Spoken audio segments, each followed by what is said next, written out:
ask because I want a long format. I want him to understand what he is. I would love that. Oh my God, I would love that. Oh hell yes. Oh my God. Okay. Oh yeah.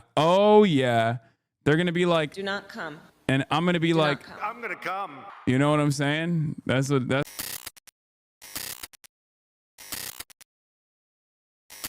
Fox News has another clip compy on me. This time it's my queen, Laura Ingraham. We'll obviously be taking a look at that as well. Fox News put the crosshairs on me again. You know, another day, baby. Another day, another hit piece. The hits keep coming. And I personally like it. Maybe I'm a glutton for punishment. Maybe I personally think that this is not bad, but good. You know, the line of demarcation being drawn. People openly coming out and contesting this worldview, trying to disparage it aggressively. I feel like having this battle, having this conversation on the boundaries of a Twitch streamer is a good thing because a Twitch streamer has a lot more liberties as opposed to a politician. A politician is limited in the response that a politician can give. I am not. I talk for 8 hours a day. Therefore, I can talk. My Fox News brainwashed MAGA father probably hates your guts. Hard to get through to that guy. What is this? Hasan Piker is a heterosexual paid partnership? Yeah, I saw this. Yuck. I don't know. Is this a Benny Johnson meme or something? Like someone posted Benny Johnson as a heterosexual and it was a paid partnership? Is that why? Has this kind of counterfactual opposition tactic ever truly worked to move the dial? This kind of stuff, these kinds of conversations taking place is good because it moves the Overton window in our direction. Okay? I don't think I'm coping when I say this. I mean it. I sincerely believe it. I think these kinds of conversations happening in mainstream media, especially if there's like a back and forth rather than slapping on, rather than just like slapping it on to Bernie Sanders and then having him in the midst of like an election campaign turn around and be like, oh no, I don't like Cuba or whatever, right? Like that is unproductive. You don't get to the meat of the story. You don't get to explain your position at all. You're forced to take a quick and easily digestible stance. There are some who excel in that field. Zoran Mamdani obviously is very good at finding like liberal adjacent responses that are very fast, that get to the heart of the issue, and that plays a big role in entering collective consciousness, getting people to really think deeper about these issues. I sometimes have the ability to do that as well. Like I joke about it, but like the whole, I'm a lesser evil voter. As a harm reduction voter, I would vote for Hamas over Israel. Like that really pisses off conservatives, but they don't really have a decent message against that other than just going, oh, you're right. So, that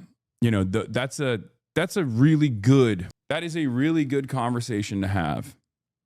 Right. And politicians can't do that. They don't have the bandwidth to do that. They don't have the time frame to do that. Yes, I heard the Northern Line cruise got canceled, dude. Please. I know. I got it. Okay. Jesus Christ. Oh my God. Okay. I'm trying to get a word in edgewise over here. And you're like, you're like one of the reporters on the press pool with the Pope. Okay. It's just like, hey, did you hear Trump said this? Trump said this about you. Trump's talking mad shit about you. Pope. Question about Trump. Are you guys doing drama? Like, okay, I heard the Northern Line cruise got canceled. I'm devastated. I'm sorry. I was going to go. I was one of the secret guests, actually. Okay, so I knew about it already. Far-left streamer Hasan Piker continues sympathizing with America's enemies, this time seeming to mourn the loss of the Soviet Union at Yale University debate. When I studied Russian, one of my teachers lived under Joseph Stalin. Every time the phrase Soviet Union was said in class, he would always say, thank God it no longer exists. Someone should explain to him that the Beatles back in the USSR was a parody. I'm not defending this guy at all, but in some aspects, his statement holds some water. The whole region fell apart. No one knew who had control over the nuclear weapons, weapons-grade uranium and plutonium, and all the other conventional weaponry, and it took quite some time for all those new countries to get their feet underneath them. But I do not lament the dissolution of the Soviet Union.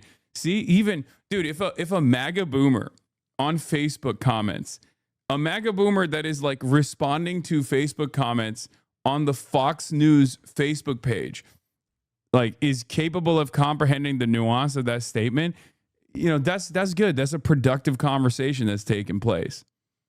Okay? It's such a radical take, it triggers reflection. Yeah, it's also not exactly an indefensible point of view, right? Almost like the hate tweet. Yeah, The Nation wrote this article, and it was kind of fire. But I don't think it was like very positive on me, but I still liked it. We'll read that as well. But yeah, from my perspective, having these sorts of issues, like I'm willing to tank this stuff, right? I can tank the damage, because if these sorts of questions are brought up in front of congresspersons without broad awareness shifts taking place, they have to be very fast on their feet, and they have to address things in a very black or white manner. And it's going to be difficult. It's going to be difficult for them to address complex geopolitical points of view, or they have to keep account of where the public is, right? Nowadays, you can say whatever you want about Israel for the most part, right? Because like the public's on your side. They can call you an anti-Semite, whatever. It doesn't matter. But that didn't used to be the case. And even if politicians who had, sample to people like ourselves, they didn't have the same bandwidth. They didn't have the same allowance to be able to openly say this kind of stuff, right? Even I myself could not be as forthcoming about the full scope of my opinion, because you just have to you have to go through the motions. You have to abide by like what is the most permissible thing you can say, right? Yeah, Norm Finkelstein got ultra canceled for his honesty. Yeah, that's why I will always respect people who are bold and will stand on their principles and say the truth, no matter how unfavorable it may seem at the moment and at the time, right? You've said this in the past. One of your biggest streaming regrets was saying you're a socialist. Do you still feel that way? I don't really give a shit anymore. We're almost a decade in at this point, What are you going to do? It is what it is, all right? Jesse Waters and Laura Ingraham obsessed with you. Red Scare propaganda bothers me most because it's an excuse to blur the line between socialism and communism. Yeah, I mean, it's just, there is a tide shift. Okay, there's a tide shift that's taking place, and we're in it. One day, certain statements that are used to disparage you will be seen as a marker of your bravery and your honesty. Will be seen as a marker of your consistency, right? For the longest time, even saying that you were a socialist was immediately grounds for antagonism. People would hear that and go, "Oh, I can't take this guy seriously at all. This is dangerous. This is danger, danger, danger," right? Bernie Sanders ate it for many, many years. But he ran as a disruptor, as a unique candidate in 2016, and said he was a democratic socialist. And now we're living in the aftermath of that brave decision. Sometimes you meet the moment, sometimes you're there, but I don't know. I have a more stoic approach to this sort of stuff. I don't cry over spilt milk. Listen to this clown. Hasan Piker roots for America's demise. Stoic Lamau, you're trash. Thanks, chatter. All right. Yeah, we'll start off here, and then we'll look at some of the Fox News hits, and then we'll talk about how those hits haven't actually worked, because we now have evidence. New Emerson poll came out in the state of Michigan, and it's got some really good, really juicy tidbits in it. Really good stuff. Not to spoil it ahead of time, but here, we'll start off with this. We'll start off with this Nation piece, okay? With the monk fit? What do you mean? Inside Yale's Hasan Piker spectacle. The Twitch streamer's invitation to debate at the Yale Political Union drew the ire of Laura Loomer, Rick Scott, and Turning Point USA. This was written by Zachary Clifton, who I guess is a Yale student. It had been 6 months, almost to the day, since Florida Senator Rick Scott gave a speech at Yale Political Union when, on April 14th, the oldest collegiate debate society in the United States heard from Hasan Piker. Piker is a left-wing online streamer who said in a March 2025 live stream, if you cared about Medicare fraud or Medicaid fraud, you would kill Rick Scott, the former CEO of a healthcare company who had overseen $1.7 billion of settlement for Medicare and Medicaid fraud. This was apparently the relevant criteria for what Piker would later call maximum punishment. For the first couple of days, even from that point, I'm like, oh, maybe. I mean, he's a really good writer, so even if he's a hater, I'll give him credit, you know?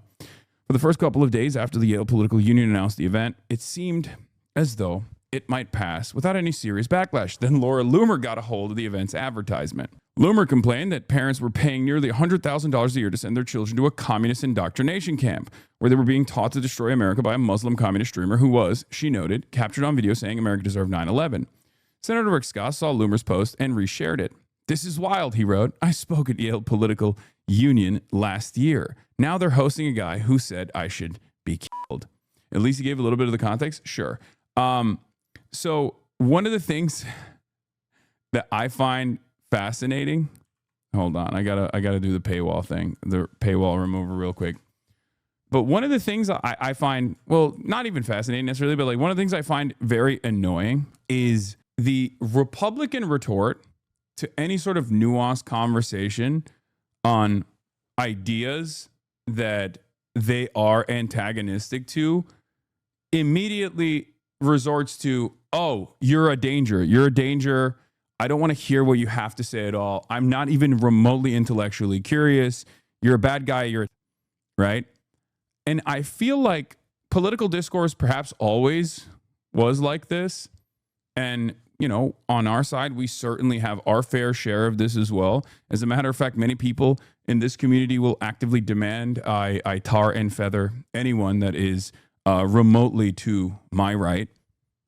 And I still try to maintain like a more decent, more open-minded posture that factors people's social conditioning and their background into their decision-making, into their ideology, and try to be as charitable as possible. However, like for a lot of these people that talk about debate, for almost every single person that says like, you know, they love debating, for all the debate pervertry out there and all the celebration of meeting interlocutors in the marketplace of ideas, none of it is about the actual ideas.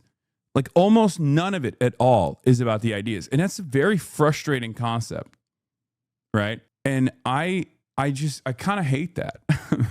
I don't know why. It's like we can have a conversation about, like we should be able to have a conversation about why certain ideas are bad and why certain ideas are good, instead of trying to utilize the language being used and weaponize that against your opposition, against your ideological opponents.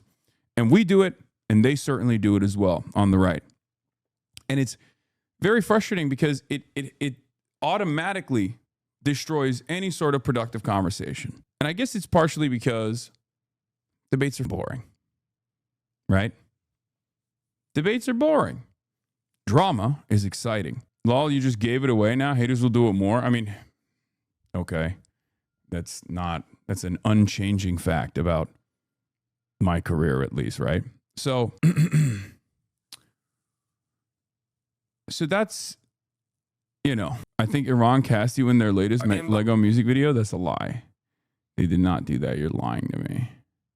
I've seen this one already. I was not a part of this. How dare you? Like, if we're going to have a real conversation, it shouldn't be around like what you want to shove down my throat or what you want to warn others about, right?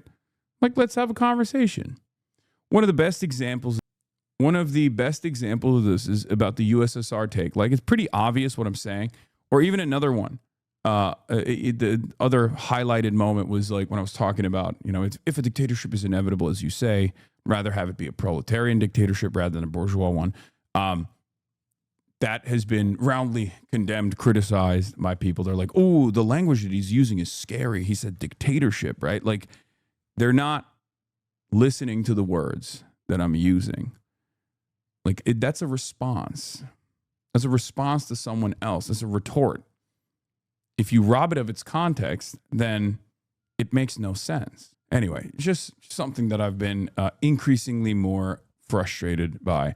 I expected from the right, obviously, the likes of Rick Scott and Laura Loomer, they're going to be disingenuous. They're going to cry. It's bad faith.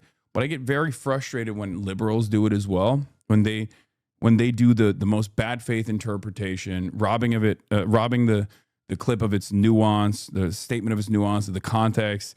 If it's a retort, they just act as though I just said that, you know? In any case, this is wild, Rick Scott wrote. I spoke at the Yale Political Union last year, and now they're hosting a guy who said I should be killed. Scott called for action. Yale receives billions of federal government funding, he declared. President Trump and Congress need to immediately revoke it.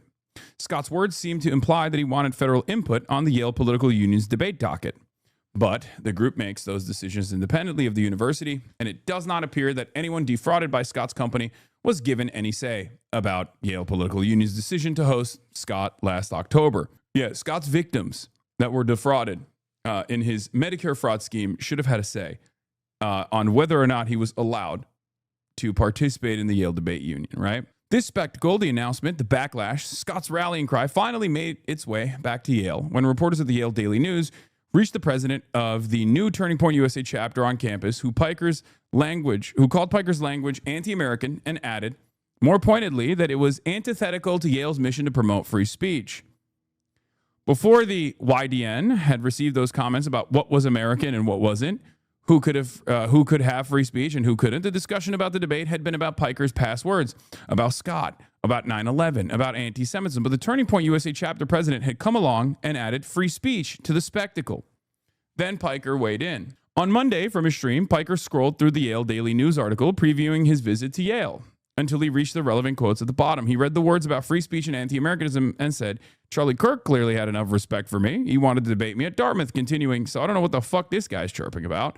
On Tuesday, Piker began his 7-hour stream from a hotel room with distracting wallpaper in New Haven, Connecticut. It's true, the wallpaper was ass. He talked for more than 4 hours about the news of the day. Then around 6:45, he left and got into a car heading for the Sheffield Sterling Strathcona Hall.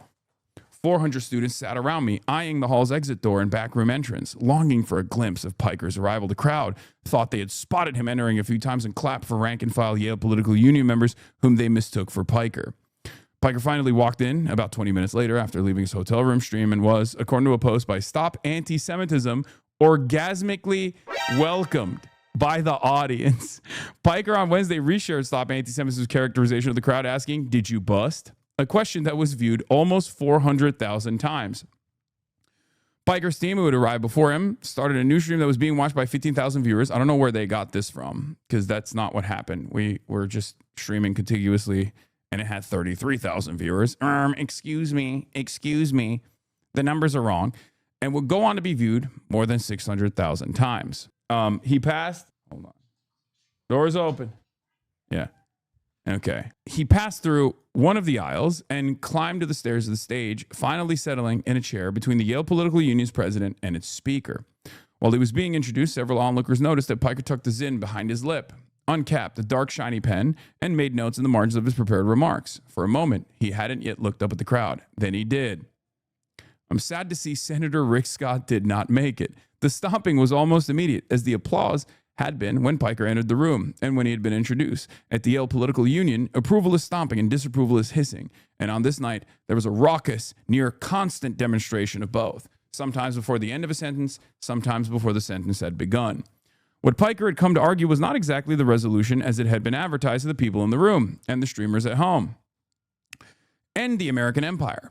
Piker instead argued something adjacent. He argued that the United States is already in terminable decline. He asked, how do you end something that's already in the process of dying? He quoted Lenin. He quoted Mao. He said Benjamin Netanyahu was the real American president. He said the U.S. maintained roughly 800 military bases abroad, each representing not just the presence, but a possible place where it might stage invasions. Then he called the fall of the Soviet Union one of the greatest catastrophes of the 20th century, and the hissing was deafening. His comment about the USSR had gone viral by the next morning. According to X's own count, there were more than 59,000 posts about the speech. The people who had most loudly used free speech to explain the importance of tolerating campus speakers seem to have set that aside. Yale is poison, more than one post said. Yale is disgusting. Hello? Hello? Hi? Hello? Oh my God. Little ladies here. Little ladies here. Hi. Hi. You smell so good. Hi. Okay. Hi.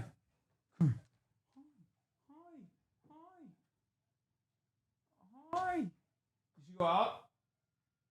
Or no? Oh, she hasn't been out yet? Okay. Goofy.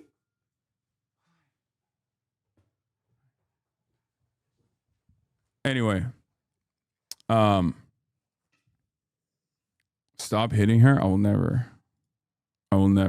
Here. Kai Cam is not exactly getting her, but it's fine. She don't fuck with you anymore with all that traveling. She gets so sad when I'm leaving. Like, she gets like depressed. It's kind of funny. I don't know why. Anyway, Yale is poison, more than one post said. Yale is disgusting, another post said. Yale students have been indoctrinated, more than a few posts said, and many more implied. A great many of the posts, for reasons that remain unclear, mentioned tuition. It seemed these people could not believe the students whose parents had spent so much money on their education would choose to attend a political debate at the Yale Political Union. When Piker's speech ended, 5 students split speeches between the affirmative and the negative. The first in the negative, Kaishan Kwek-Rup, spoke deliberately, taking the resolution at face value. He glazes him a little bit. That's why I said he wasn't like fond of my speech, because he was saying like I sidestepped the actual resolution. I didn't respect the actual resolution, and I cheated, whereas the person who replied to me did. Power does not disappear. It is assumed by others. The hissing and stomping still came for Kwek-Rup, but later than they had come for Piker, and at the ends of sentences rather than the middle of them. When it came time for Piker to conclude, his earlier sympathy for the USSR had become a little sullied, maybe by how long the debate was dragging on for, or maybe by how warm and stuffy the room was getting. Capitalism, he said, had built things worth keeping: skyscrapers, infrastructure, the internet. But those things had been built by labor, and the fruits of that labor had not been evenly distributed. He ended with a line that brought raucous applause. If a dictatorship is inevitable, I'd rather have it be a dictatorship of the proletariat. The room did not clear immediately. Students stood in the aisles attempting to rush the stage for photographs. The Yale this is also, he cleaned this up a little bit too, so that's why I was saying he's a good writer. Because a bad writer, or not a bad writer, but like a writer that was trying to seem contentious here would have just like, chopped it up. The room did not clear immediately. Students stood in the aisles attempting to rush the stage for photographs. The Yale Political Union's president, a member of the Party of the Right, told me he was pleased with how the night had gone. In recent weeks, he said, the union had hosted figures from across the political spectrum, including Kevin Roberts, one of the architects of Project 2025. We have people on the right and people on the left, he said, and they stayed until the end, and they asked questions, and they were respectful. By then, the members who had already voted 54-31 in favor of the resolution. For 53 students at Yale and Hasan Piker, who also got the vote, the American empire was something to be brought to an end. The event had drawn to a close. Piker had left the Gothic Revival Hall. The federal government had not cut Yale's funding. The people who had used free speech to argue that a private institution should not allow a speaker to speak had not mobilized soon enough. But everything that had made tact, and certainly did not conclude with the vote. Zachary Clifton is a writer and student at Yale University. He's written for Salon, Oxford American, Yale Daily News, National Civic League, and more. So, it's a good piece. It's more so talking about like all of the spectacle surrounding the event rather than, the meat of it. But dictatorship of the proletariat has some oxymoron in it. No, man, it doesn't. It literally is the same as tyranny of minority versus tyranny of majority. It's the same principle. Mob rule is democracy. Okay. In America, we think representative democracy is mob rule. We call it tyranny of the majority. Well, guess what? Saying tyranny of the majority actually hides the inverse of that, which is the case currently, which is the tyranny of minority. Okay. The positive way to respond to that, like the positive way to describe that, is just the democratic process, having true representative democracy, giving power back to the people rather than keeping it in the hands of the select few that have no interest in the people. Okay, that's it. So, Zoran did an infinitely better job, a more liberalized version of that as well, and we can talk about that in a second. But just wanted to do this real quick. Wait, hold on. Yeah, Zoran hit the CBS airwaves, and he said something not dissimilar, but one that is infinitely more palatable for their liberals, right? Let's hear what he has to say. What I find is that New Yorkers ask me less about how I describe my politics and more about whether my politics includes them. And I think what we can see is that a democratic socialist politics is one that should be judged on its delivery, like any ideology. And what we're showing in this city is we can pursue the big things like universal child care and do the pothole politics at the same time that we're showing, and not just filling in the potholes, changing the catch basins, but also repaving over 1,000 miles of roadway. But Mr. Mayor, presidential and statewide elections are often decided in battleground regions that do not look like New York City. Yeah. I'll be honest with you. Before I was the mayor, I was an assembly member of Astoria in Long Island City. At that time, I was told that you could only be a Democratic Socialist in Northwest Queens. Then I became the mayor. Now the next question is the state. Then the next question will be the country. I think that this is a politics that can flourish anywhere because, frankly, there is only one majority in this country. That's the working class. Fuck, that's so good. There's only one majority in this country, and that's the working class. Is whoo bars, okay? Bars. Fantastic. Fan-fucking-tastic. So good, so effective, so easy to understand. Okay? Incredible delivery. Now, of course, this delivery would be less consequential if he also wasn't a very popular figure of government, right? If he was an unpopular mayor, people would go, oh, all you do is yap, right? If he wasn't actually delivering on the sewer socialism, if he wasn't actually filling the potholes, if he wasn't actually desperately, and dare I say successfully, changing the city and the trajectory of the city in a positive way, right? Then his words would ring hollow. You got to have both. And Zoran, to his credit, has both. And it's fantastic. That's why, while everybody glazes him super hard, sometimes I might have criticisms of him, the way he carries himself, the way he conducts himself every now and then, I think is like maybe too conciliatory to reactionary forces when he has a lot more room to be bold, right? Especially given his unbelievable popularity, especially given the success of his governance in such a short period of time. He has a lot more bandwidth to promote others, promote other candidates, to say, like, this is our movement, this is who we are, here are some of the people that are associated with it, right? Because that's, a big part of it. He's supposed to be a movement guy, right? But ultimately, you can't criticize the guy too much. I mean, he's cooking. He's doing a great job, right? And it's time we have a politics that puts them at the heart of what it is that we're pursuing and not as part of the appendix. So, I cannot believe what you did to Mélenchon. Wait, what did I do? Oh, is it because he's like streaming on Twitch or something? Is that because of me? Did I do that?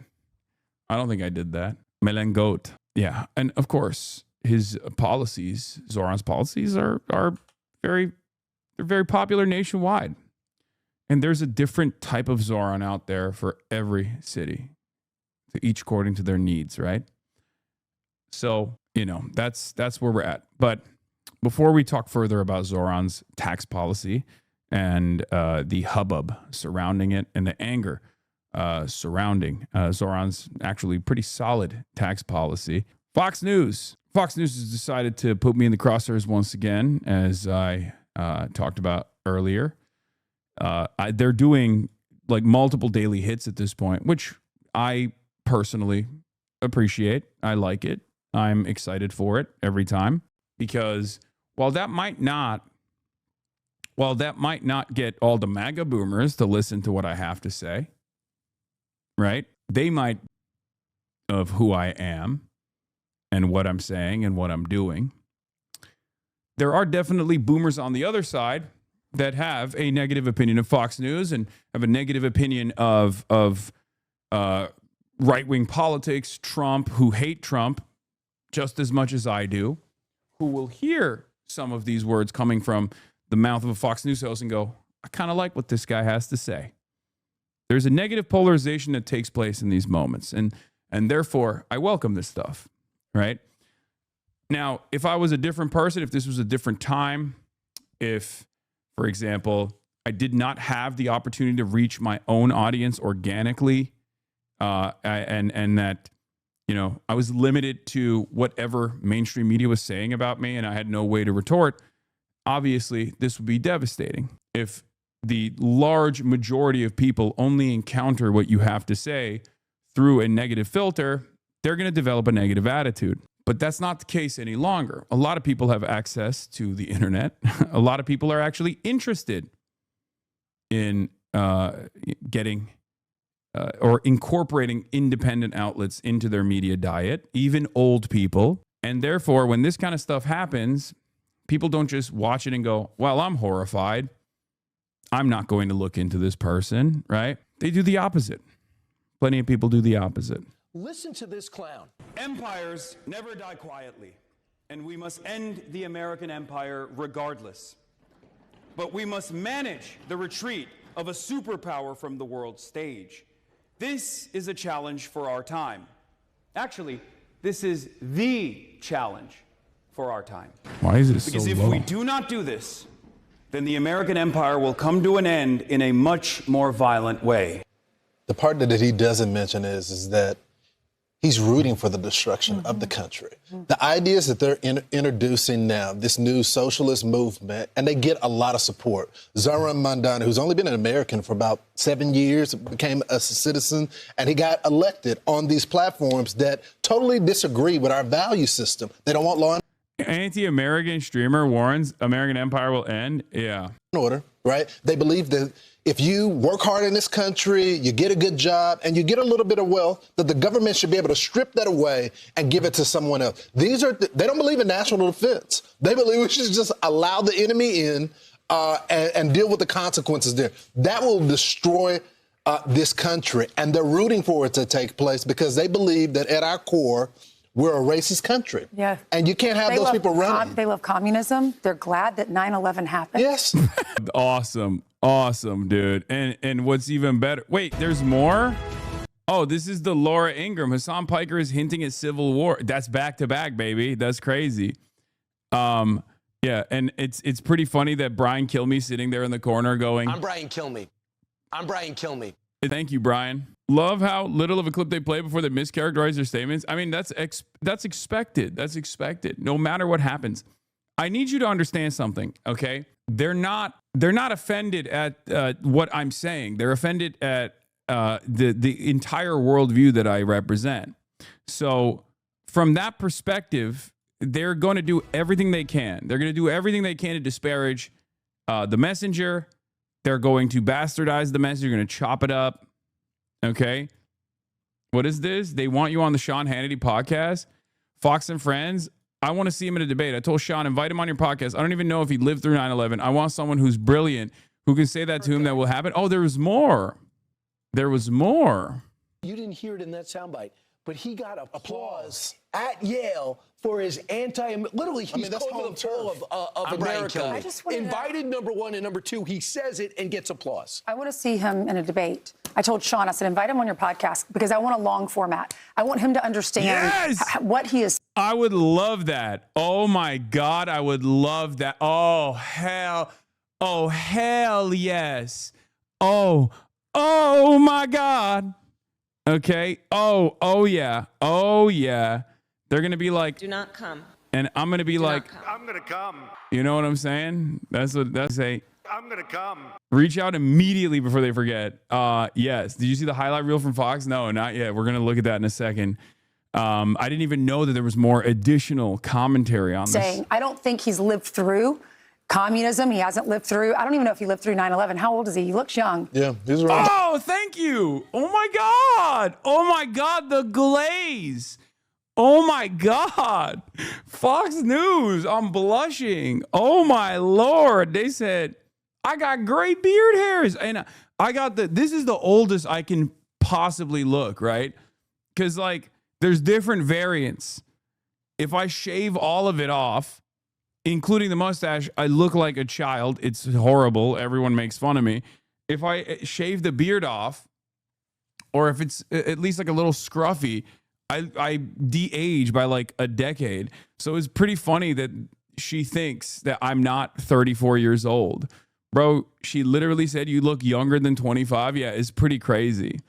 That's wild that she thought I was younger than 25. That's wild. Damn, I don't even use any like facial creams or nothing. I don't got no. I'm so happy to live in this time. Yeah. I just want him to understand the consequences for what he's saying and what would happen if America did fall. Where would he go if America fell? But the thing is, Ainsley, people like that are uncoachable. I want to know why he believes this. Oh, Brian's like, no. Sean should not debate him.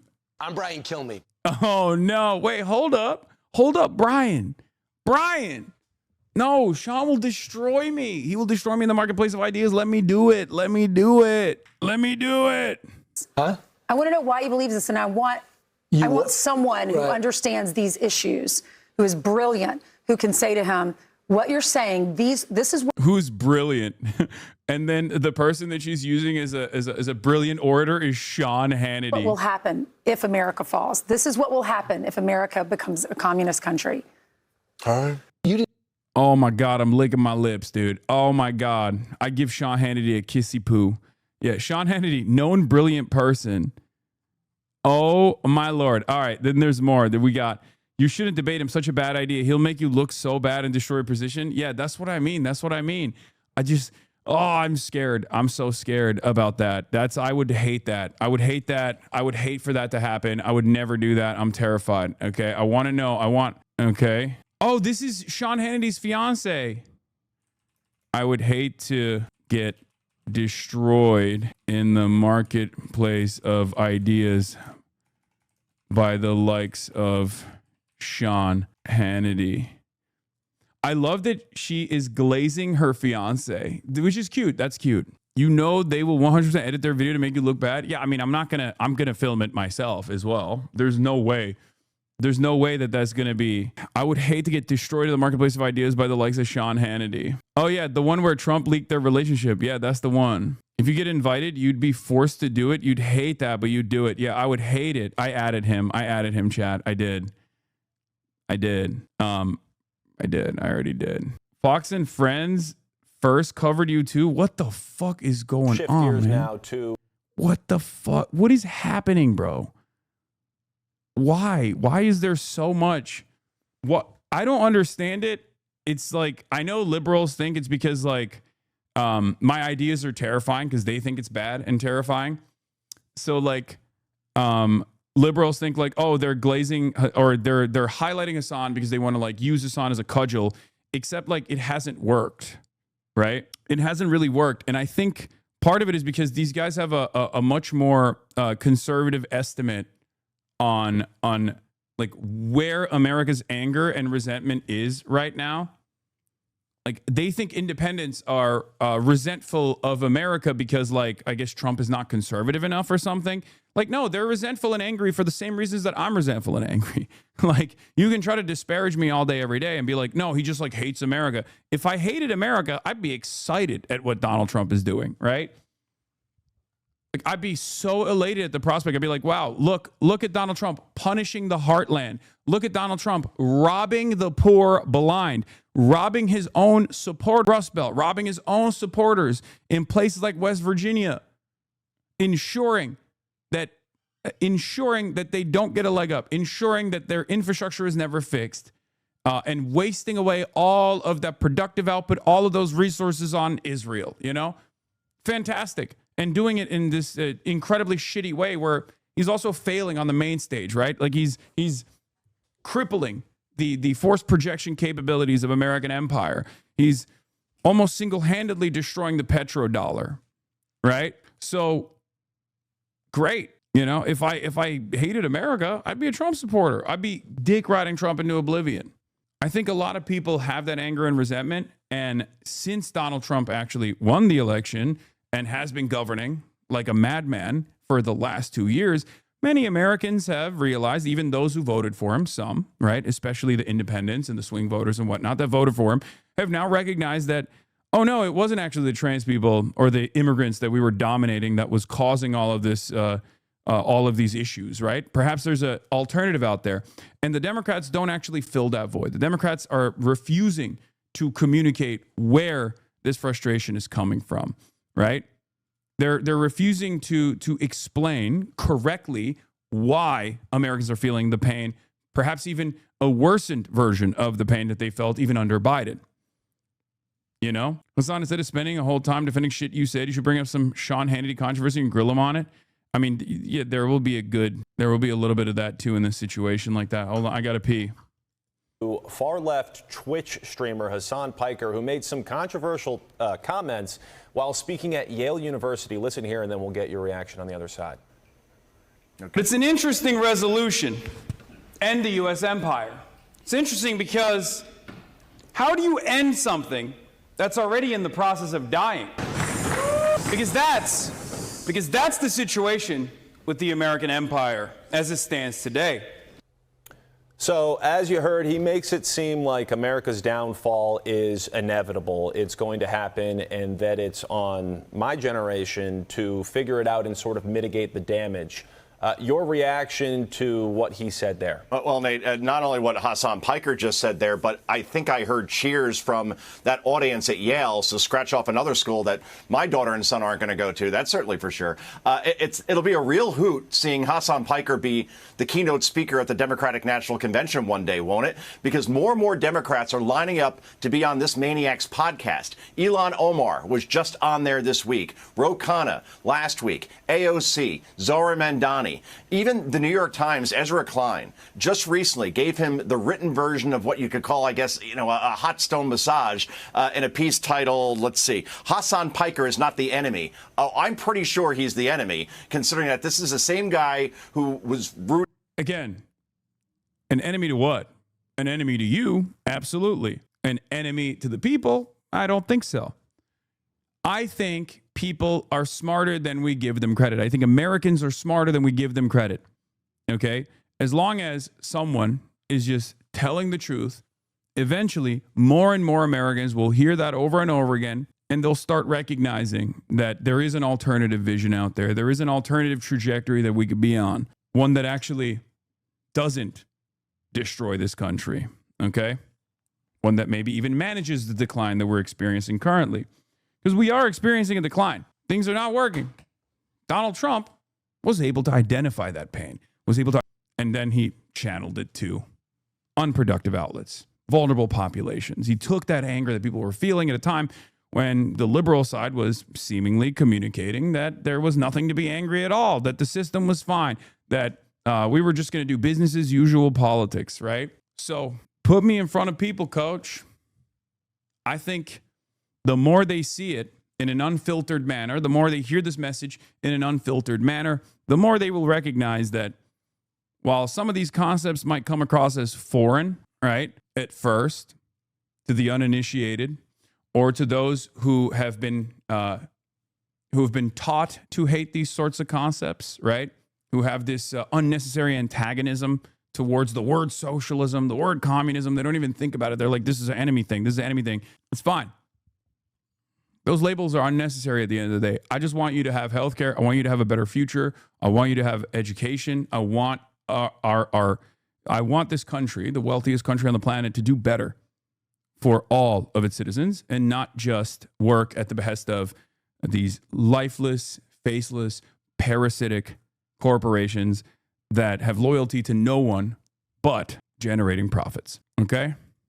For the violent fall of this country, and just did again recently. The same guy who said America deserved 9/11, the same guy who calls Jews inbreds, that's a quote, and the same guy who quotes Hamas and supports them 1,000 times more than Israel. So if Democrats want to make Hasan Piker its next team mascot in an effort, like if they just kept it at like, oh, he calls Jews inbreds, like I think more people would probably be like, wow, that's fucked up. Why did he say that? But when they actually end up associating like a bunch of anti-Israel comments right at the end of that, not to give them, tips on how to do better fuck us on propaganda, but like when they do that, people understand that it's not, oh shit, never mind. This is probably not about Jews at all. It's probably about Israel in general, right? effort to capture more anti-American, anti-Semitic voters. Roll the dice and take your chances, guys. But this is not somebody they should want to be aligned with, yet they keep lining up to be on this podcast. Go figure. Yeah, and he just called Republicans.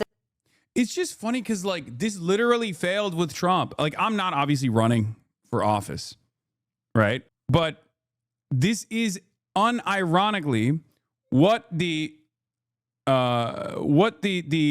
liberals try to do with Donald Trump, where they were like, oh, he says so many offensive things. He says so many terrifying things, right? And people didn't give a shit because they understood what he was talking about. He called the Republicans what? Terrorists. The biggest domestic terrorists in the country on the Pod Save America podcast. And I mean, it should be emphasized with an underline that he was at Yale University speaking to young people who, as you said, did cheer when he said, how do you end something that is already in the process of dying, referring to the United States of America. Those are just the facts there. Joe, we do have to leave it. Thank you so much for joining us. We appreciate it. Thanks, Joe.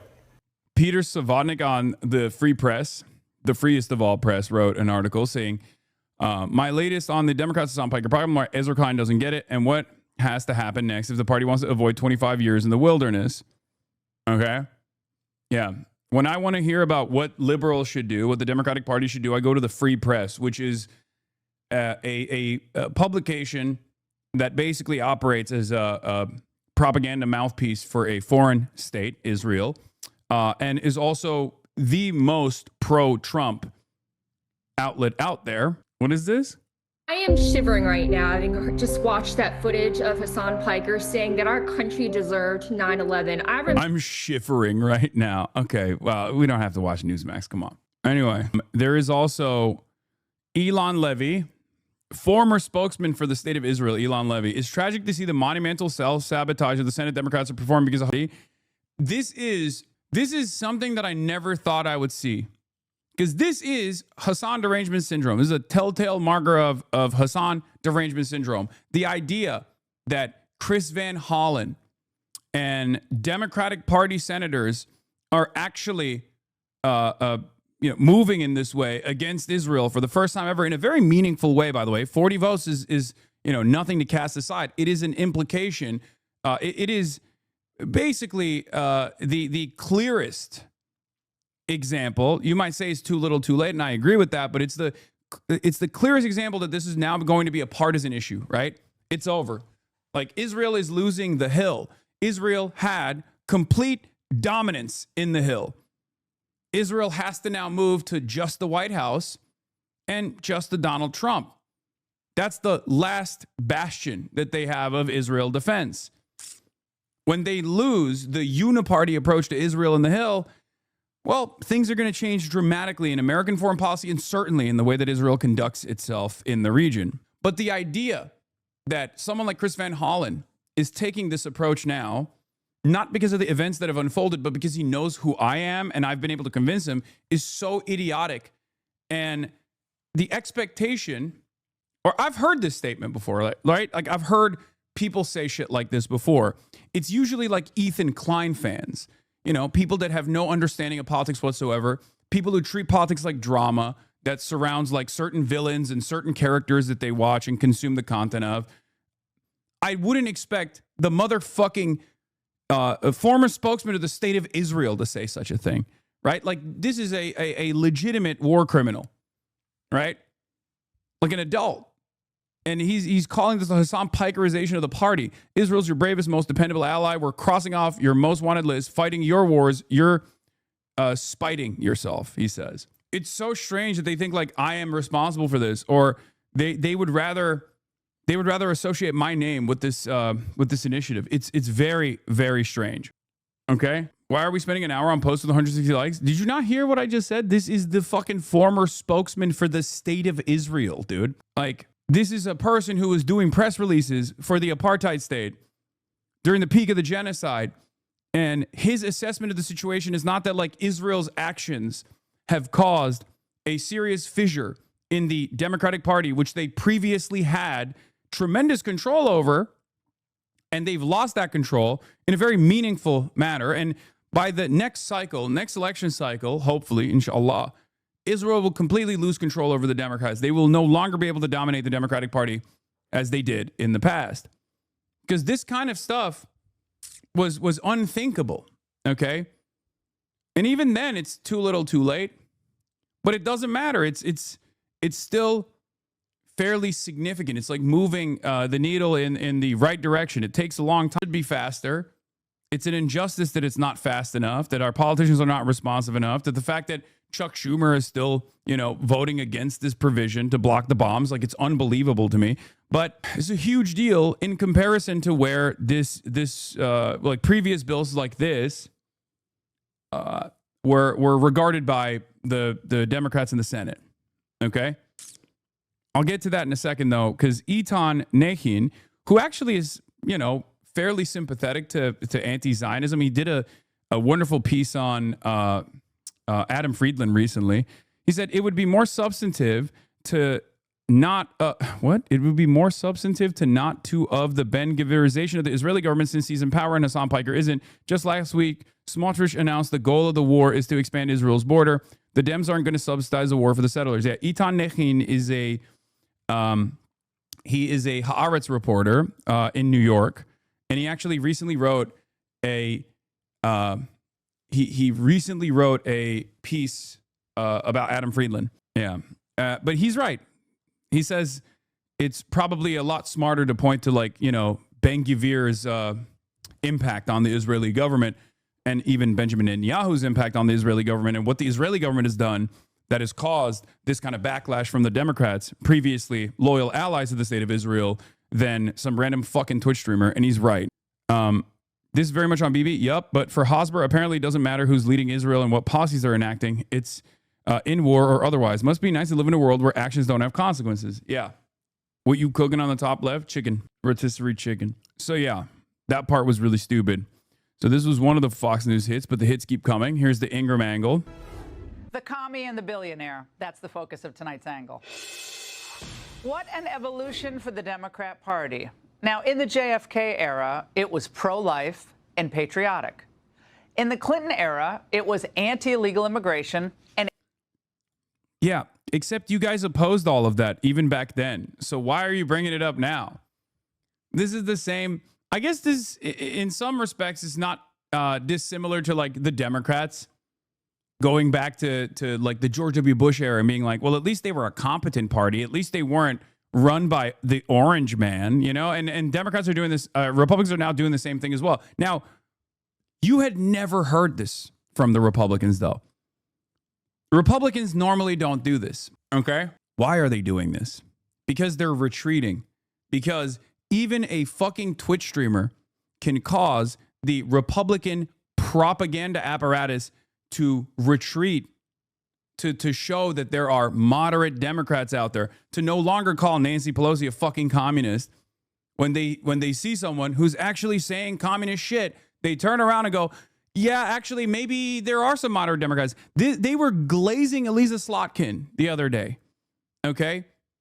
They were glazing Elisa Slotkin the other day, saying, like, of course she's not going to go on this mean man's podcast. Like, this cuts away at their bravado.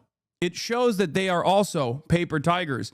This is important to acknowledge, okay? Because I think, genuinely, this plays a formative role in combating the ratchet effect, okay?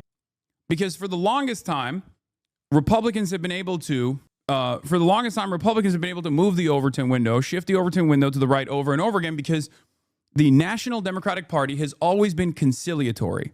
They've always offered concession after concession after concession, whether because they are backed by the same corporate entities and that's what they were supposed to do, or whether it's because they genuinely thought that this was the only way to win elections, right? I'm not going to say I'm not going to make an assessment on how sinister the National Party's attitude on this issue was and if there was an ulterior purpose there, an ulterior motive there or not. But I'm simply saying that the outcome of Democrats consistently conceding to the Republicans on right-wing framing on issues only made this country go to the right. But the moment that someone says, no, fuck that, Republicans are terrorists, what are we doing here?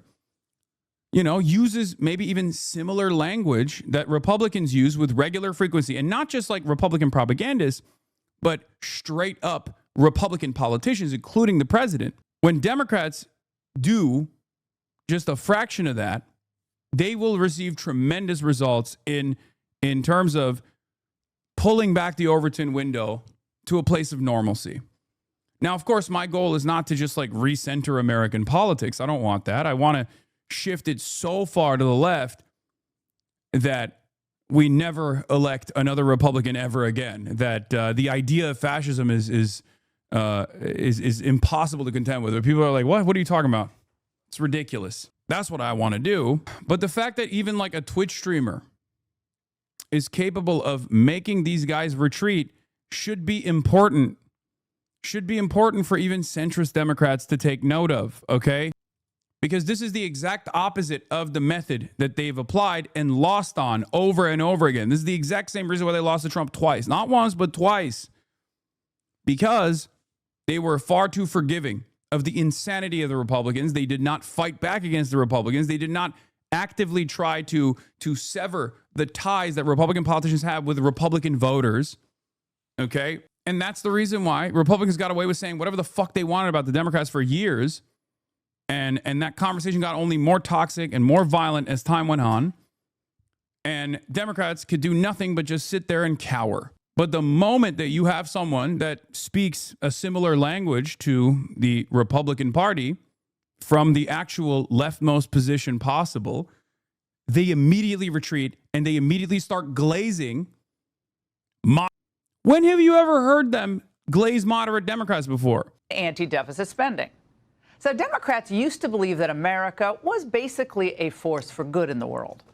But now, the left's new golden boy Twitch streamer doesn't even try to hide it. 34-year-old Hasan Piker not only hates America, he's hinting at a civil war. Empires never die quietly, and we must end the American empire regardless. But we must manage the retreat of a superpower from the world stage. This is a challenge for our time. Actually, this is the challenge for our time. Because if we do not do this, then the American empire will come to an end in a much more violent way. I love the applause he gets at Yale. Glad I went to Dartmouth.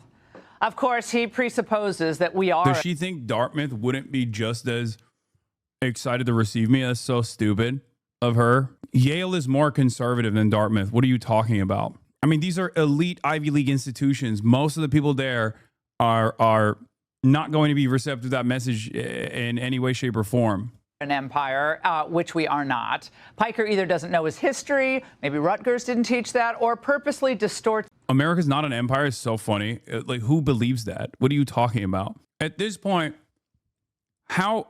there's not even a handful of people in positions of power or in the think tank orbit that still maintains the position that like liberal interventionism is a force for good. Okay. Also, elitist, shitting on a state school. You notice that?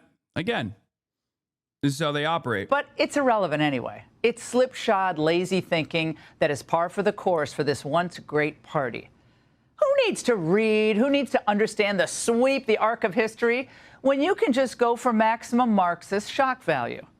This is so insane. America deserved 9/11, dude. I'm saying it. And he not only celebrates 9/11, but he mourns the fall of the USSR. The fall of the USSR was one of the greatest catastrophes of the 20th century. Not only was there incalculable harm done to every single country under its banner, child prostitution, skyrocketing suicide rates, life expectancy plummeting, but America was no longer contested around the globe. And it is precisely because of the end to that multipolarity that we saw accelerated neoliberalism. I love this. I love when they bang the that's the new applause. Ooh, the Yaleys are actually impressed by the word multipolarity. Very revealing, as was this exchange. When you say Hamas is 1,000 times better, do you actually mean that? Or is that a rhetorical move or like a solidarity signal? I do mean it. I think it's a rhetorical move because it frustrates a lot. I love that they've, I guess like at this point, at a certain point, they have to like give up on the cheap shots and actually get to the meat of it. Okay. But this is just posting my W's. Like, I have no issue with this. Okay. At this point, Fox News viewers watch you as much as we do. Yeah. Yeah. Your grandparents are getting a very quick, short summary of at least some of my high notes, my highlights. This turns into a highlight reel. The moment that they don't the moment that they're not trying to do the cheap shots that are not resembling my worldview whatsoever, and actually showcasing some of the things that I believe, I'm happy with that. You know, this is a little bit more productive. People, I've also said I'm a harm reduction voter. I'm a lesser evil voter, and therefore I would vote for Hamas over Israel every single time, because I'm looking at the situation as a paramilitary organization that has like a political party as well. Well, Piker's not a socialist. He's not a progressive. He's a communist. Hasan Piker is the ultimate privileged Nepo baby. Wait, that's cool. They're also now, again, another rhetorical retreat. Not only is Laura Ingraham glazing moderate, centrist, neoliberal Democrats, she's also separating communism from progressives and socialism. Okay? Again, that is another rhetorical retreat. It almost feels like the politics that I am representing is forcing Republicans to take a more serious look at what the broad scope of the broad scope of ideological representation within the Democratic Party. Have you noticed that? Again, this is not a bad thing. This is a good thing. These are the same people who say Jeff Bezos is a communist, Nancy Pelosi is a communist. All of a sudden, when they hear someone say communist things, they turn around and go, actually, Bill Clinton was pretty good. I mean, he wanted to protect America. He wanted to glorify America. And that Hasan Piker is a communist, very different than socialist or progressive. Great. He cut his teeth as an intern at the Young Turk show, which his uncle, Cenk Uygur, founded. What he learned there was how to get attention, and he's getting a lot of it. Nothing is off the table, including resurfaced comments about property owners who choose not to rent out their empty homes. He said, quote, kill them, kill those MFers and murder those MFers in the streets. Then they go back to this and it's like, okay, ask me, do I believe this is this a sincere policy perspective? No, it's not. Okay, let's move on. The streets soak in their bleeping red capitalist blood, dude. And he's gotten so much traction among younger voters that he's plotting. I like that she added dude, but she wouldn't add fucking in a video game. To take over the whole party. I think we do have a real opportunity to make some significant changes and build a real left caucus in the party and hopefully maybe even bully some other Democrats into coming on board with positions that they previously would never have the moral courage to openly fight for. Also, to Laura Ingraham, I have to say, legalize comedy. And another reminder that having a social media following doesn't mean having a brain. But it's not just the Gen Xers who are moving hard left. One of the Democrat Party's most prominent donors, billionaire Tom Steyer, is now the frontrunner for governor of California, and he's a total fanatic. I'm very straightforward about this. ICE should be abolished. You really can't reform an organization which is absolutely wrong and criminal from top to bottom. Yeah, he's even more open borders than Gavin Newsom, if that's possible. Be sure to like and. Yeah, and then the rest of it is wait. I don't understand why it says like they're hinting at civil war, but this one actually banged for them. Fox News clips. This one got a lot higher view count than their other clips that usually don't get this level of view count. So that's good. That's cool. And they're obviously very mad. Pays there for the Middle East. I think he'd be happy there. This guy's in big trouble. He needs arresting for blatant treason, calling for the fall of this great country. Piker's a sick individual. Do not give $1 to Yale. Yale should be closed for what they're doing to America. These people need to be addressed by courageous patriots. He should be arrested. It's like, what happened? What happened to fucking free speech? None of y'all believe in any of that shit. Okay, it's crazy. It's unbelievable. Yeah, Nick Sorter did the whole, we must end the American empire. He got mad about it too. Obviously, I guess like this is, they're reposting banger after banger over and over again. Rick Scott goes, Hasan Piker hates America, glorifies terrorism, and his call for me and others to be murdered. He should not be given any type of platform, let alone a college campus that receives federal funding. Not realizing that, again, this is exactly what the Democrats failed at, okay? Democrats tried to do this. Liberals tried to fucking do this in 2016 and even leading up to 2016 and certainly after 2016, and it failed. It failed. Trump is president. I don't know why I mean, fuck it. Like, I don't want them to stop because it's beneficial. It's beneficial to this movement. It's beneficial for me personally to get my message in front of as many people as possible. This is creating unnecessary friction. And it's also demonstrably a failure. At this point, yeah, we are close to Trump talking about me, except Trump has talked about you. I'm honestly shocked he hasn't yet. In some ways, I don't want that to happen because I feel like I'm going to get assassinated after that happens. But yeah, sounds like you're soft launching a presidential run. I'm not even interested in fucking running for a local office, dude. That's the funniest part about all of this is that like, they're treating me like I'm running for president, but I'm not. Like I don't think America's ready for a person like me to be in a position of power. Okay.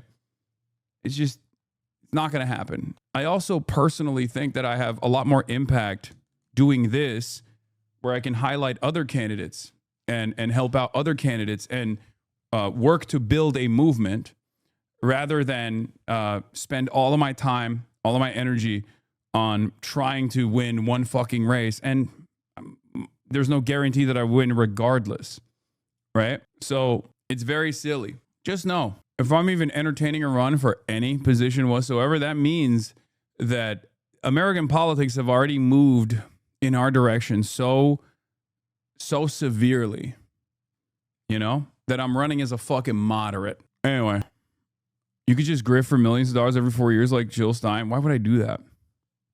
Right, because AOC and Bernie don't campaign with others. Buddy, I've seen a fraction of what it takes to do even one day of campaign rallies. Okay? Do you know how much time and effort is expended on in your life is about winning that race? Okay? I wouldn't be able to cover the news. I wouldn't be able to promote other candidates. I wouldn't be able to do the necessary background research on other candidates. I wouldn't be able to adequately fundraise for other candidates. I'd have to be fundraising for myself. Like, you guys don't even understand. Like, it's just not, it's a complete time suck. It consumes every aspect of your life. There's also limitations on what I could and couldn't say regardless. It's just not, it's not possible. And on top of that, there's no guarantee. And on top of that, I don't even want to do it. Like, it's silly. People have always, throughout my career, told me what I should and shouldn't do, what I should do instead, right? Oh, you have all this money. Why don't you start a charity? You have all this money. Why don't you, why don't you build socialism? Why don't you build Medicare for all? And it's like, there are certain things that I'm good at and certain things that are within my power. And I'm trying to maximize my utility. That's it. That's what I'm trying to do. Inner heaven, thank you for the 50 bones. At the end of the day, that is what I'm doing. I'm maxing out on my utility. I'm very good at one thing and one thing only, and that is going live every day and yapping and talking about the news and trying to help out with movements both all around the world and also certainly in the United States of America and move this country's politics in a more productive direction that is better for the working class. That's I don't hide that intention at all. I say it. Sometimes people disagree with my methods. There are plenty of people who disagree with my methods, actually. There's even people to my left that disagree with my methods. But this is who I am. This is what I'm doing. And I'm radically transparent about it, too. So much so that people will take advantage of that radical transparency. Now, one of the positive news hits that has come out of this in the last couple of weeks of like endless smears that I in this community and campaigns that I align with have withstood is the fact that there is a lot of increased attention, increased eyeballs on some candidates. One of them is Dr. Abdul El-Sayed. Now, you already know, I went to Michigan before. I went to Dearborn. I worked out with them. We had kebabs. And then a couple weeks ago, I went to Michigan to MSU and University of Michigan, Ann Arbor. And I stumped for Dr. Abdul El-Sayed. Now, I personally didn't think this was a new thing at all. I just didn't understand that, like, you know, going on a campaign rally alongside a candidate would be perceived as something so totally different than having the candidate on my broadcast, right? It was only last week. Oh, it was? God damn, I've been traveling a lot. I thought it was like, it feels like a lifetime ago. So, as Dr. Jihad, I stood alongside Dr. Abdul El-Sayed. Dr. Jihad, Dr. Jihad. And I was there with Summer Lee as well, Rashida Tlaib as well. And in the crowd at University of Michigan, Debbie Dingell was there too. It's a big deal. But one of the main problems for Dr. Abdul El-Sayed wasn't his policies or wasn't his background. Those are, you know, I mean, he is a fantastic candidate, right? He is exactly what we're looking for. Now, we don't fully align on everything, but that doesn't matter, right? He is far better than the average Democratic Party senator. And I would be elated to have as many Dr. Abdul El-Sayeds in Congress as possible, right? That's the whole goal here, to move the Overton window to a more productive place, a place that actually is helpful for the American working class. So there was a lot of back and forth, a lot of pontificating on how dangerous it is that someone like Dr. Abdul El-Sayed running for such an important seat like the Michigan Senate seat would align with someone so radical. But he didn't cave. He didn't cave. And he said, we're doing it, right? He didn't back away, which in my opinion would have shown weakness regardless if he had. And it turns out, as I had suspected, it's actually been quite beneficial. Ladies and gentlemen, there's a new Emerson poll in the Michigan race. Now, as I said over and over again in the lead up to this stump that I did, one of the biggest problems with Dr. Abdul El-Sayed and his race was that he didn't have enough name recognition. The race wasn't getting a lot of media attention, and it seems like it now has gotten a lot of name recognition and media attention. And in that time frame, some people might even call it the Piker bump, but probably not. It's not, once again, it's not me. It's not even us. It's also the candidate, right? It wouldn't work if Abdul El-Sayed didn't have the proper policies that communicate to the eyes of the working class, right? Michigan Senate Dem primary with crosstabs shows Dr. Abdul El-Sayed at 24%, up 8 points from the last time that Dr. Abdul El-Sayed was polled on this exact same poll when he was in third place. Mallory McMorrow only gets a 1.2% bump at 23.6%, and Haley Stevens has dropped 3 points at 13.4%. And the not sure is still at 35. Now, Emerson is huge because Emerson actually is one of the few pollsters that has actually factored in the increase of youth voter participation. Okay? This is why it's a big deal. Okay? This is not an internal number. This is not an internal poll. This is a legitimate pollster, an independent one, that is looking at this race, that has developed a very reliable reputation so far, was one of the closest to Zoran's victory in the New York mayoral race as well. One of the pollsters that got it fairly right, and even then they weren't able to weigh in youth voter participation as well as what came out on election night. Okay, this is huge. Abdul El-Sayed last time, when he was polled last time, amongst likely Dem primary voters, on January 24th to January 25th was at 16%. Since then, he's at 24%. Mallory McMorrow was at 22%. Since then, she has gotten up to 24% as well. And Haley Stevens was at 17% and now is at 13%.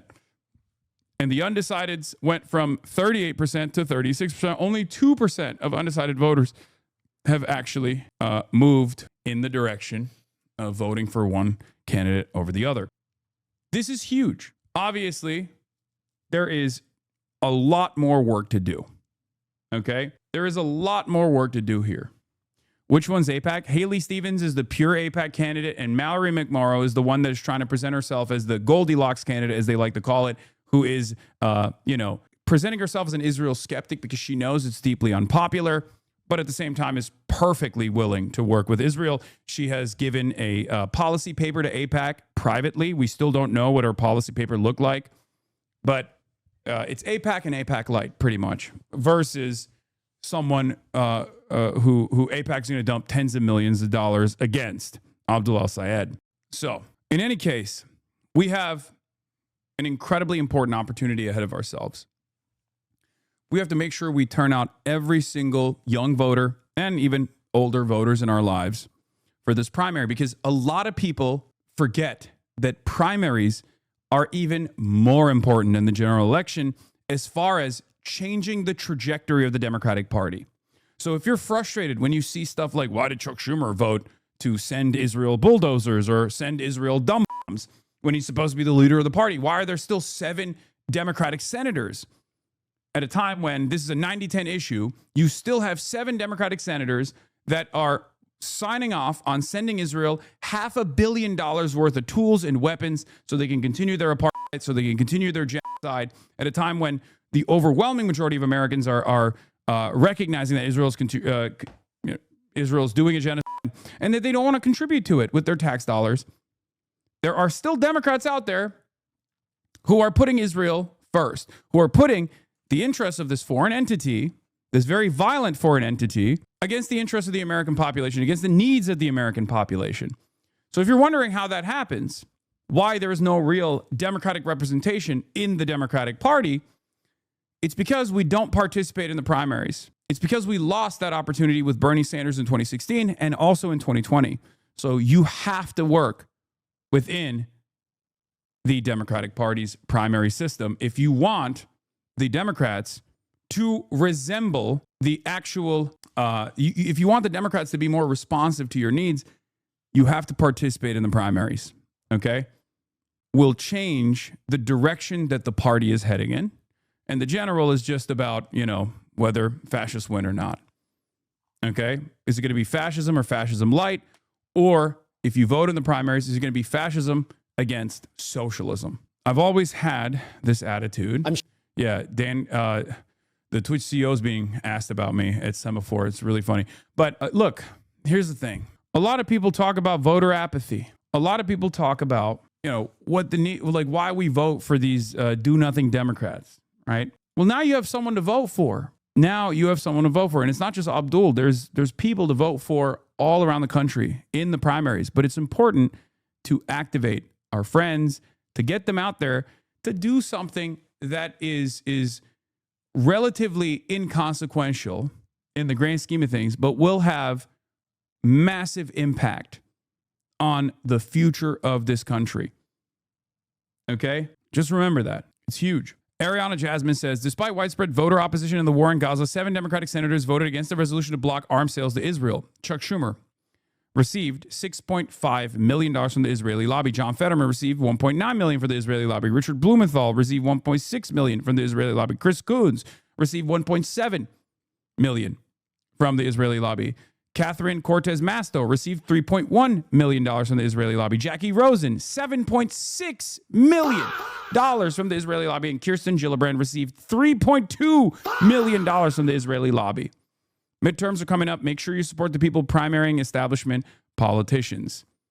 That's right. That's why I always say voting is the least significant, most consequential thing you can do. You take a couple hours out of your day. You could turn it into an event if you want with your friends and you go and you vote, especially in the primaries, and you can have tremendous impact on the future of this country, on the future of American politics. Okay? This is our opportunity. If you hate plugging your nose every time you vote, when you go out and vote every 4 years in the general for the president, and you say, why the fuck are we voting for these goddamn Democrats that are, established Democrats that don't respond to our needs? Why do we have to always make this decision to vote, make this calculation to vote for harm reduction as opposed to the fascist Republicans? Well, here's your opportunity to vote for something. Just like with Zoran, there's an opportunity to vote for something. And I think that matters, because I think that once people start seeing, like I said, let 1,000 Zorans bloom, but once people start seeing that there are more responsive politicians out there who will fight for our needs, who will place our needs first, not the needs of Israel, not the needs of corporate lobbyists, not the needs of mega corporations that pay zero in fucking tax dollars and keep sucking up everything in the form of subsidies, sucking up all of our productive output, ensuring that it does not go back to fixing your potholes, fixing our infrastructure, giving us high-speed broadband internet, something I'm personally pissed off about, spending all that wealth and all of our resources on healthcare and education instead of doing all that. If you're wondering why there are no politicians who fight for that, well, it's because people don't vote in the fucking primaries. And for the longest time, politicians like this didn't actually run. And even when they did run, they didn't have the opportunity to get in front of a lot of people. They didn't have the opportunity to spread that message far and wide. They didn't have that viability. They would always get pummeled. They would always get bullied by mainstream media as insincere and silly candidates, unelectable against the Republicans. But now, a lot of people recognize that the Bernie-crat wing of the party is the most electable wing of the party.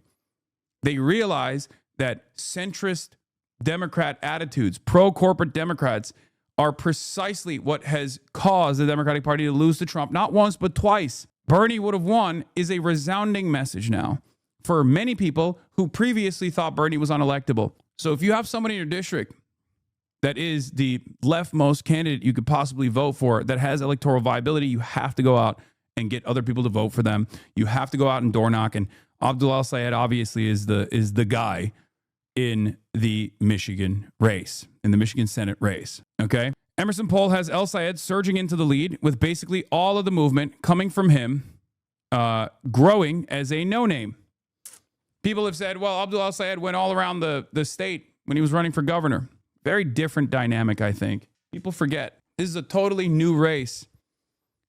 And it's a totally new electorate in some ways. Their attitude towards Bernie's message is entirely different than it was in 2018. Okay? Here's some more information from the Emerson poll we're looking at. U.S. Senate Michigan primary, Democratic primary 2026, Abdul Al-Sayed. If the Democratic primary election for the U.S. Senate were held today, who would you vote for at this time? As we've seen, Stevens is losing support. What is this? Is this AI? No, this is real. This is a real video. So remember that. There are some crosstabs I wanted to look at and also some responses that I've seen. Shannon Watts, one of my primary ops, who absolutely despises me and is super, super pro-Israel, weirdly enough. I don't even know where that came from for her, right? She was an organizer for gun violence prevention. And now she's I guess she doesn't want school shootings to happen in America, which is an honorable cause. I'm on board with that. But she's perfectly fine with school shootings taking place in Gaza every day, it seems, and Lebanon, and maybe even Syria, and certainly in Iran, right? It's very odd how you can be like an anti-school shooting guy in America, but then also consistently demand we funnel more weapons so that Israel can blow up schools overseas. Kind of doesn't make sense. You don't have this like universal perspective on anti-school shooting, right? Weird.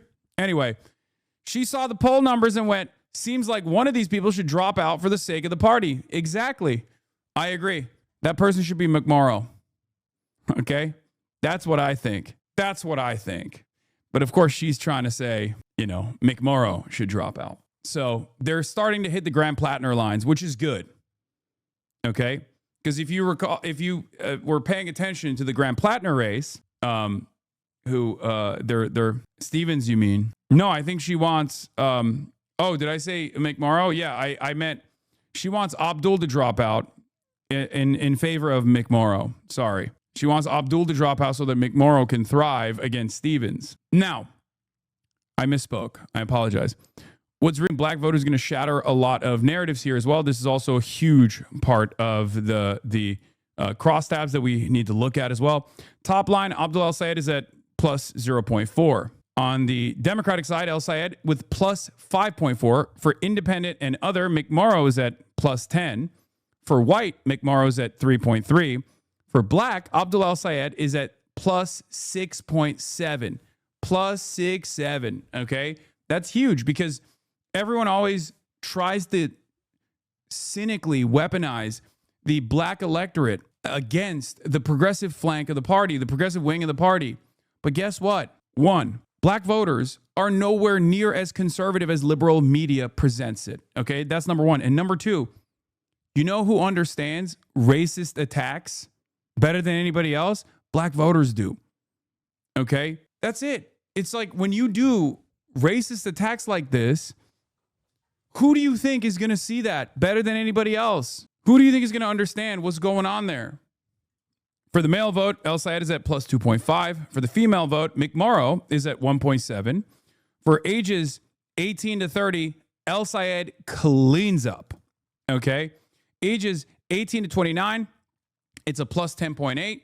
For ages 30 to 39, El Sayed is at plus 23.4.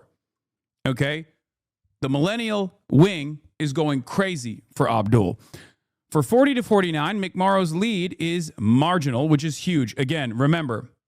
And then plus 50, McMorrow's lead grows. Now, this is significant because plus 50, if we're looking at the actual electorate of who votes in the Democratic Party primaries, plus 50 in the Democratic primaries is basically the damn near entirety, pretty much, of people who vote. Like it's definitely going to be the majority. The majority of voters are plus 50. Okay? And McMorrow cleans up. And that's the reason why she's so competitive against Abdul. Plus 50 to 59. McMorrow's at plus 7.2. 60 to 69. McMorrow's at plus 9.7. And at 70 plus, McMorrow's at 10.5. Okay? And this is part of the reason why. Even, I believe it was, where is it? Yeah, it was Haley Stevens' pollster that pushed back against the Emerson poll. Brian Stryker, who's conducted internal polls for Haley Stevens, pushes back and says, and Mitch voter, who is, again, a McMorrow fan, says, this is interesting. For Dem primary voters, this would be a stunning change for the Michigan August primary electorate. 52% under 50 electorate, 48% above 50 electorate. Now, the reason why Emerson is weighing the under 50 electorate higher than other pollsters is also the reason why they've been more successful at reaching the final results, like closer to the final results in the Zohran Mamdani election as well. Even in that race, they were undercounting youth turnout. Okay, because youth turnout is usually not great. Okay, historically, youth turnout is disastrous. It's terrible. So they are increasing the likelihood of youth turnout in their calculations because they've seen it happen in other primaries. That's the reason why Abdul is so competitive. Okay.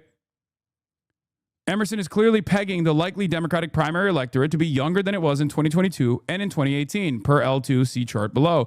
They might be right or wrong about that assumption for the model, but hardly irresponsible or worthy of being ashamed, says Adam Carlson, another pollster.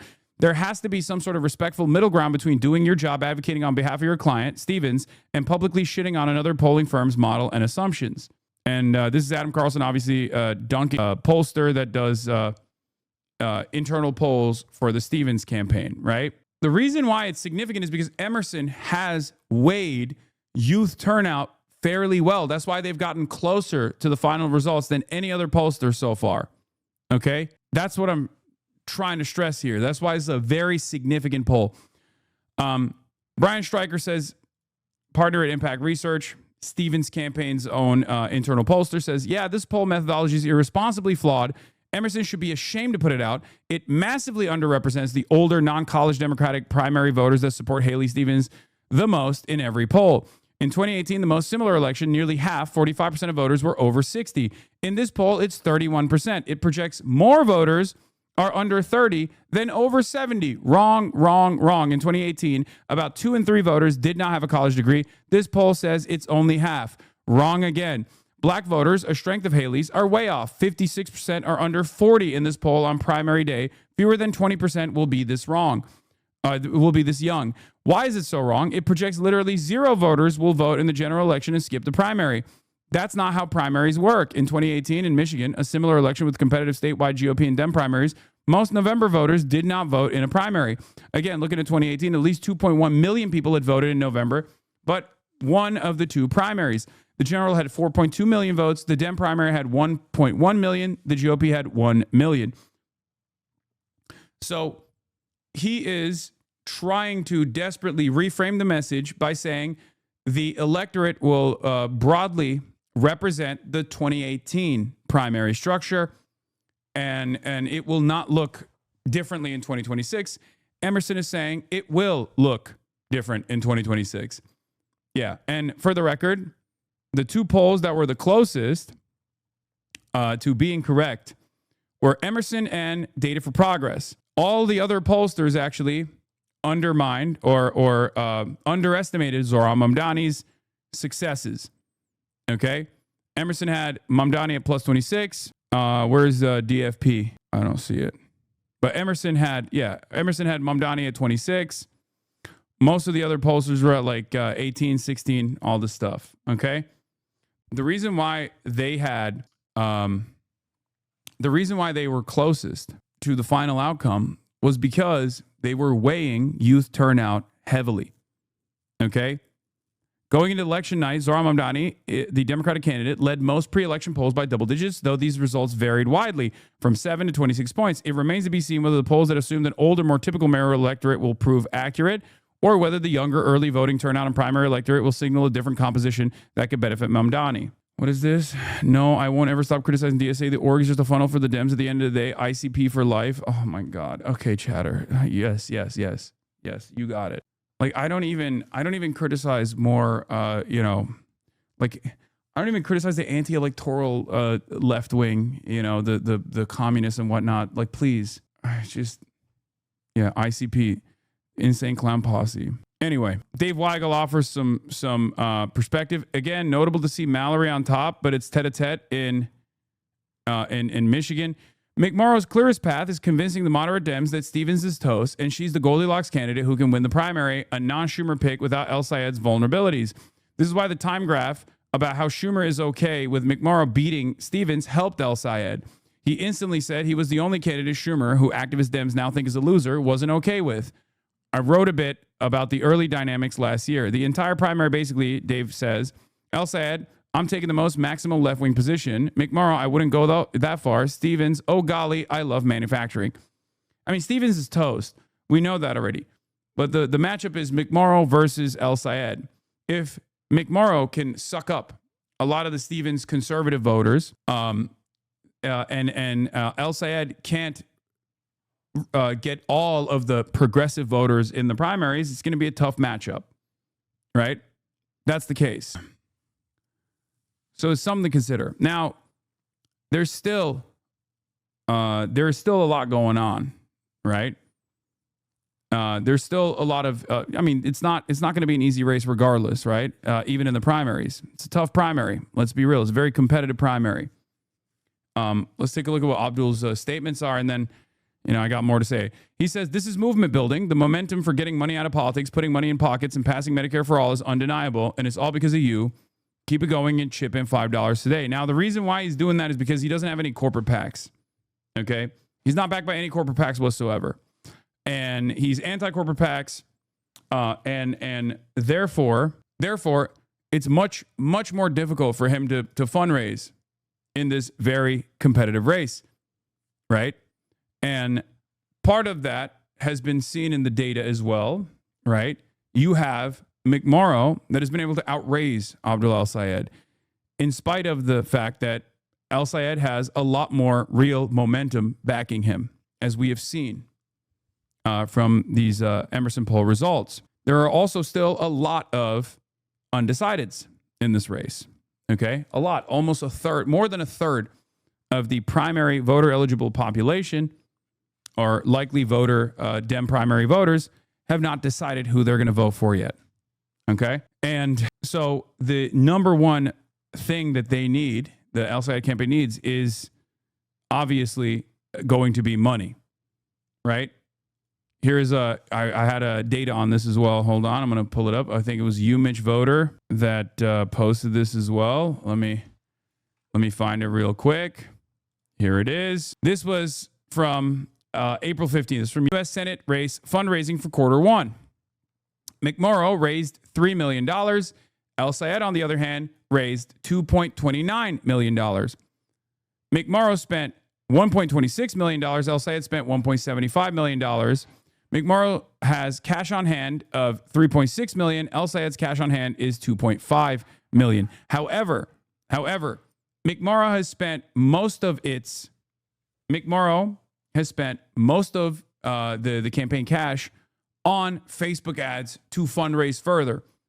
Abdul El-Sayed, on the other hand, has spent a lot less cash on trying to generate more fundraising dollars.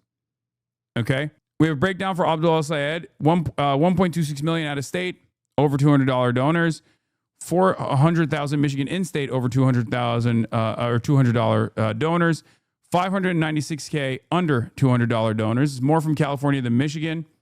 UMich Voter is trying to say, it's outsiders, and there is not really enough momentum inside of Michigan for Abdul El-Sayed, and the momentum is coming from outside of the state. People like ourselves, people that are in the state, people in California. Okay? Now, here's the situation. It doesn't matter where the money's coming from, because that money will be spent on putting Abdul El-Sayed in front of Michiganders who will vote.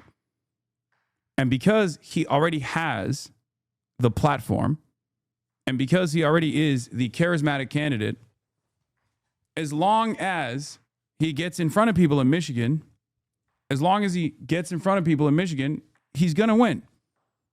Okay? It's that simple. Small tip from someone who's worked in campaign finance: you don't need more or even as much money as the opponent. You just need enough to have a real campaign. At a certain point, money has diminishing returns to electoral politics. Yes, there's also some truth to that as well. If you don't have good politics, if you don't have a good campaign, or if you're not charismatic, it doesn't matter how much more you spend than your opposition. Kamala Harris is a great example of this. Kamala Harris outspent Trump. Kamala Harris was dumping millions and millions of dollars into certain TV markets in like Pennsylvania, and it wasn't even moving her favorabilities a little bit even, right?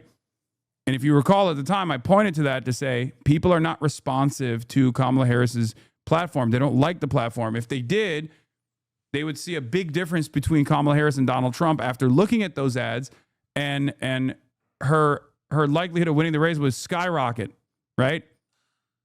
But it didn't. Abdul, on the other hand, has the exact opposite problem, where because he doesn't have massive corporate PACs and big donors in general, that he has the good policies, but he has a hard time getting in front of people. Okay? It's that simple. It's also why Mamdani didn't need to outspend Cuomo, but there's always a minimum you need to have a real operation to pay staff and comms, etc. Exactly. Seeing a big difference between Kamala and Brandon would have helped. She did the opposite. Yeah. So just remember that. Okay? Also important that Abdul is +8 in the last quarter. The more voters hear about him, the easier he has it. So it's way more upside for him than McMorrow. Yes.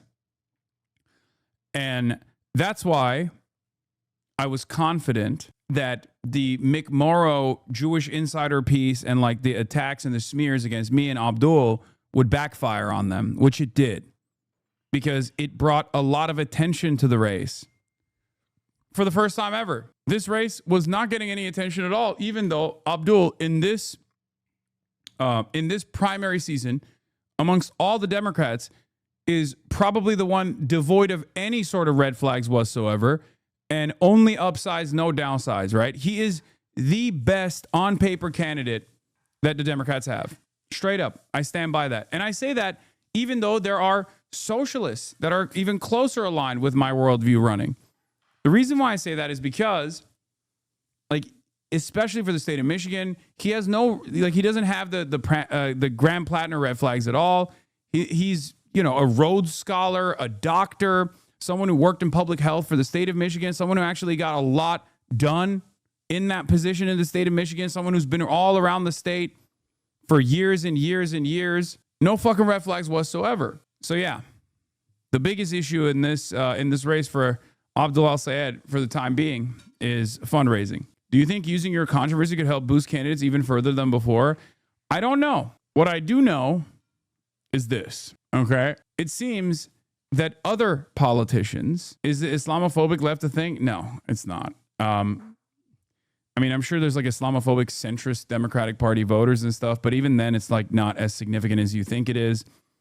But what I was going to say is, one last thing was, from Emerson's January poll to their April poll, al-Sayed has gained ground nearly across the board, but his biggest gains have been among voters 30 to 39. Caveat, sample sizes of subgroups are smaller, 65, so movement should be treated as directional. The millennials are rising up, okay?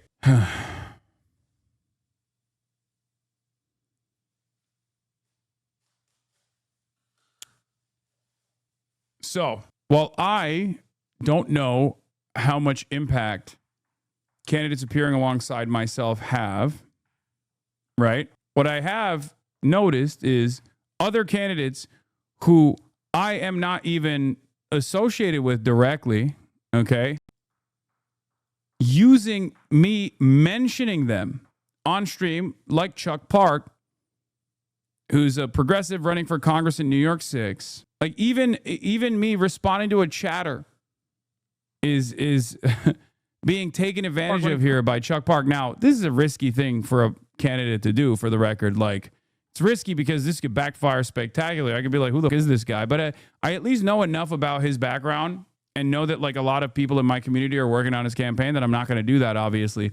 But the fact that like he's using this as a free ad is crazy, right? Queens, I know. Everyone always tells me check out Chuck Park. Yes, we will check out Chuck Park eventually. I promise. Why not this weekend? You can check out Chuck Park for Congress. That's me. At 2 p.m. on Saturday in downtown Flushing. Links in the bio. Hasan, you're invited. And Representative Meng, as always, you're invited too. Check out Chuck. Like, hey, yo, chill. Don't expose it like that. I mean, this is a crazy thing to do. Come on, man. It's brave. You know?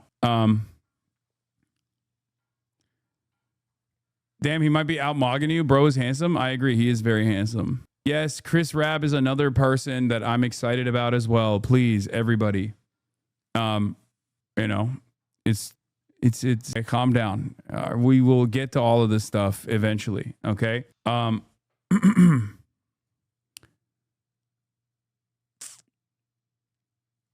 So yeah, we got Oliver Larkin that's getting some traction as well. It's very exciting. What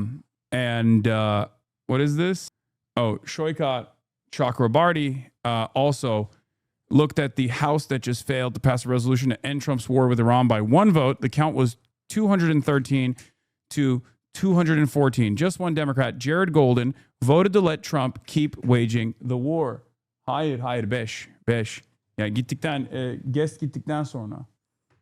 Shoykat says way more Dems than Golden want to continue this war, but they know it's politically toxic to vote for this war. So Dem leadership gets Golden to be the one to vote to make sure this fails. He's not running for re-election, so he has nothing to lose.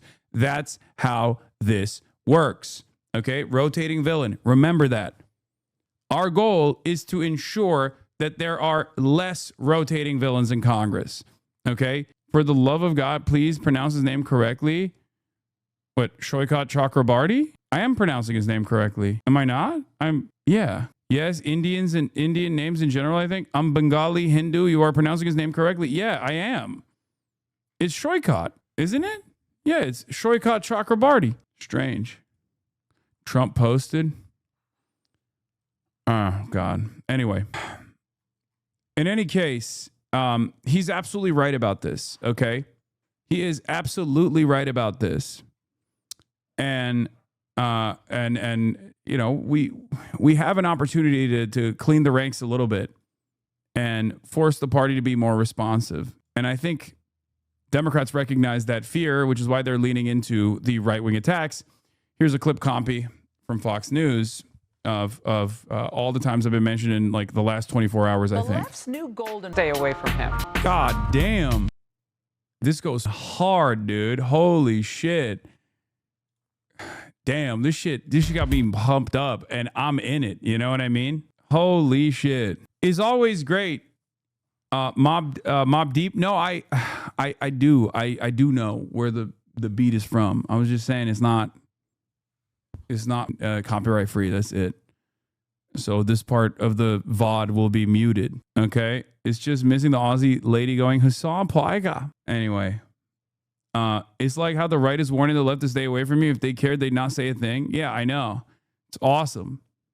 I think it's less tactical for them and more just, you know, something to fill the airwaves with. Because, like, you know, I'm a target-rich environment. I will say crazy things, right? I'll say things that, like, they can easily pick up on and say, look at how radical the left is. Look at how crazy they are and stuff like that, right?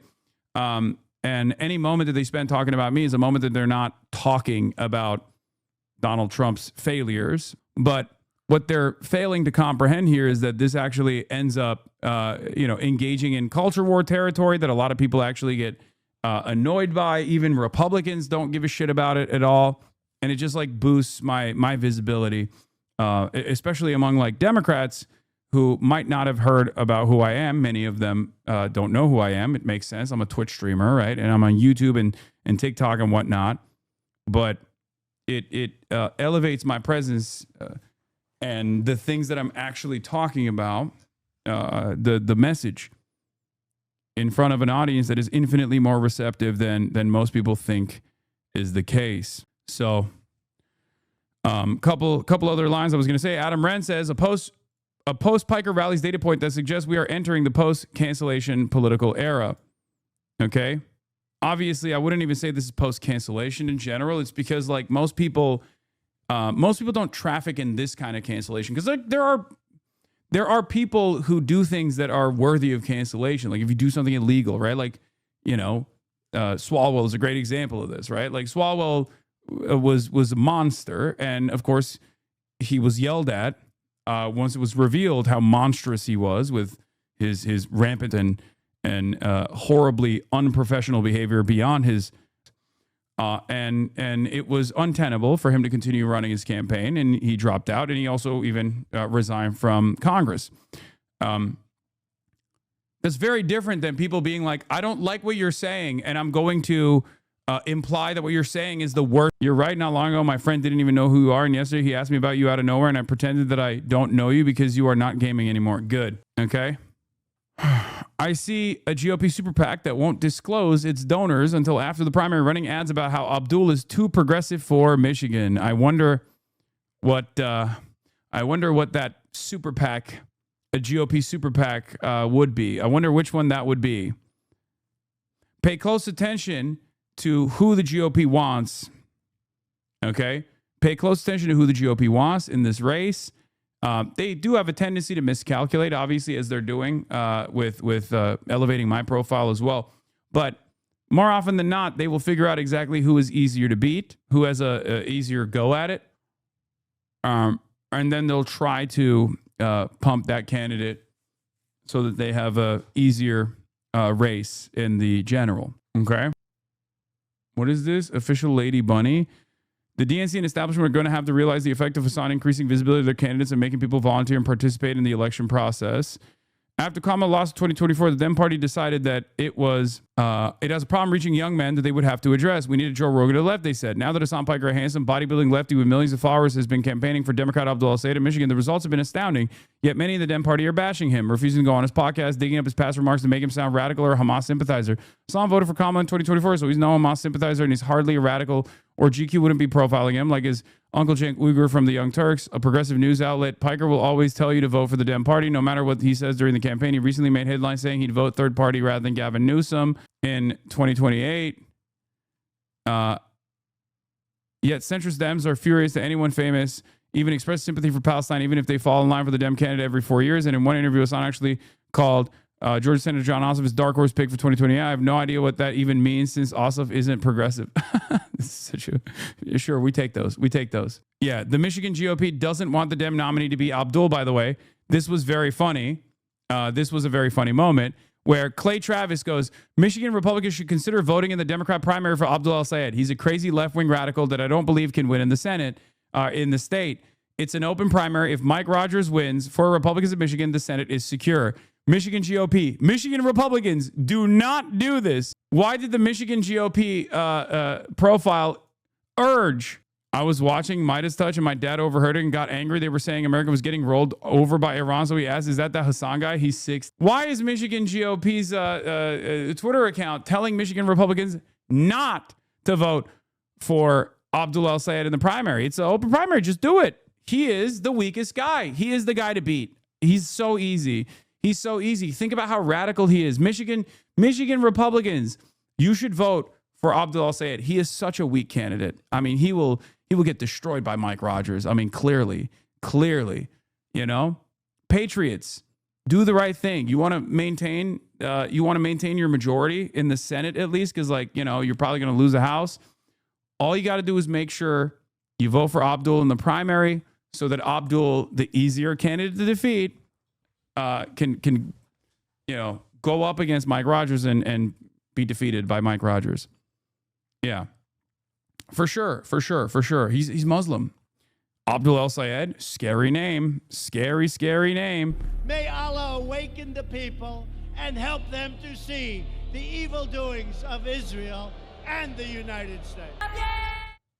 You know, just think about how easy that would be, how glorious that would be. Apparently I've been asked, now Dan Clancy's getting asked about me too. Sunrise Movement about you. What is this? For the past 4 weeks, establishment Democrats have been obsessed with denouncing a Twitch streamer, Hasan Piker. Why? It's simple. They're terrified. Think about it. The corporate wing of the Democratic Party hasn't been offering anything new or interesting to its voters for almost 2 years now. These corporate Democrats have spent weeks freaking out over a Twitch streamer. Not because he's pro-Palestine, that's just the surface. It's because he and his millions of viewers demand more from these Democrats. Hasan is calling out the party's inability to inspire young voters, to organize labor, or to stand up against corporate interests. And deep down, these corporate Democrats know that he's right. Remember what happened to the Republican Party after the Bush era? The Tea Party and Trumpism destroyed their old guard. And the establishment Democrats in office right now, they watch that collapse up close. And they know exactly what it looks like when a party loses control of its base. So when they go after people like Hasan, like student protesters, AOC, Zoran, or even Bernie, it's all based on a craven interest in self-preservation. They see the next wave of progressivism coming, and it's the beginning of the end of neoliberalism and do-nothing Democrats. I've read about what happens to political parties right before they go extinct. The Whigs didn't expect to disappear overnight. The Bush-era Republicans, they didn't see it coming either. And if progressives keep building on the momentum that they have been over the past 2 years, Hasan Piker won't be a problem for these corporate Democrats any longer. He will be part of the future. However, we can't just sit and wait for this future. We have to build it. If you want to put real labor rights and progressive values on the ballot, phone bank for a candidate this week who's actually ready to build this future with us. When the American Israel Public Affairs Committee, often referred to as AIPAC, shows up at your office, what will you do and why? Fuck AIPAC. They're a racist organization and I will not meet with them. That's Chris Rabb. He is running for Congress on a platform that centers organizing, fair pay, getting corporate money out of politics, and growing the power of the American. For the record, that is how you say, that's how you use swear words, okay?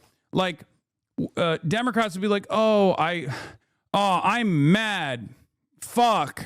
Like, that's different. Like, that is not effective messaging, okay? Simply using a bad word is not going to have the same utility as saying fuck AIPAC. Okay. Working class. If you're ready to kick do-nothing Democrats out of Congress, make sure to join a phone bank ASAP. Hell yeah. Another W defense.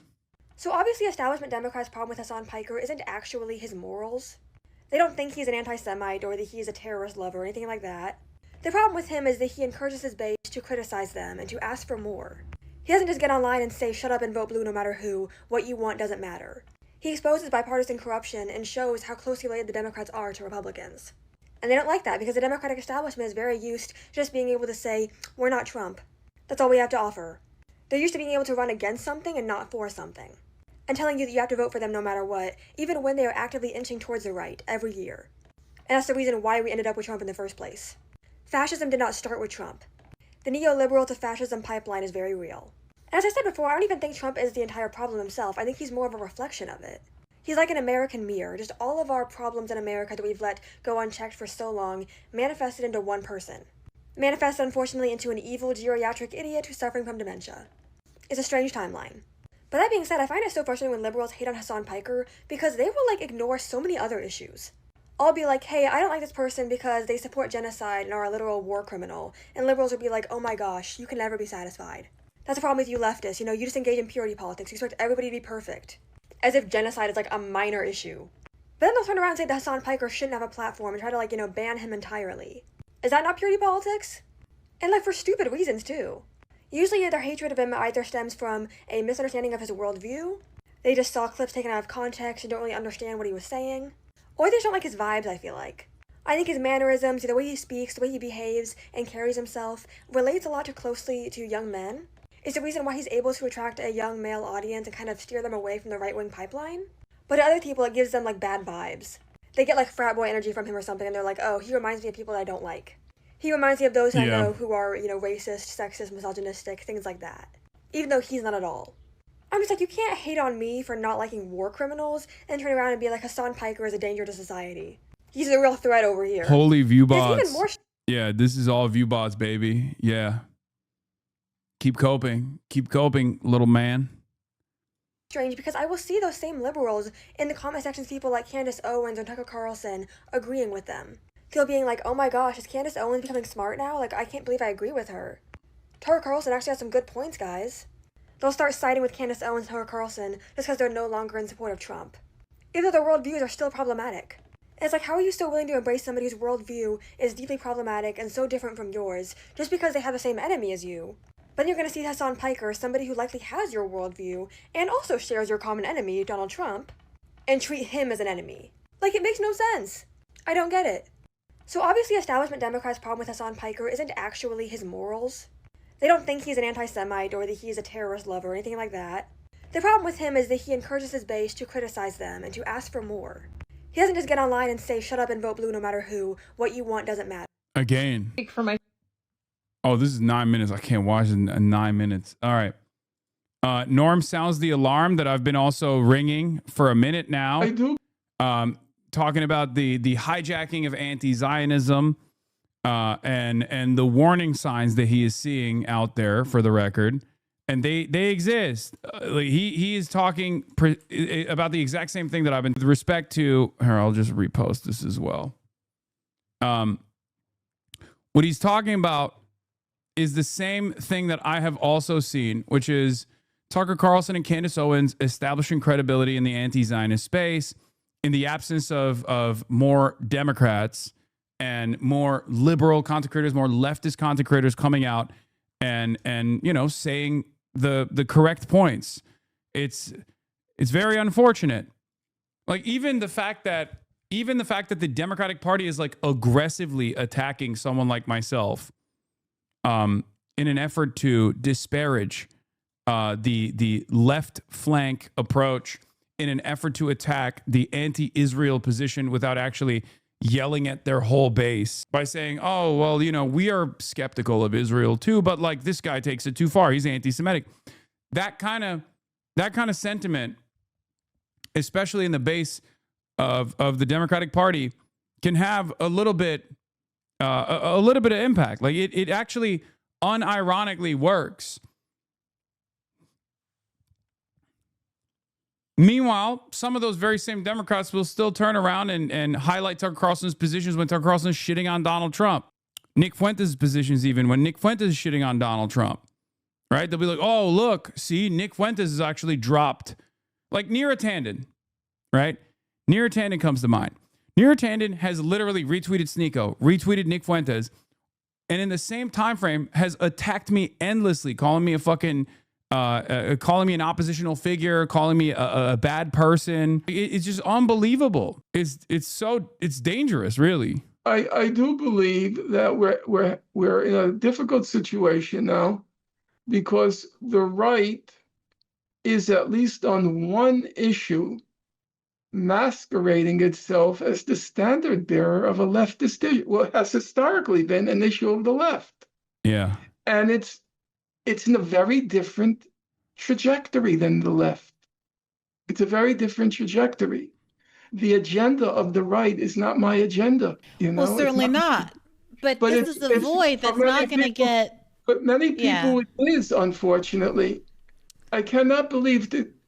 You would never believe how many emails I get. What do you mean the Israelis didn't kill Kennedy? How can you say that?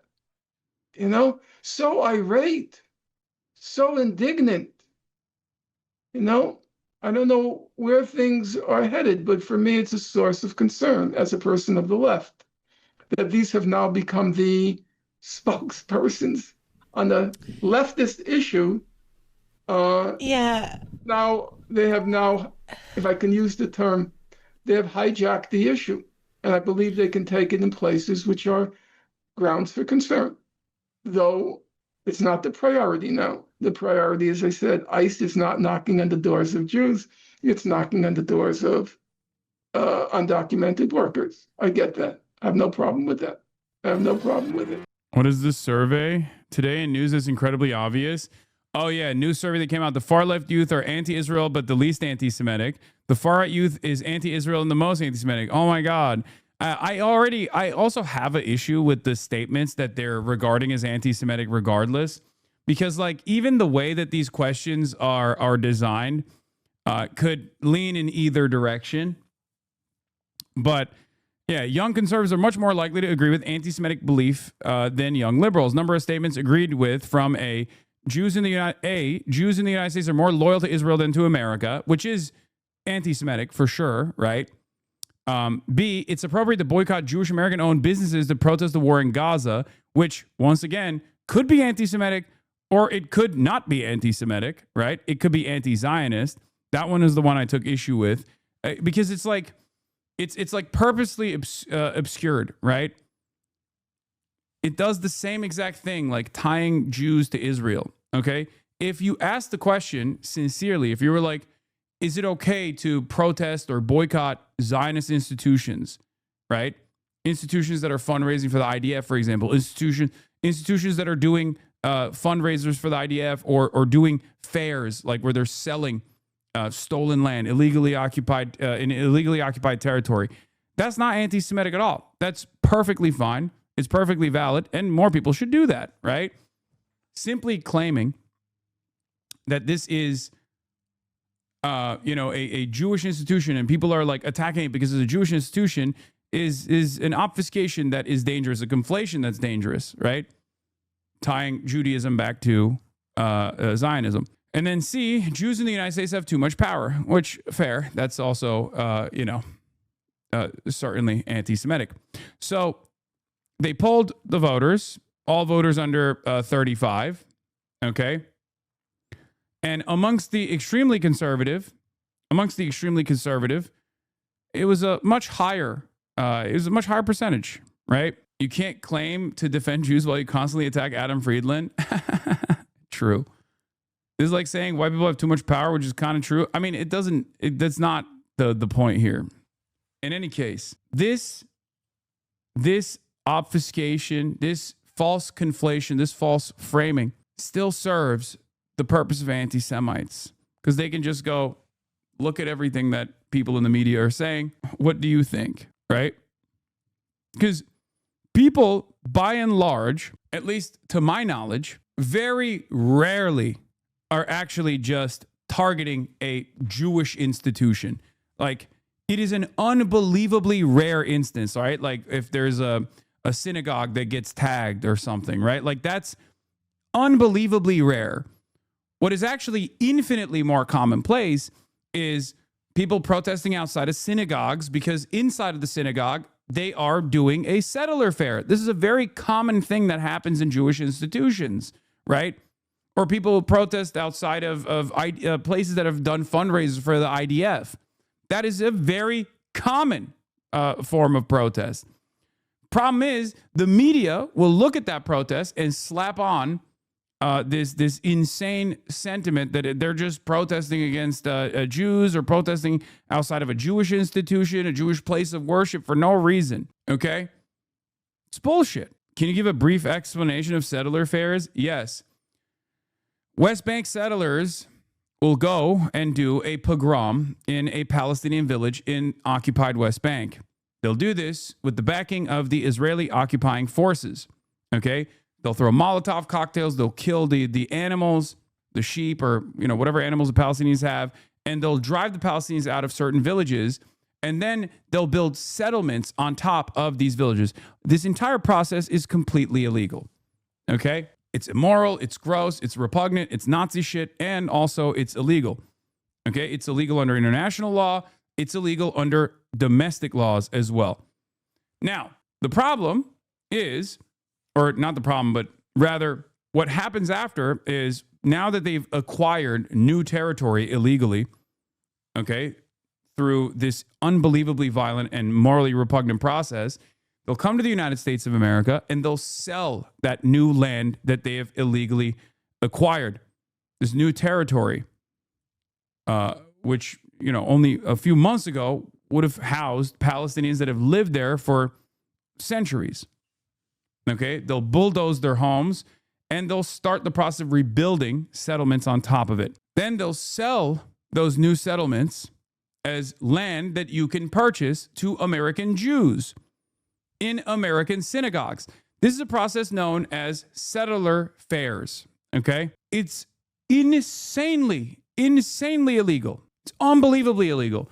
And it's also heinous that these institutions, these places of worship, synagogues, and other Jewish institutions will open their doors to this illegal process, and the media will play along with the narrative that these anti-Semitic protesters are attacking a synagogue or protesting outside of a synagogue.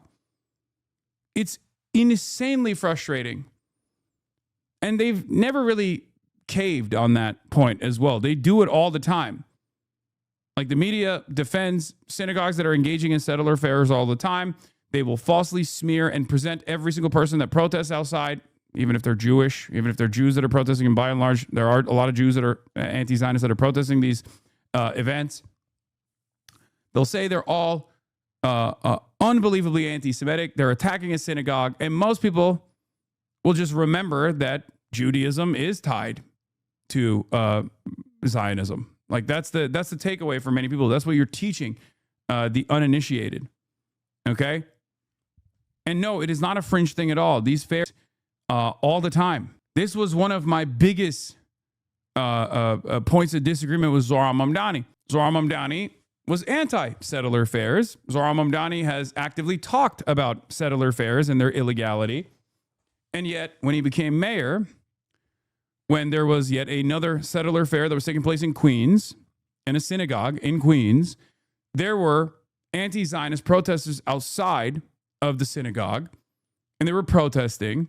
And some of them were chanting, say it loud, say it clear, we support Hamas here.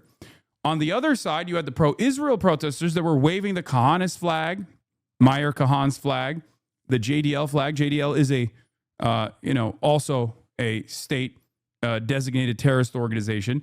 They were talking about how they were going to rape and kill Zohran. They were going to rape and kill Palestinians, like all this insane, heinous nonsense.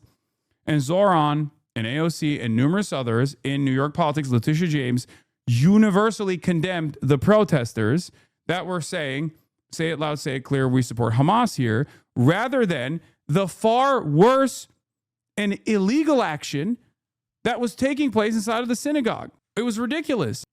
Imagine selling Ukrainian land in a fair inside of a Russian Orthodox church in the United States of America and suspecting or expecting everyone to be okay with it, or you're an anti-Christian racist. Yeah, anti-Russian, you're Russophobic, you're anti-Christian Orthodox.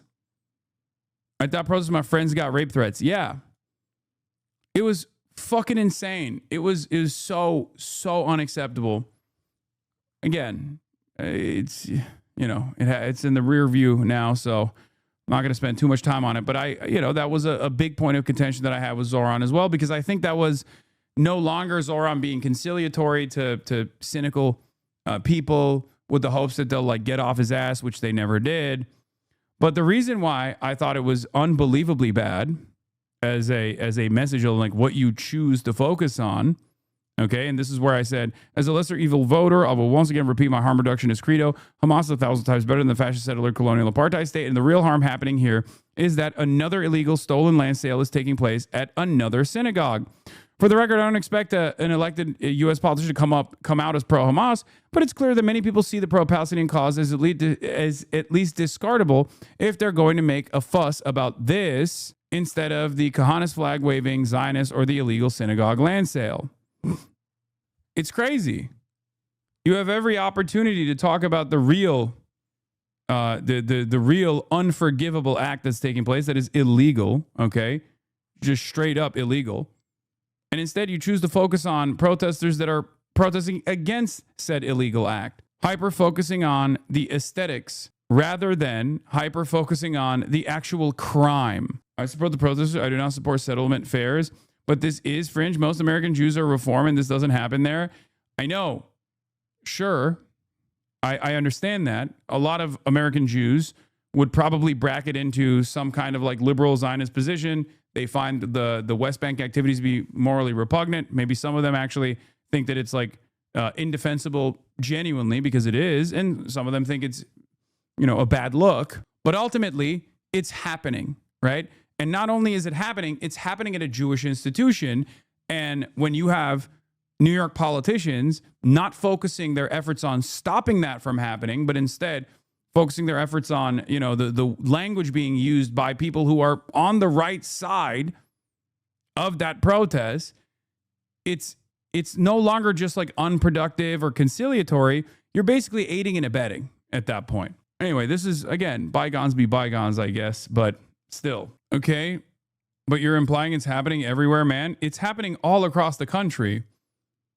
It is. You said it's happening everywhere. I don't know. Seems fringe. No, it is not brother.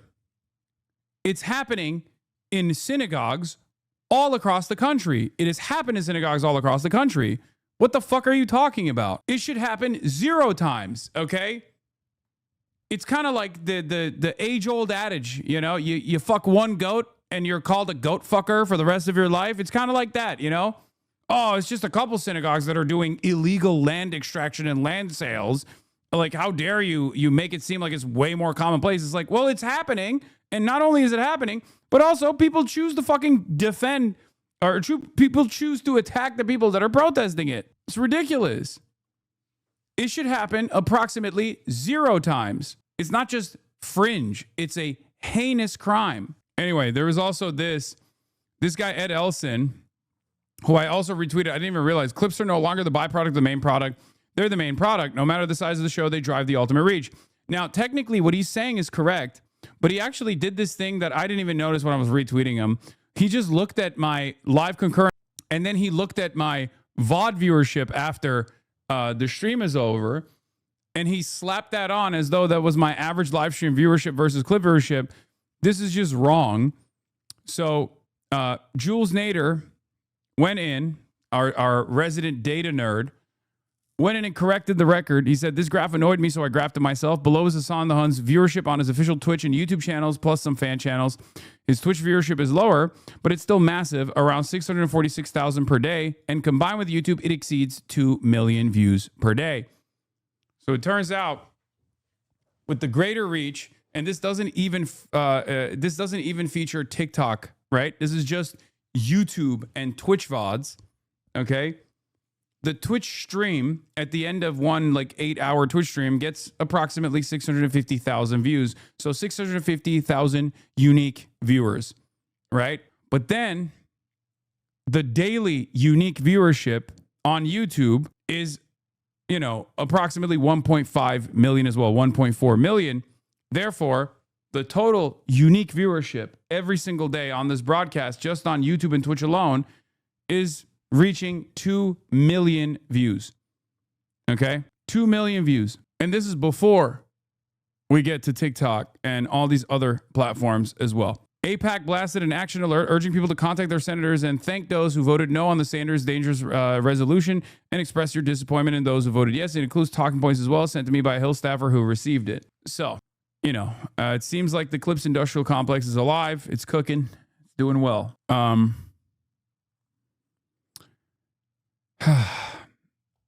Not correct. One person could watch multiple Hasan videos in one day. It's true. They can. But, the likelihood of that is far lower. Anyway, let's move on and let's get to Situation Mon. There was this last one. It was the last two things I was going to look at. Semaphore is doing a conference. Asked about Democrats debating whether to go on Hasan the Hun's live stream, Twitch CEO Dan Clancy tells Maxwell Tawney these words. Let's take a look. Sure, you've been aware that one of your biggest streamers, Hasan Piker, has been in the middle of this weeks-long debate inside the Democratic Party about whether people should go on his stream, as more politicians do go on Twitch. I saw Gavin Newsom was gaming on there somewhat recently. I mean, you've obviously dealt at various times with Hasan Piker. You guys have, taken him off the platform. He's kind of come back on, temporarily kind of suspended him. What's your perspective as you kind of watch this play out? Do you think that people are kind of misunderstanding, or anybody in the Democratic Party is kind of misunderstanding his audience or his kind of popularity there? What do you think as you're watching this debate? Yeah. So look, I don't have an opinion on any particular streamer. I think it's absolutely the case that one of the challenges when you're live streaming is you're up there and you say a lot. And when you say a lot, especially as you're more inflammatory, you might say a lot of things that are over the top. Now, for us, the way we handle that is we have a very clear set of community guidelines where we do not allow certain type of behavior. If you violate that, then we take enforcement actions and we suspend you. It's designed not to kick you off forever. It's designed to say, no, you're going to have a suspension whenever Hasan has stepped over the line. We've taken action. And it's interesting now because, those folks will get worked up from both the right and the left on this because we have also conservative people that are saying certain things that some people don't like. And one of the things that kind of works well on Twitch is if you don't like what someone's saying, then don't go and listen to them. Right. And then it's not in your face at all, literally. Yeah. It doesn't get injected into you like, you got to go see it. Totally. No, if you disagree. And so, in general, we think it is important for us to allow people to express themselves. Bro, what do you expect? He's not gonna be like, Hasan is the man. What are you, crazy? And also, not only is it, it's good that he's not saying shit like that. Okay, and yes, I have been justifiably banned due to pressure campaigns. And also unjustifiably banned due to pressure campaigns, oftentimes coming from the far right. But I don't, it is what it is. You just got to fucking play ball to the best of your ability.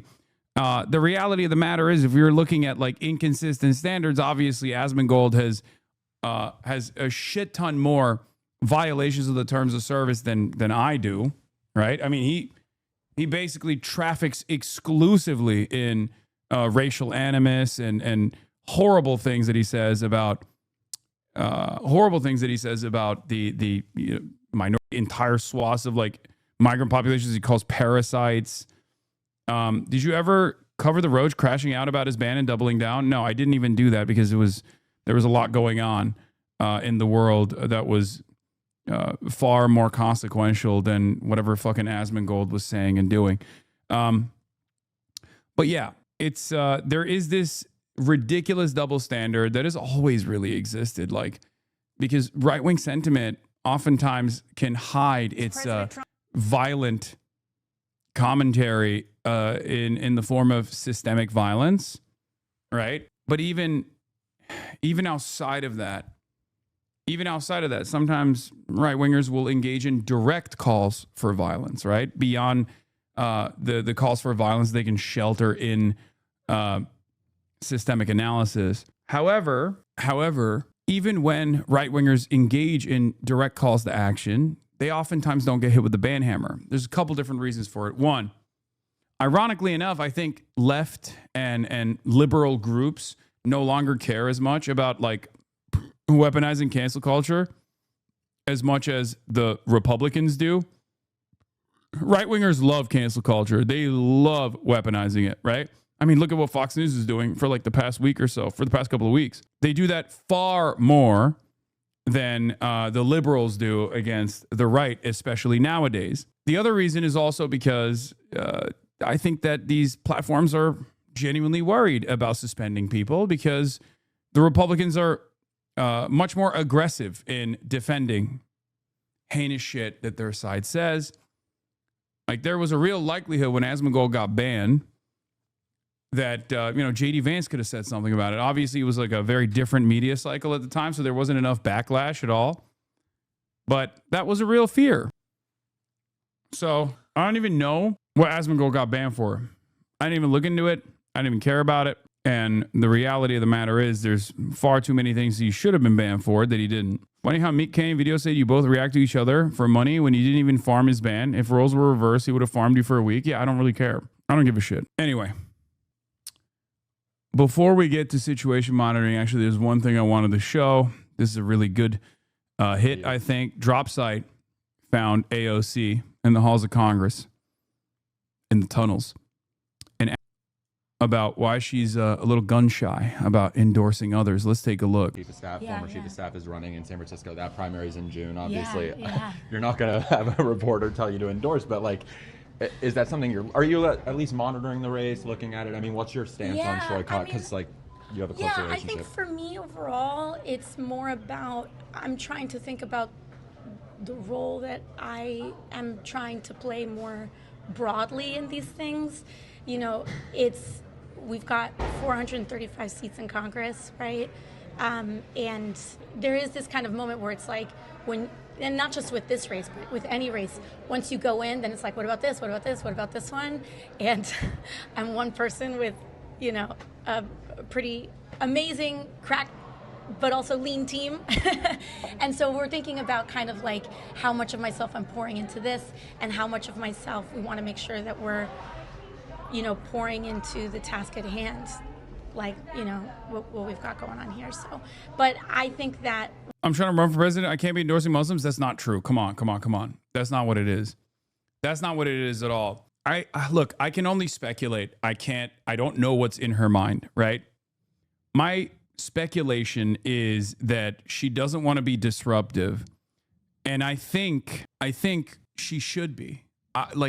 This is her opportunity to be a leader in the party, okay? Like, I think playing it safe is not good. Don't let others speak for yourself. Go out there and be in the fucking front lines. I promise. As long as you're bold and unflinching, people will back you. They are waiting for it, okay? That's just the way I see it. Because, like, half of the reason why the broader left has negative attitudes about AOC is born out of her safe plays that come immediately after she actually does make a bold legislative play, right? She'll go on the floor of Congress and say what Israel is doing is genocide, it's unacceptable, before many others do, before many others would ever even dare to say such a thing, right? But then she'll go and partner with institutions that are pro-Israel and will do this like she'll be apologetic almost about like being in the front of the conversation, being in the forefront of the conversation. I wish she was more bold and stood by her principles, because she has those principles. If you look at her legislative track record, it's far, far more progressive than most. And yet a lot of people on the left think she is that she is an oppositional figure to progress. And I think it stems from the fact that she always wants to play it safe or is a little bit worried about being out front. Because when you're in the front, you're going to get yelled at a lot. right? When you're in the front, you're going to get yelled at a lot. And she does not like to get yelled at. Nobody does. And I understand nobody does. But I think it's time. It's time to be bold. It's time to be brave. And it will be beneficial. What I will say is that I think that the primary environment that we're seeing is really great. I think that progressives have already notched some really impressive victories this early into the primary season.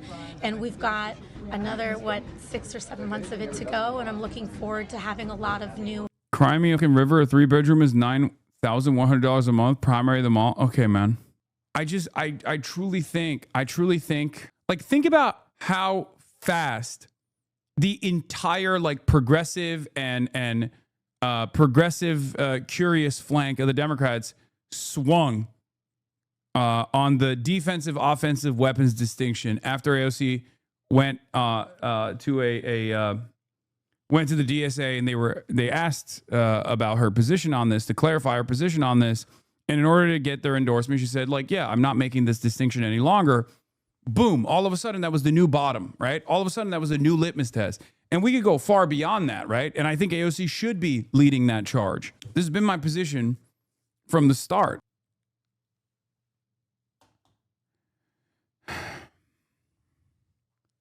And I wish that some of our representatives, some of our movement representatives in Congress were less gun shy and were more unapologetic, because I think there is a lot of upside to that kind of communication strategy. I'm not even talking about like issue specific things at this point. I'm just saying, like, vibes wise, just being unapologetic, standing 10 toes down and saying, this is what I stand for. This is what this movement stands for. I have the backing of the people, so I'm going to say this, even if you yell at me. That will genuinely benefit people, okay? That will genuinely benefit all politicians who choose to do so. A little bit of friction is good, okay? Colleagues here in November that we can, it's been a lonely, really. Might be one issue where you're out of touch with your viewer base. Many people see the hesitancy to be bold as the defining reason AOC is not it. No, I mean, it doesn't even matter. Like, she has the backing. It's her opportunity to seize. That's what I'm saying. Lonely road for the first 8 years, and I'm really hoping that it'll be a little less lonely in November. My boss has a book about that. You keep telling us she has the backing. I mean, she does. It doesn't. No, she doesn't. She clearly doesn't. Come on. Wait, what? Chatter. I'm gonna serve you a little bit of, hard pills to swallow here. Okay. A little bit of cold hard truth time. A lot of people don't like hearing this, in this community especially. Okay. This is a real Graham Plattner situation for many of you. Okay. A real Graham Plattner situation. Most people don't make these similar calculations to you. Most people love AOC. Most liberals love AOC, and a lot of leftists love AOC as well in the broader movement. Okay? There are certainly those who criticize her. There are certainly those who sometimes even are wrong in their criticisms and will lean into fake bullshit. I've tried to work through that while still maintaining a critical framework in my coverage of things that she does, things that I wish she would do, right? Hasan, her genuinely lying about the ceasefire back in the day broke a lot of trust. I'm saying her moving this way will not win anyone back or forward.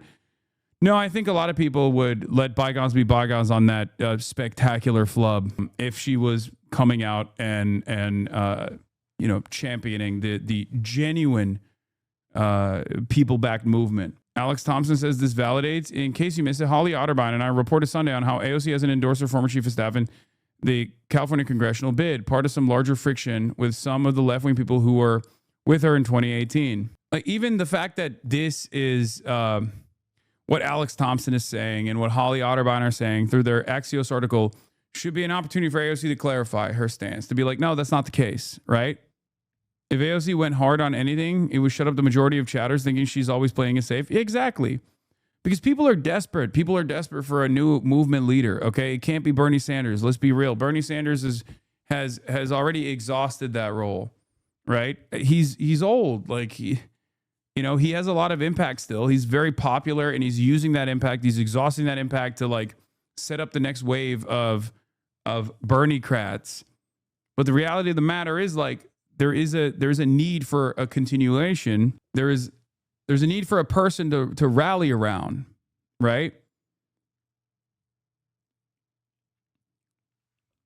And I think AOC could be that person if she changed her communication strategy.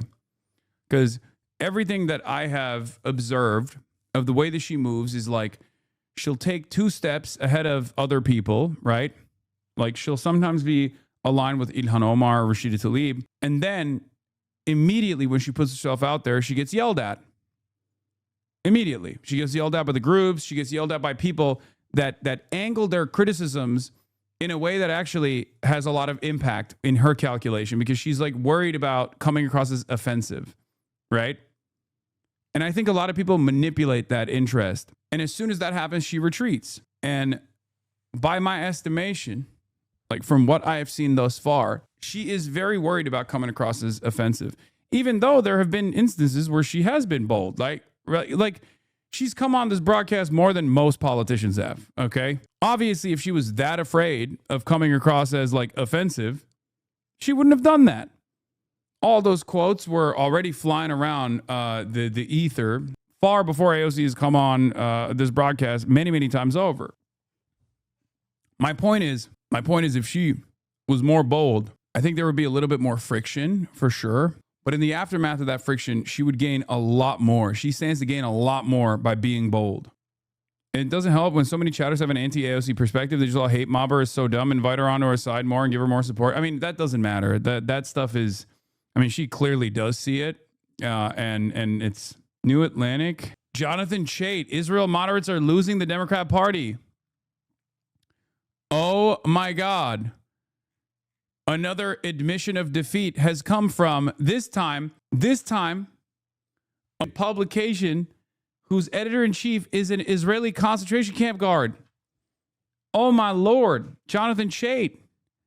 He isn't the concentration camp guard, but the fact that this is like being published in the Atlantic, oh my lordy. If you recall, for the longest time, I used to say, by the way, shouts out to the Piker Broadcasting Service. If you want to be on the winning team, you already know where to go. Piker Broadcasting Service for tomorrow's news today. Okay. If you want to get the news and where the country is moving towards in the next couple of months, you come here to the Piker Broadcasting Service, sponsored by you, the people, for you, the people. That's right.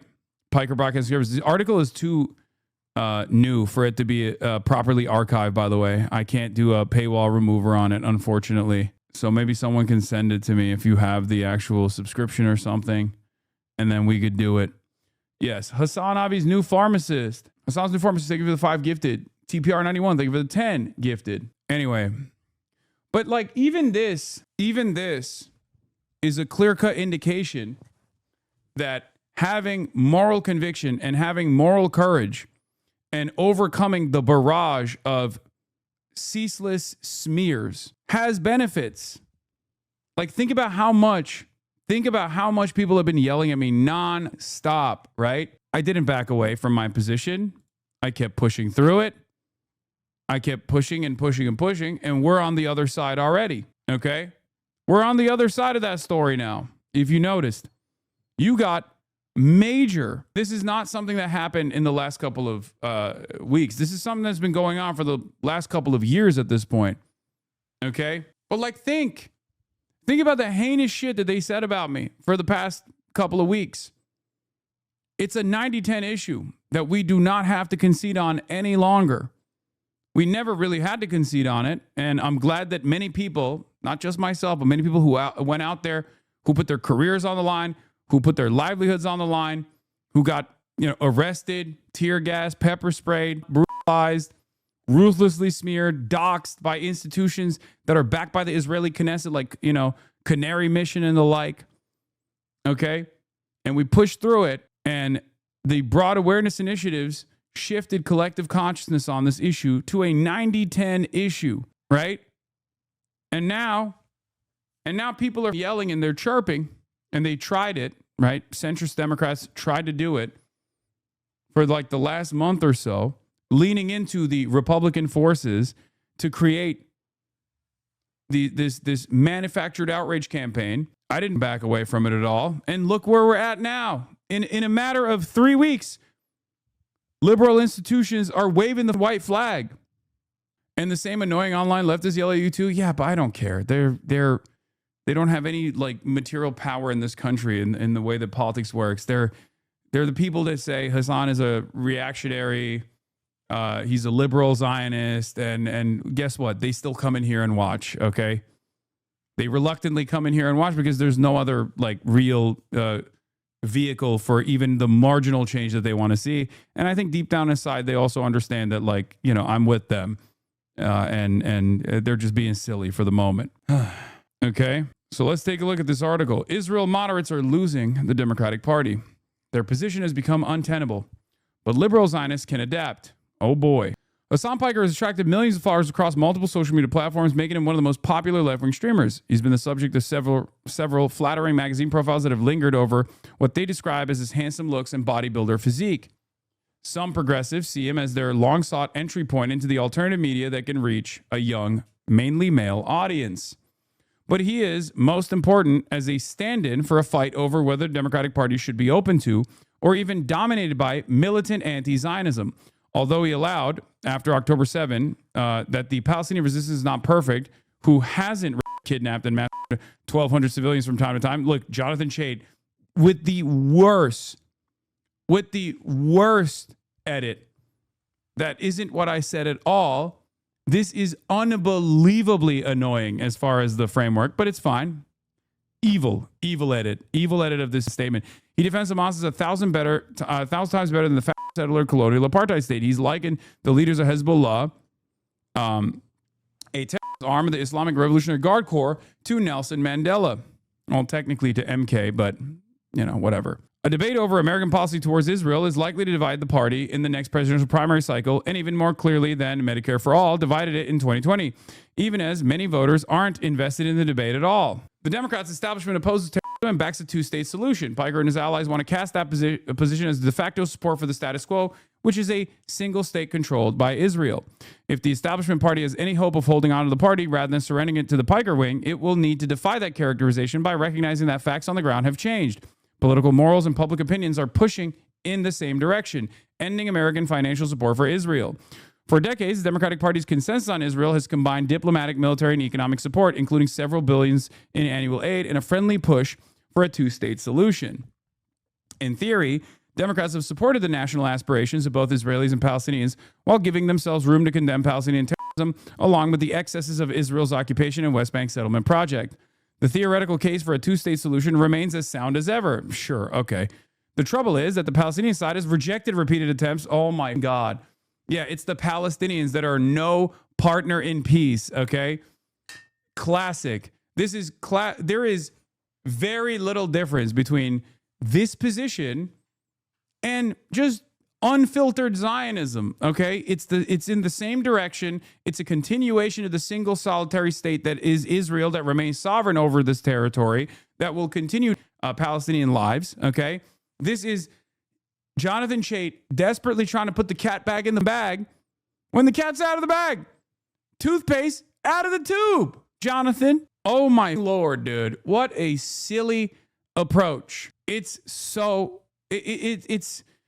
indecent and so immoral because it tries to actively disparage the Palestinian side as aggressively as ever while saying that the dynamic has changed. Okay, so if the dynamic has changed and we're no longer in, January 2024, you can't really write this article while claiming that you recognize that the dynamic has shifted. Because I assume his main thesis here is going to be, if we don't find a more manageable solution where we can maintain liberal Zionism and defense of Israel while still criticizing the excesses, Hasan and his militant anti-Zionist wing are going to come across as the morally righteous position. Now, there's a little bit of truth in that admission. We are the morally righteous position. It's correct. And not only do we maintain the morally righteous position, we now maintain the majority popular position. Okay? Even Jonathan Chait in this very moment cannot acknowledge that. Okay? It's over. But it is unbelievably cynical for someone to openly admit that they're losing control over this conversation when their primary goal is to still maintain some semblance of aid for Israel. And this is purely about tactics, like how we, liberal Zionists, must communicate our criticisms against Israel so we can maintain our support for Israel at a time when people are demanding no support for Israel. It is evil. Yes, of course it's evil. Let's take a look. Hype train level 1 achieved, by the way. Okay. The trouble is the Palestinian side has rejected repeated attempts by Democratic presidents to bring about the birth of a Palestinian state, and that Israel's longest-serving Prime Minister Benjamin Netanyahu and his right-wing coalition do everything they can to subvert such a solution. At some point, supporters of the two-state solution have to take no for an answer. The United States is effectively supporting a one-state solution whose entire strategy rests on an endless cycle of responding to terror with military force, a process of periodic attacks that Israel calls mowing the lawn in place of any diplomatic path. I like that he still talks about how Nazified Israel is, by the way. He's like, yeah, Israel is pretty Nazified. I mean, that's a pretty crazy thing to say. But also it's the Palestinians that just keep refusing the big, beautiful Democrats and the wonderful proposals the Democrats have offered the Palestinians. Bullshit. Okay? Netanyahu represents a parliamentary majority that has run the country for 2 decades. He has undermined diplomacy repeatedly by, among many other acts, lobbying against the Obama administration's nuclear deal with Iran, propping up Hamas in Gaza before October 7th to ensure that the Palestinians didn't have leaders he might be expected to negotiate with, and proposing that Trump administration go to war with Iran. This is literally, I'm telling you, this is like an October 8th, 2023 article for someone with foresight that, because if you recall, I was shocked for months after October 7, when Israel was just going through the process of conducting its genocide. I was shocked that the Democrats wouldn't even lean into a liberal Zionist off-ramp, right? Because I was like, you've lost control over this narrative. You've lost control over this conversation.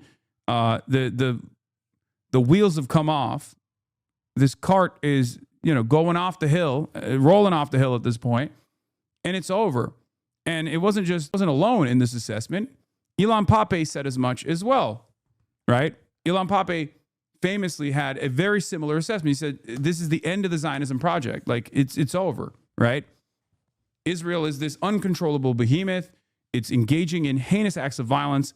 And the more Americans in the Western world recognize that these actions are heinous, and the more they actually look at the Zionist project as not this like beacon of prosperity in this otherwise desolate, barren land, but instead an exterminationist project, which is what it actually is, they're no longer going to want to support it.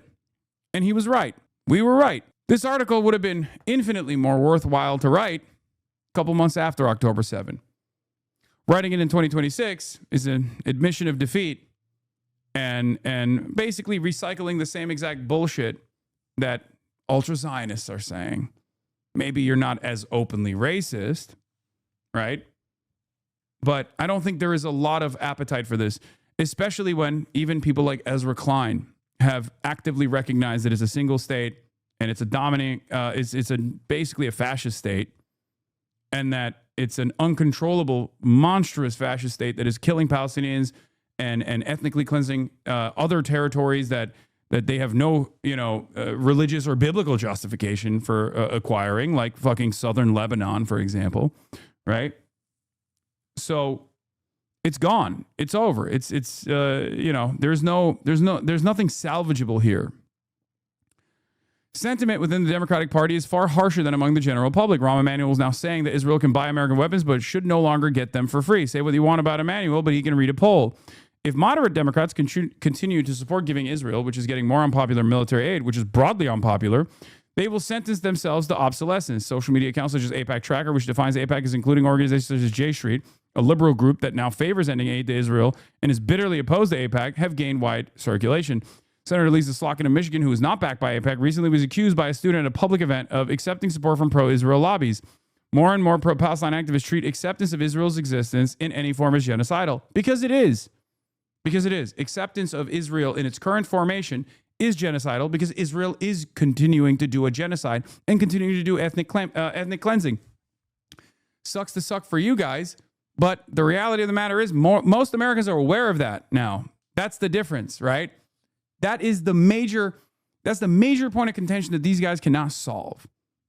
Okay? That's what it is. And that's perhaps the reason why many liberal Zionists are so shy about recognizing that Israel is conducting a genocide, right? They don't want to say it. Because once you do say it, you're like, okay, it's official. You can say Israel's a Nazi state. Unfortunately for them, the overwhelming majority, if one more person sends me the Trump tweet about Zoran, I'm just going to fucking blast you into orbit, okay? I saw, okay? I promise you, I am aware that Trump tweeted about Zoran, okay? Yes, he's destroying New York. Shut the fuck up. I'm going to put you on Artemis 3 and send you on a one-way trip to the sun. Jesus Christ.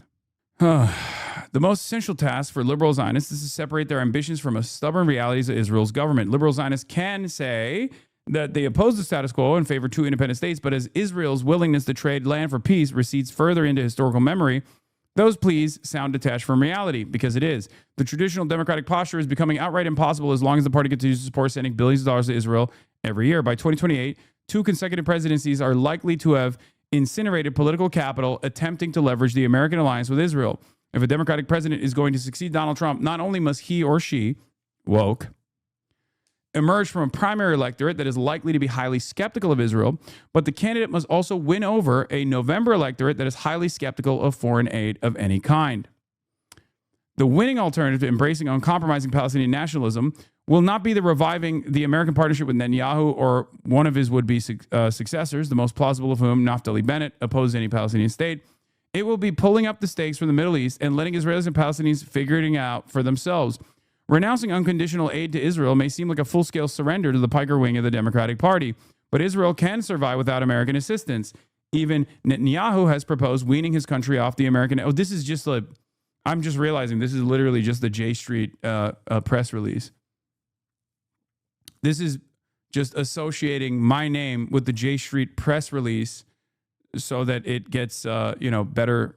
It gets more eyeballs and more attention in the algorithm. Because if you were to just recirculate the J Street press release, people would be like, okay, I read this already. Who cares? Anyway. But Israel can survive without American assistance, yeah. More important, to equate the withdrawal of the American subsidy with left-wing position misconstrues just how radical the latter has grown. Anti-Israel activists such as Piker are calling for more than an end to aid for Israel. They're demanding an arms embargo, which would prevent Israel from even purchasing defensive weaponry from the United States, which is the truth, which is what should happen, which is the right move here. And cultural and economic boycotts of Israel, but not any other human rights violator. The anti-Zionist left sees Israel not merely as a recalcitrant and overly aggressive power, but as a fundamentally illegitimate state that is the source of unique evil in the world. I mean, because it's true. Piker's reference to Israel as a settler colonial apartheid state reflects a fashionable ideology that imagines Israel as an alien Western power that must be expunged so that the land can be turned over to its natural inhabitants. Now, this is the position of some anti-Zionists. I would go so far as to say I'm a much more reasonable and much more pragmatic person. That's why I say I am in favor of the dissolution of the apartheid, recognizing the realities on the ground that Israel is the singular sovereign state there. For a state that offers equal rights and representation to all the Palestinians, a right to return to all the Palestinians that were forcibly pushed away from their ancestral homelands, and reparations, and the creation of a Truth and Reconciliation Committee that takes a cold, hard look at the war crimes that were committed so that Israel could prop up its apartheid state that is engaging in a genocide.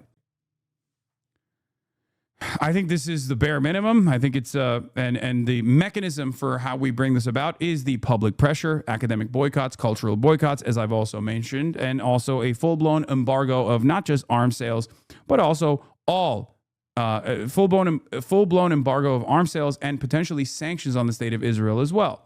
Right? That's my real position. That ideology propels activist groups that are pushing the party leftward. Every major pro-Palestinian activist group refuses to criticize Hamas and either endorsed or justified the October 7 attacks. Students for Justice in Palestine, the umbrella group organizing campus protests, called the October 7 attacks a historic win for the Palestinian resistance over the facade of an impenetrable settler colony. The Palestinian youth movement asserted, We have a right to resist in our own land. Within our lifetime stated, we defend the right of Palestinians as colonized people to resist the Zionist occupation by any means necessary.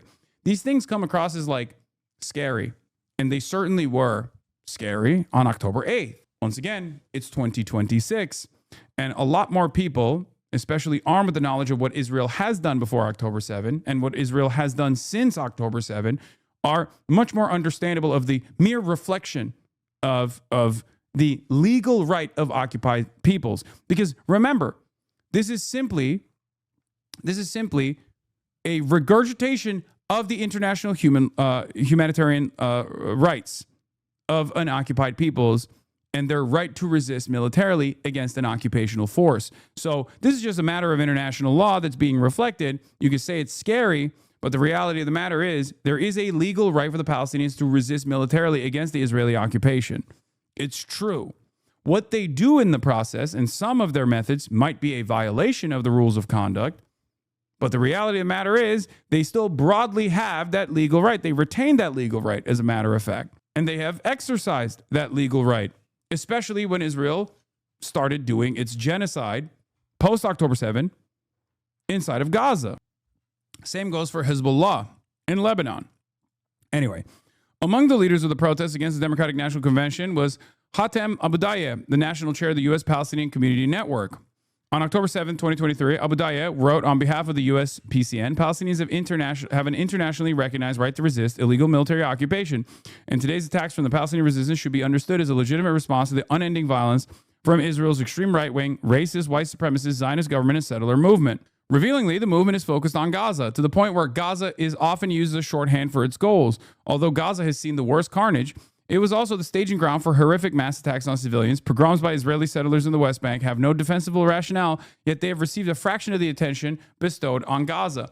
The most convincing explanation for this selective attention is that Gaza, but not the West Bank, is controlled by Hamas, and the pro-Palestinian activist network in the U.S. is in solidarity with Hamas.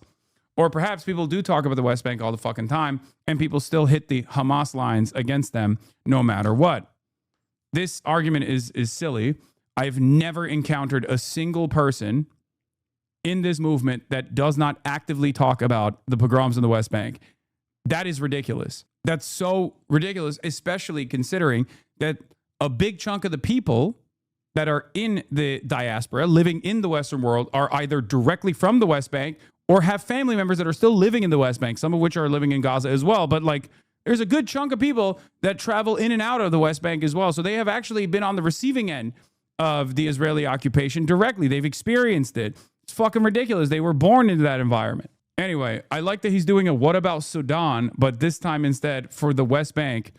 And it's such a stupid argument to make because it's the same fucking forces. It's the same genocidal apartheid settler colonial apparatus that is doing the violence in both of those instances. There are plenty of Jewish people within our lifetime, and meanwhile, Nerdine had someone try to kill her. Yeah, exactly.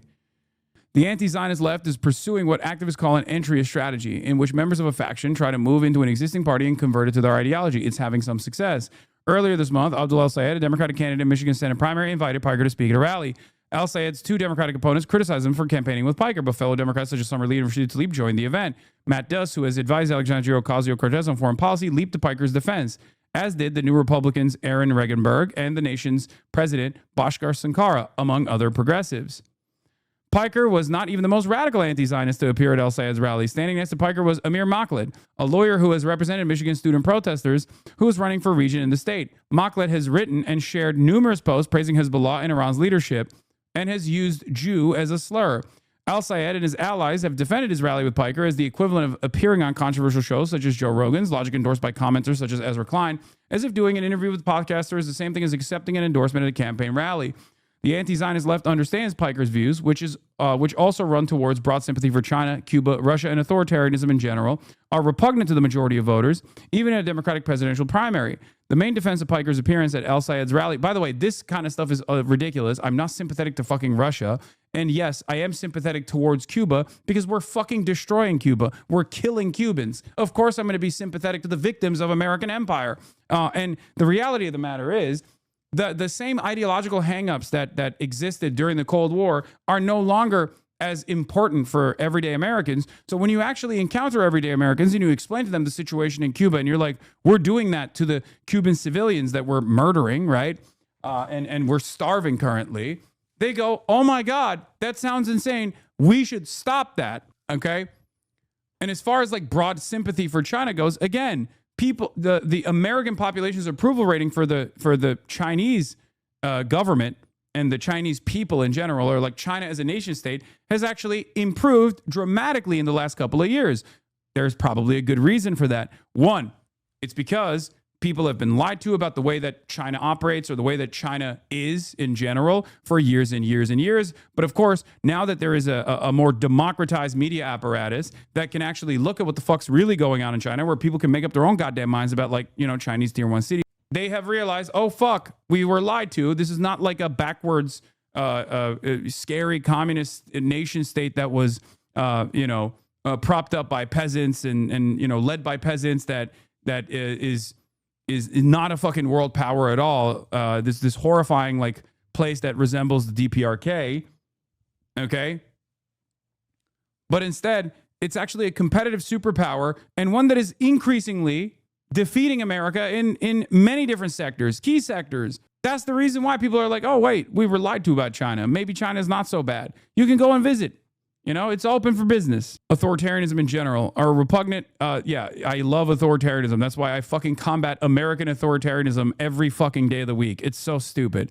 Anyway, even in a Democratic presidential primary, the main defense of Piker's appearance, came from the main defense of Piker's appearance at El Sayed's rally is that he's insignificant. Sankara, enumerating a series of world crises, observed sarcastically in The Guardian, so naturally the Democratic Party has found something truly urgent to focus on, a Twitch streamer. Al-Sayed himself made the same argument. Our president is waging a genocidal, illegal, unjustifiable war with Iran that is torching our tax dollars to the tune of $1.5 billion a day. He said at his rally, and yet apparently the most important thing happening on Twitter was whether or not we were going to campaign with Hasan. This is not about my insignificance personally, okay?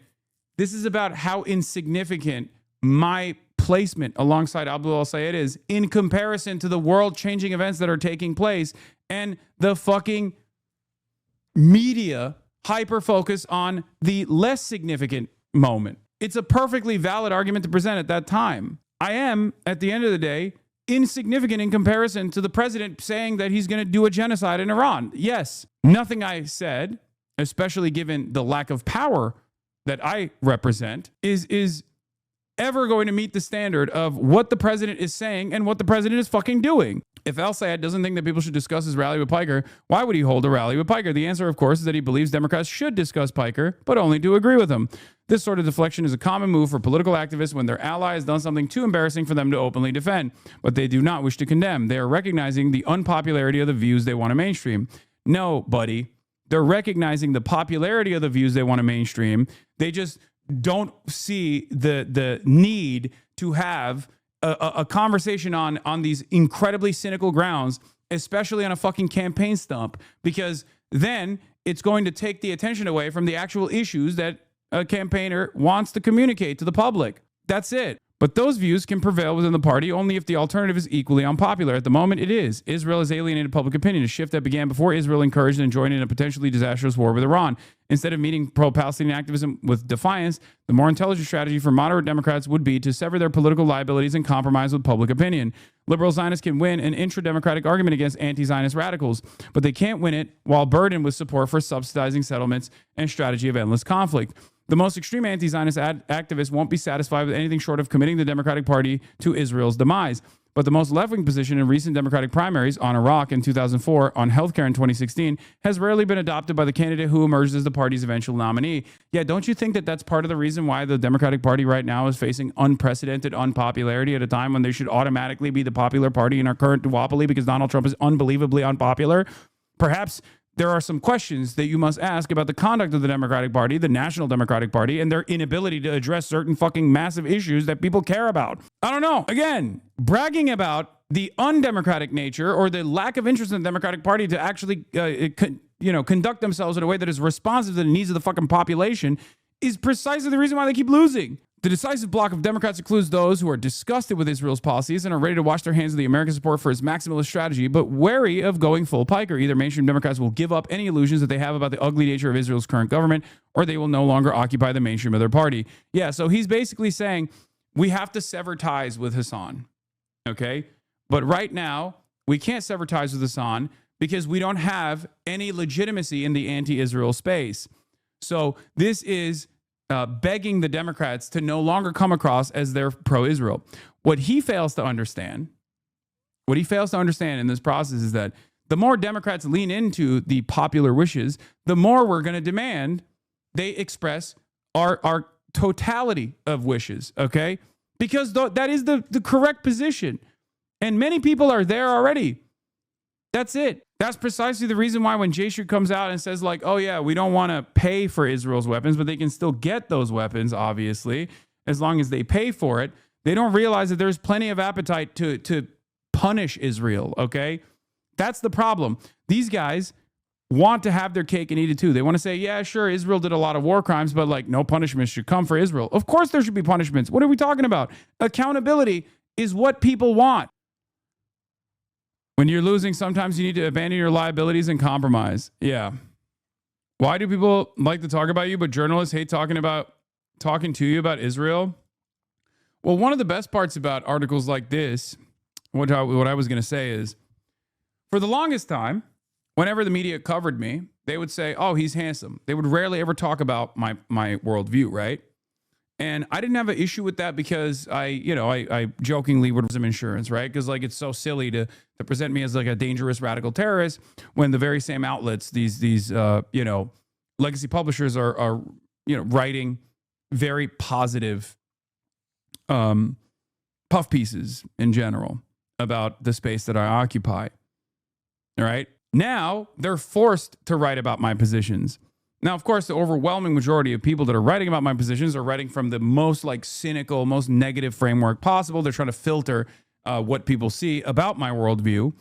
But because I am a media personality with his own independent platform and one that is arguably much larger than like the Atlantic readership base, for example, they can't compete. They could do that towards, college campus activists, for example, because college campus activists don't have that megaphone. College campus activists can't go on CNN and defend their positions, right?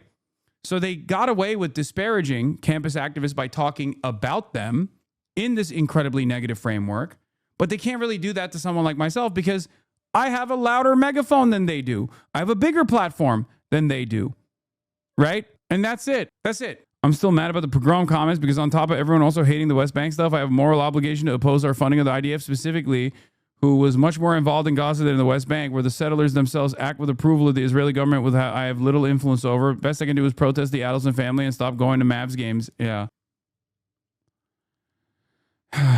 Anyway, one of your most impressive attributes is your ability to know who your enemies, political insiders, and journalists who can't really get away with being snarky. Yeah. Anyway, that was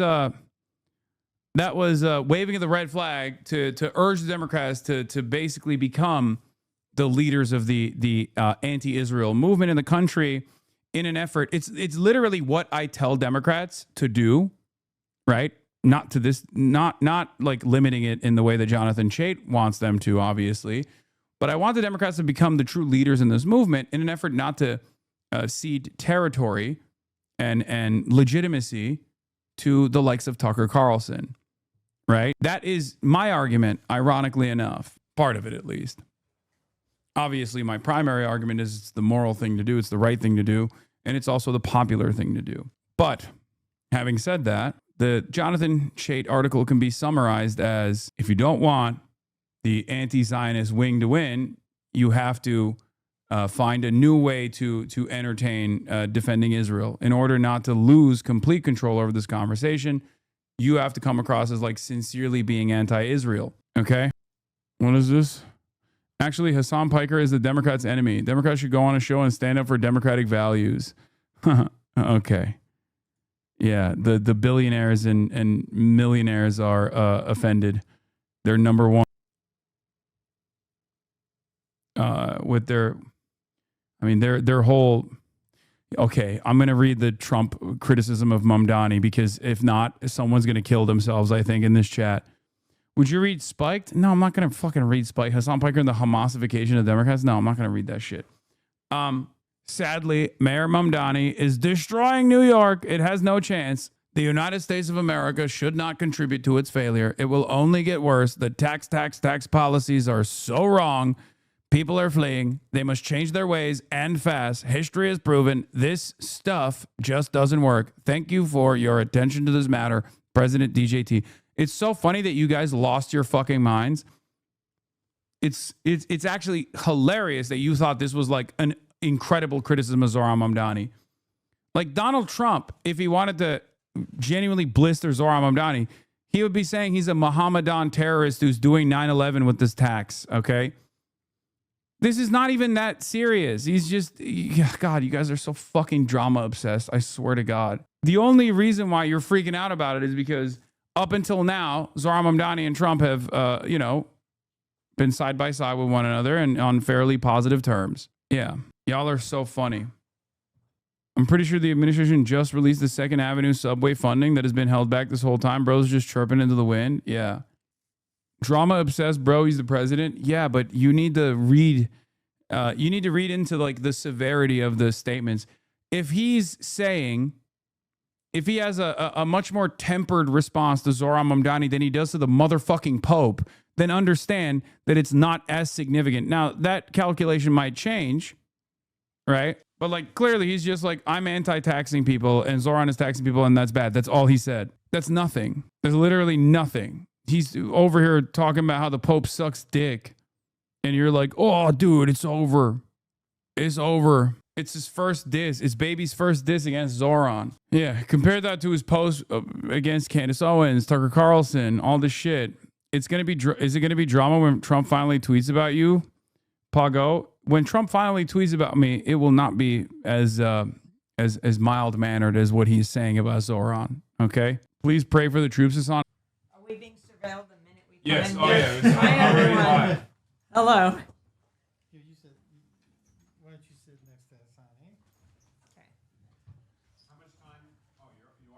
Oh yeah, we're live. We're on right now. Oh, we've been on. Yeah, I've been. Chatters are saying the War and Peace report. Yes. Democracy Now. The War and Peace report. That's right. You know, there was just a big fundraiser for WBAI with the film, and pizza. Two Boots Pizza sponsored the pizza party before, and we were coming up with names. The Pizza Report. Hell yeah. Okay. I love I have that. a little gift. Oh wow. Okay. Oh my God. No way. I have so much. I have a lot of Democracy Now merch because I get the fundraising emails all the time. But thank you. This is amazing. I love this. Oh, nice. Looks good. It's perfect. Thank you so much. And all I was going to say is if you don't mind speaking as close as possible to the microphones, the SM7Bs, they're very, they have like a sensitive noise gate in order for my chatters not to hear my mouth noises. But ladies and gentlemen, it's a great honor to have Amy Goodman and Carl Deal here today on this wonderful day. I'm a huge fan, as you guys already know. I have the clip somewhere. I'm going to pull it up right now. Well, we know you're huge. Like, how tall are you? I'm 6'4". Okay. Holy cow. Yeah. I'm mesmerized by your audience here. Yeah, Check there's it out. Around 40,000 people watching right now.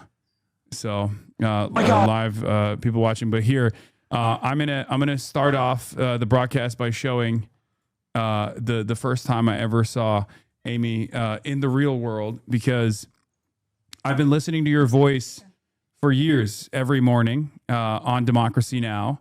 As you tirelessly engage in the work of advocacy and doing investigative reporting for years and years, offering a voice to the voiceless. You were a very inspirational figure for what I do as well. And you know, I'm eternally grateful that you're here. And thank you, Carl, so much for being here as well. And also doing this documentary that we're going to be talking about. Amy Goodman, for those of you who don't know, is the legendary host and co-founder of Democracy Now!, one of the foremost independent news publications that broadcasts on radio, TV, and online, in, I believe, 1,500 stations, right? At least I got that from public radio and television stations. I got that from the doc. Globally, yeah. Okay, so if you were wrong, that would be on you, Carl. So you watched it? I did, yes. Amy has been fearlessly reporting from the front lines of global conflicts and amplifying voices that mainstream media routinely ignores for over 3 decades. Her motto is "Steal this story, please," which also happens to be the name of the new documentary chronicling her fearless career in journalism. Follows Amy as she takes on soldiers, politicians, and corporate media in pursuit of the truth. The documentary has already won over a dozen at major film festivals. Also joining me is Carl Deal, the film's co-director and a former investigative journalist and a longtime documentary filmmaker whose work has consistently looked at power, media, and resistance from the ground up. In Steal the Story, Please, he turns Amy Goodman's story into a film about what independent journalism preserves and what the public loses when that space disappears. Amy, also you brought another friend. What's your? This is Zazu Goodpup. She is one of the leading news hounds, and no disrespect to Kaya. She is one of the most important paparazzi of our time. I see that. Kaya is also. I don't know. Kaya also loves being in front of the camera. She has she's gotten real used to it for the. Through the many years that I've been doing, merch photo shoots and things like that. And she knows how to strike a pose, and she will get in here when she feels like she's not being sufficiently paid attention to. Zazu's probably the most popular character in the film. Tell them what happened at Telluride. This is such an interesting story. Oh my God, I don't know if I should spend time. There was, at the Telluride Film Festival, it's different from all others. You don't know what films are going to be there. And Carl and Tia's film, Steal the Story, Please, was invited to the film festival. When we got there, we then learned that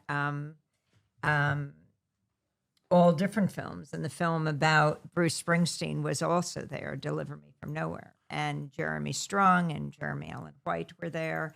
Actually, Bruce came, and so did John Landau, because it's a story of that friendship. It's an important one. I didn't know what to do with Zazu at the time because I had to leave her in New York, so I asked a friend, Patty, to take care of her. And then it turns out that this film was there. John Landau was there. She had gone out with his brother for quite a long time, John Landau's brother, Patty, who was taking care of Zazu. And I said, oh, my goodness, this film is happening. Deliver Me From Nowhere. John Landau is here. Bruce is here. And she said, what is wrong with this picture? You are a Telluride, and I'm sitting taking care of your dog in New York. Yeah. It's beautiful. You said Bruce on a first name basis. Has Bruce Springsteen been on the show, I assume? Well, we just had our 30th anniversary, and we had this big event at the Riverside Church, this famous church where Dr. Martin Luther King gave his speech against the war in Vietnam a year to the day before he was April 4th, 1967. He gave the speech. So that's where we had the 30th anniversary event. The problem was 2,000 people were going to pack the place on February 23rd, and then Snowmageddon happened. And the day before, we had to cancel it. Oh, no. So then we found a date about a month later, and Wynton Marsalis was going to go down the aisle, this jazz legend, but he had to go to Japan, so he wasn't going to be a part of it. But Patti Smith rejoined. She was with us at the 20th anniversary, and now she could attend on March 23rd, as did Michael Stipe of REM and Hooray for the Riff Raff, the singing Palante ever. Michael Stipe, Patti Smith, and I looked out at the thousands of people and said, we couldn't figure out how to end tonight. Oh, but I see someone in the audience who could maybe help us. The boss, Bruce Springsteen. So he got up, he sang, as he is singing all over the country now, streets of Minneapolis. And then together, they all came up on the stage. Patty, Michael, Hooray, and Bruce. And they sang Patty's legendary song, People of the Power. And maybe that's a great way to start here, because that is the principle of independent media. People have the power. You know, when we're going to cover, we're not brought to you by weapons manufacturers. When we're going to cover the climate catastrophe, we're not brought to you by the oil, gas, or coal companies. And we're going to cover inequality, not brought to you by the banks and the financial institutions, but brought to you by listeners, viewers, and readers who are so committed to an authentic, independent voice. That's the kind of media that'll save us. Absolutely. What do you say about the state of media right now? Now that we have Kalshi and even Polymarket, these like gambling websites that are also purchasing ad space and doing collaborations with the likes of CNN. Do you feel like the state of mainstream media is in a worse position than it has ever been? I mean, the legacy media is really in a shambles. I mean, we had on a few weeks ago, maybe someone could take Zazu because she's getting a little nervous here. I think she wants to investigate some news story.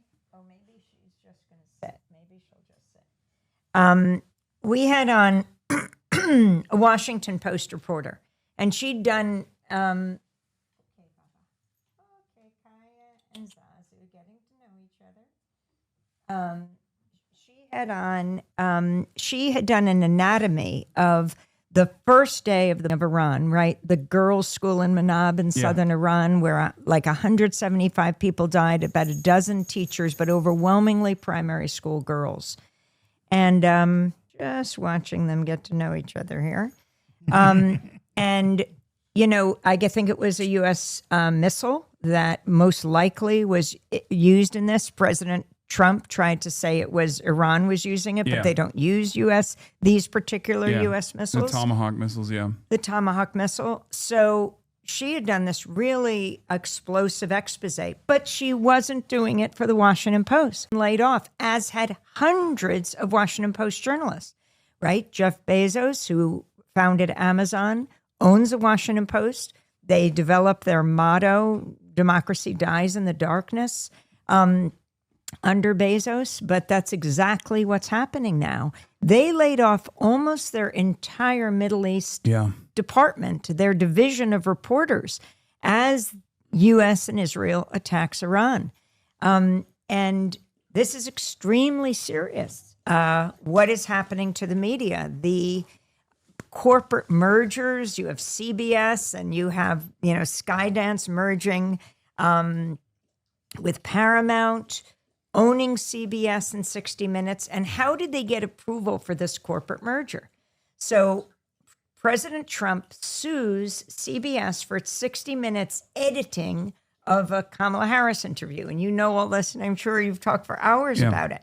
I don't think it would have stood up in court, but it wasn't worth it to CBS to fight this. Instead, they paid Trump $16 million, which supposedly goes to the presidential library. Why? They had much more to make in a $6 billion merger between Paramount and Skydance that had to be approved by Trump's FCC. And that's exactly what happened. And now Paramount is making the moves to take over Warner Brothers Discovery, and it'll be HBO, CNN, already owns CBS. But that's where Carl can pick it up, because Carl Deal and Tia Lesson have joined 1,000 other directors and Hollywood stars, and we'll take it from there and challenging. She's such a great host. She's such a great news host. See, you immediately threw it to the guest. You can just go back and take a nap if you want right now. Yeah, we got the real pro.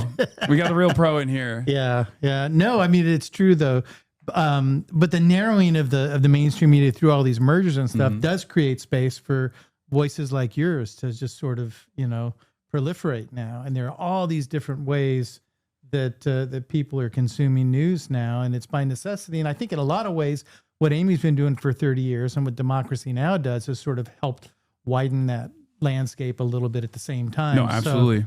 So the mergers are screwing everything up. I mean, like Amy said, there's been this movement now called Block the Merger. Everybody thinks this is a done deal, but it's not. I mean, Paramount, it hasn't been approved yet. And once it does get approved, the states can also get involved and try and stop this. So, Jane Fonda's one of our executive producers. Rosario Dawson's one of our executive producers. Julie Cohen, Tia. We've all signed this letter Tom with hundreds of our colleagues. We've signed this letter to let people know, and are trying to bring some attention to it, because it not only affects the business but it affects the consumer and what it is that we have access to, right? Yeah. So no, absolutely. Because freedom of the press, the reason it's enshrined in the Constitution is much more than freedom of the press. It's about the public's right to know. And that's how a democracy functions. And when you erode that, when the president calls the press the enemy of the people, that is taking us down an authoritarian road that must be challenged. As Maria Ressa says on Democracy Now!, that's included in Steal the Story, Please, the new documentary. The rights we lose today, we may never get back. Yeah. So can I see you fanning out to Amy here? Are you gonna play this? Okay, yeah, sure. I was going right. to move on to the questions, but you're right. This is the first time I ever saw Amy Goodman in real life at the DNC last year or 2 years ago. Oh my God! Oh my God! Excuse me! Oh my God! I'm such a big fan of you. You're. And you had no idea who I was. You're like, what is this tall person yelling at me for? Amazing. Can I take a photo with you? Yes, you can. Oh my God. Oh my God. We're live right now. Oh my God, chat. I don't even know if this is Hasan. Hasan. Oh, you guys have? You guys know who I am? Oh my God, that's crazy. You're amazing. I love you. I love you so much. I love all of you guys. You guys are incredible. Thank you. Hi, of course. Hi, Hasan. Sharif, nice to meet you. What's going on? I got the hat and everything. I'm also a donor. Someone sent me from your donation. Oregon. What Oregon? No. Not in Oregon. No. This is incredible. You guys are inspirational. You literally important in motivating me to do what I do now. There are. I don't even know. Are we live right now? Can people see it? We are. Check out democracynow.org. Oh no, your work. You guys are. Expanded to 2 hours, and so we've got endless stuff on YouTube and on our website, democracynow.org. Can I take a photo with you? Is that okay? Oh my God. Here you go. I'm gonna cry a little bit. I'm fangirling.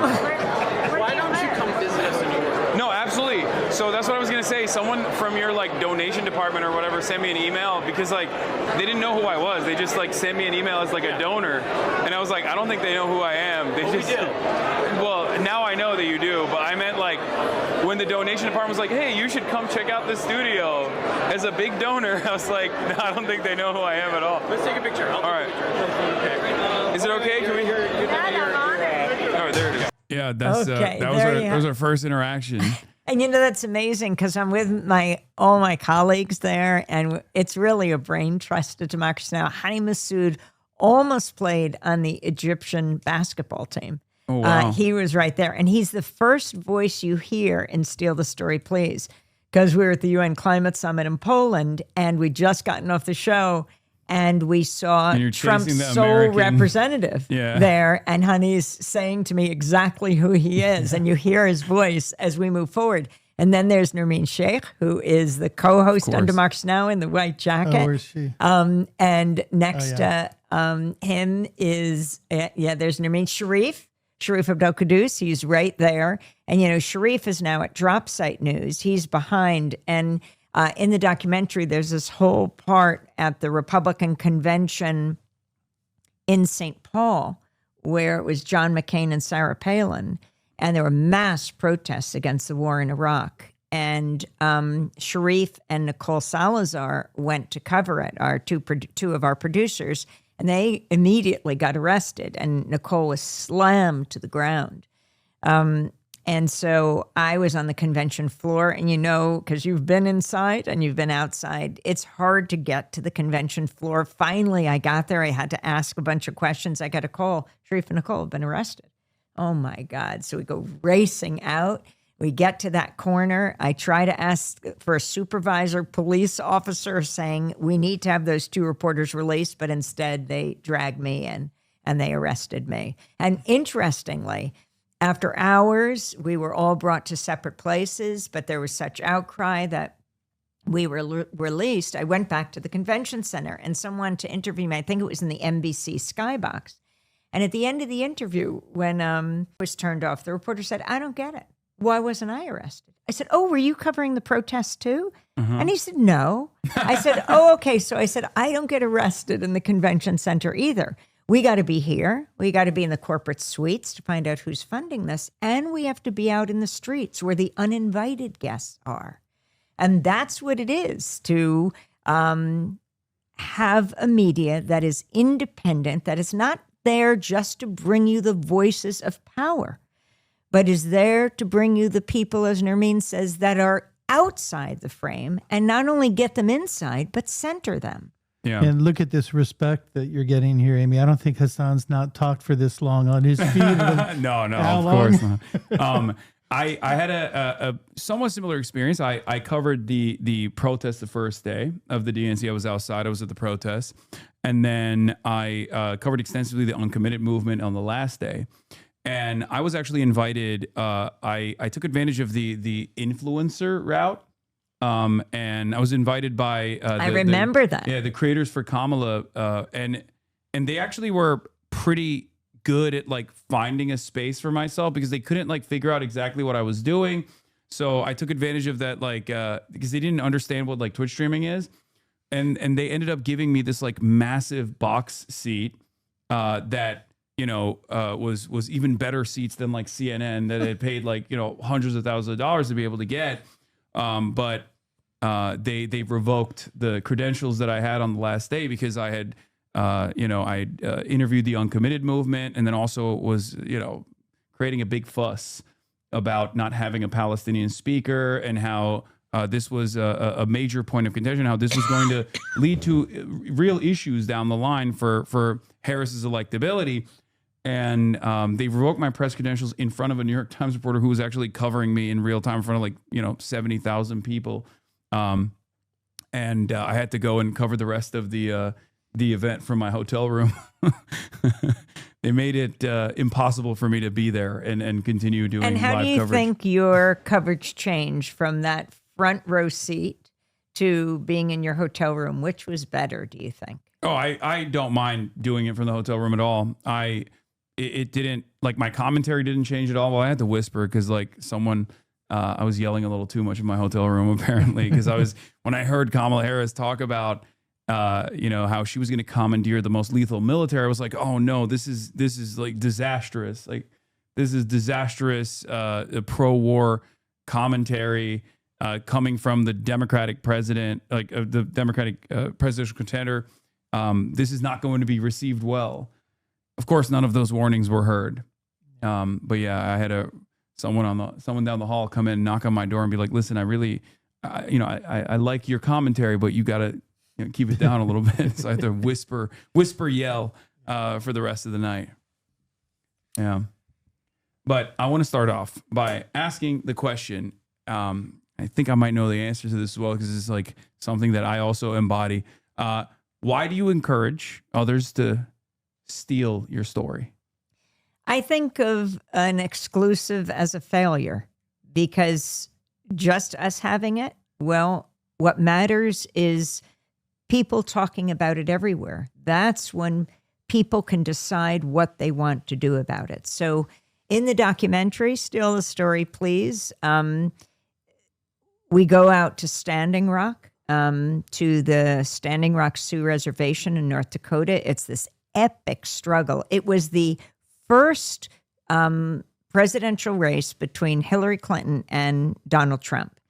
And April 1st, the unofficial historian of the Standing Rock Sioux, LaDonna Brave Bull Allard, invited people to come because the Dakota Access Pipeline looked like it was going to be built, and they were afraid about it polluting the Missouri River, I think the longest river in North America, right next to the reservation.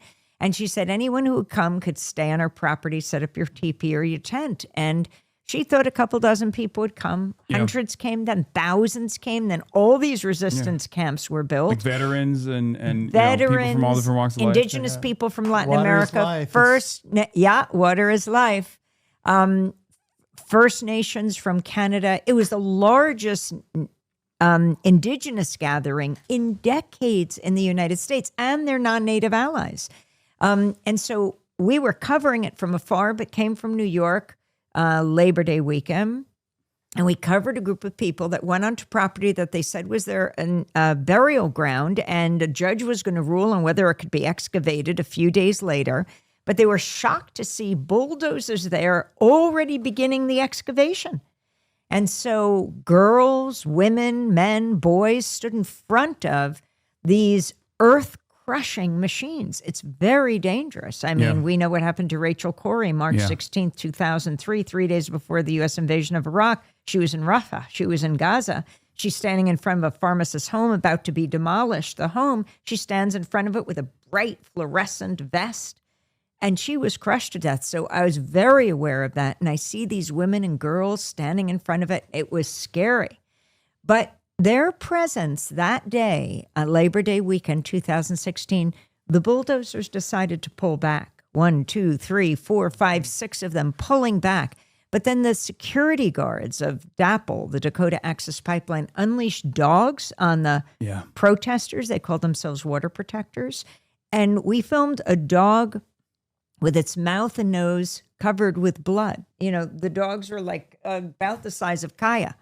They were, I think, German Shepherds. And they were being gassed. They were being bitten. And we then had to go back to New York, and we posted it online. And within 24 hours, there were 14 million views of this video. Now, I'd been invited into CNN and then MSNBC and all these, and I would say, why don't you cover the climate crisis? And they'd say the executives upstairs say people aren't interested. There won't be any more eyeballs on us. I think any executive would drool to get 14 million views. Oh, yeah.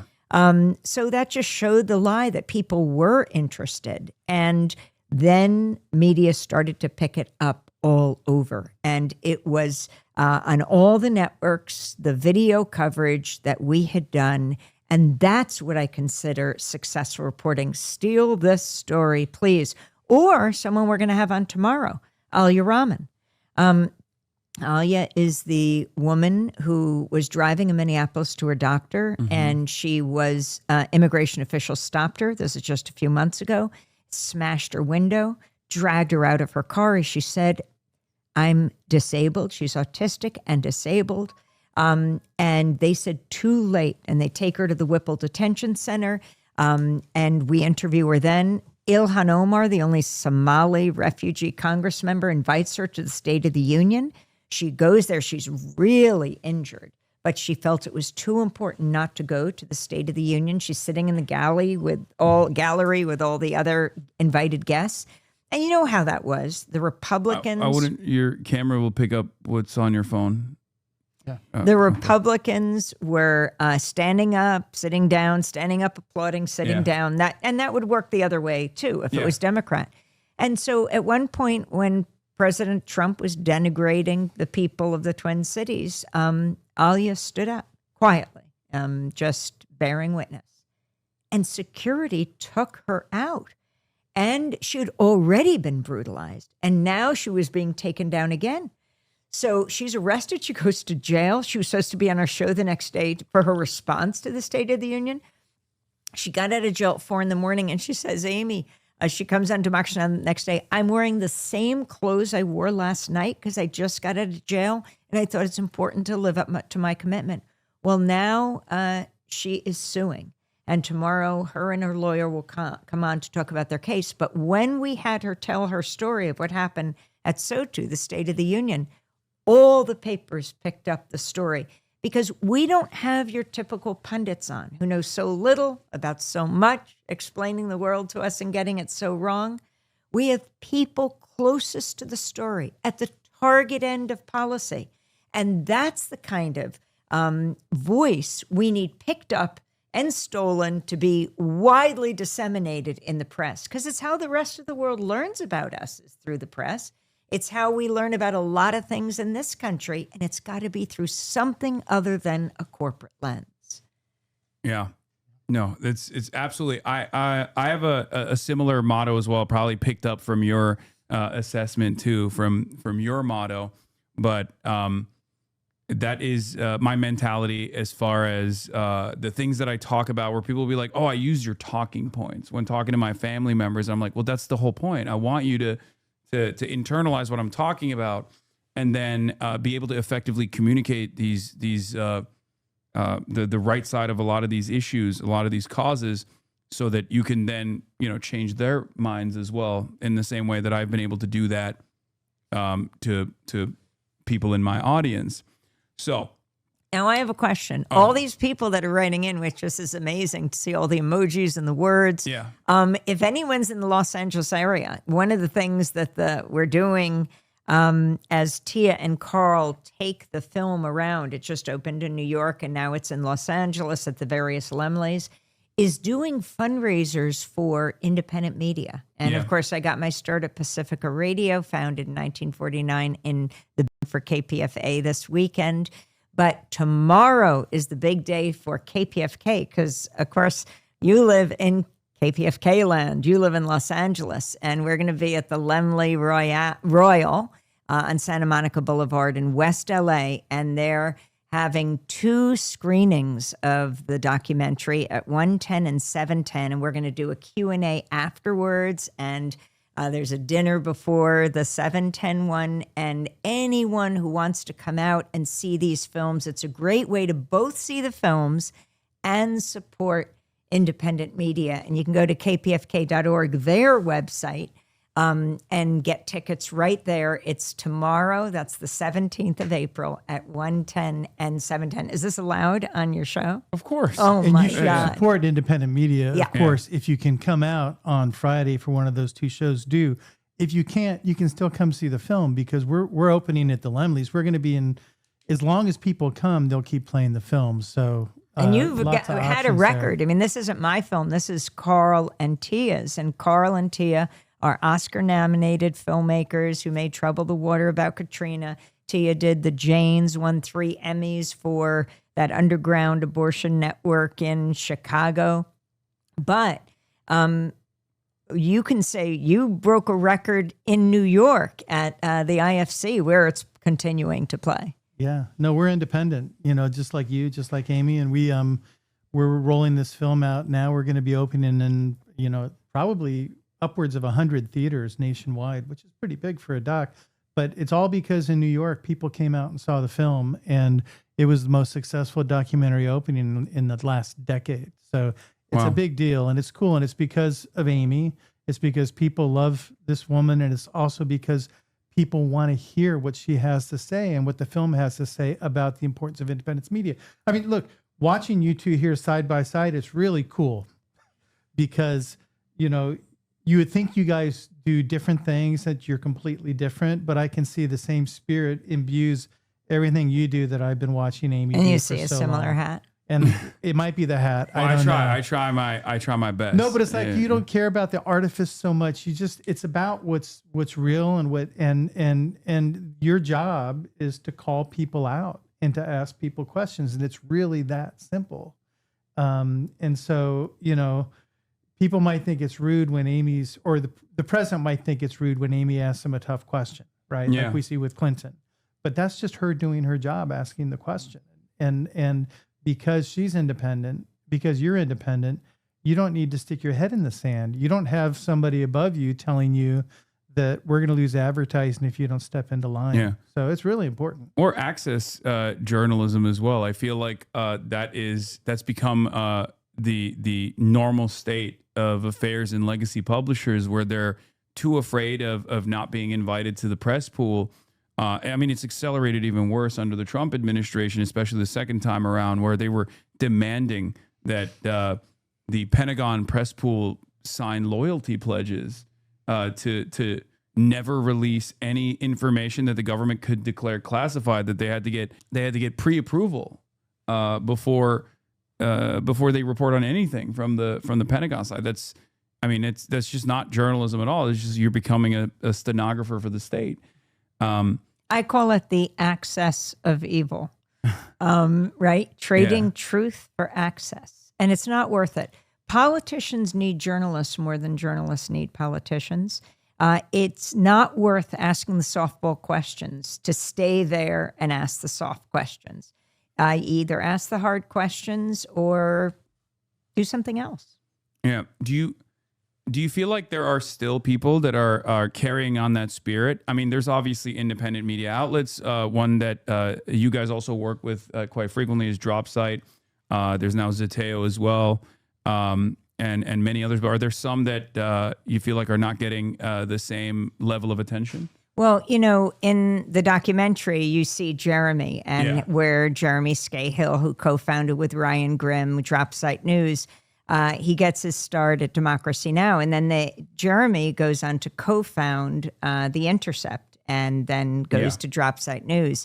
And then you've got Dave Isay, who ends up doing StoryCorps, which is really actually very important. It's a cultural commentary of our time, just people interviewing each other, grandparents, grandchildren, and the Smithsonian is picking up all that. Sharif Abdel-Quddus, his work is absolutely critical. He started at Democracy Now! He was going to be a corporate banker, and then he went a different route. And that was right before he saw an ad at Democracy Now! Some professor sent it to him or a friend. And it was right before the U.S. invaded Iraq. And because he spoke Arabic, we were at DCTV, which is closest national broadcast to Ground Zero, and that's a part of the film. But within a few weeks, John Alpert, a great filmmaker and journalist who runs DCTV, asked Sharif to come with him and the Renault brothers to Iraq. The Renault brothers were Craig and Brent Renault, a dynamic filmmaking duo from Arkansas. And they would go on to make many documentaries. Sharif spent that time with them. And then Brent became the first Western journalist to die in Ukraine. And Craig, his brother, to honor him so that we don't forget his memory and his great work, did the documentary Armed Only with a Camera, The Life and Death of Brent Renault. And that went on to be Oscar nominated, and I went with them to the Oscars this year, sitting with Brent and Craig's mother, Georgianne, and that work will hopefully continue in all different ways. Okay, Those are so, good pictures. so I got some exclusives you're good here. At this. Okay, I got some exclusives here, and so I'm gonna show them one by one. These are some of these might be never before seen photos, and I wanted to ask you like what's going on in these photos. Wow. I got these from Hasan, Jeremy. you're great. So what's happening here? There's a young Jeremy Scahill right there. He was like 23 or 24. Jeremy used to work at the Catholic Worker in New York on First Street and First Avenue, and that's where I met him. I was doing a story, and then he started calling, I want to work with you. I want to work with you. And as he's stalking her, he says it was, that's a good journalist though. That's a good reporter. Good journalist constantly instinct. nagging. As he said, he bothered me so much saying, I need to work with you, that he said he thought I would either take out a restraining order on him or give him a job. So finally he came to WBAI, that's Pacifica Radio, that's the KPFK of New York. And we started working together. And then I got the chance to interview Ken Saro-Wiwa. He's a great writer. Actually, he wrote a soap opera in Nigeria, Africa's most populous country, and the producer of The Greatest Oil, The Most Oil in Africa. And he was not going to forsake his people, the Ogoni people. They were taking on Shell, which had crisscrossed Ogoni land with pipelines. Yeah. And he started to talk about it everywhere. And the difference between him and activists inside Nigeria is Ken had the wherewithal to take it outside. And that was very threatening to Shell because he was taking a story to the Western nations where people would push back. An activist called us in New York, said, Ken Saro-Wiwa is in New York. Can he come into WBAI? This is before... this was right at the beginning of Democracy Now! And I was on a show called Wake Up Call. And I said, I'm so sorry. We are totally booked today. I didn't know who Ken was. And he said, but he's only here for this morning. I said, 2 minutes. He can come in and he can say what he's going to do. Classic. And as he started, as the credits are rolling, no, but this was at the beginning, as opposed to the end. You're right. As the credits are rolling, yes, I love people that get every into time. that. But at the beginning, as he started talking, and I said to him, he said that the oil companies like dictatorships because they can crack down on the people who protest the despoilation of their mangrove forests. And he said, I am a marked man, which was, to say the least, chilling. He left our offices. We, at that point, bumped everyone else on the show to hear what he had to say. And he would go back to Nigeria. He would be executed with 8 other minority rights activists. And Carl, show this section in the film, and it just chills you to the bone. He was killed, and then we went to investigate another story that we learned about on the way to Nigeria, which was the Chevron Corporation in the Niger Delta. And we went through the nooks and the crannies of the Niger Delta, Jeremy and I, with a number of Nigerians who took us there. And we learned of the killing of 2 Nigerian activists and the jailing of many others. And we went to investigate that and to then question Chevron about it. And that picture, look how young Jeremy is. Yeah. Jeremy's, I think he's 22 there, Amy, actually. And they came back from Nigeria and did this report, Drilling and Killing, about multinational oil companies' complicity in putting down these protests. And they won a George Polk Award. I mean, Jeremy must be the youngest person to ever win a George Polk Award for journalism. It was called Drilling and Killing, Chevron and Nigeria's Oil Dictatorship. When you say it like that, it almost feels like I'm hearing you in my ear in the morning. Okay, we got another one here.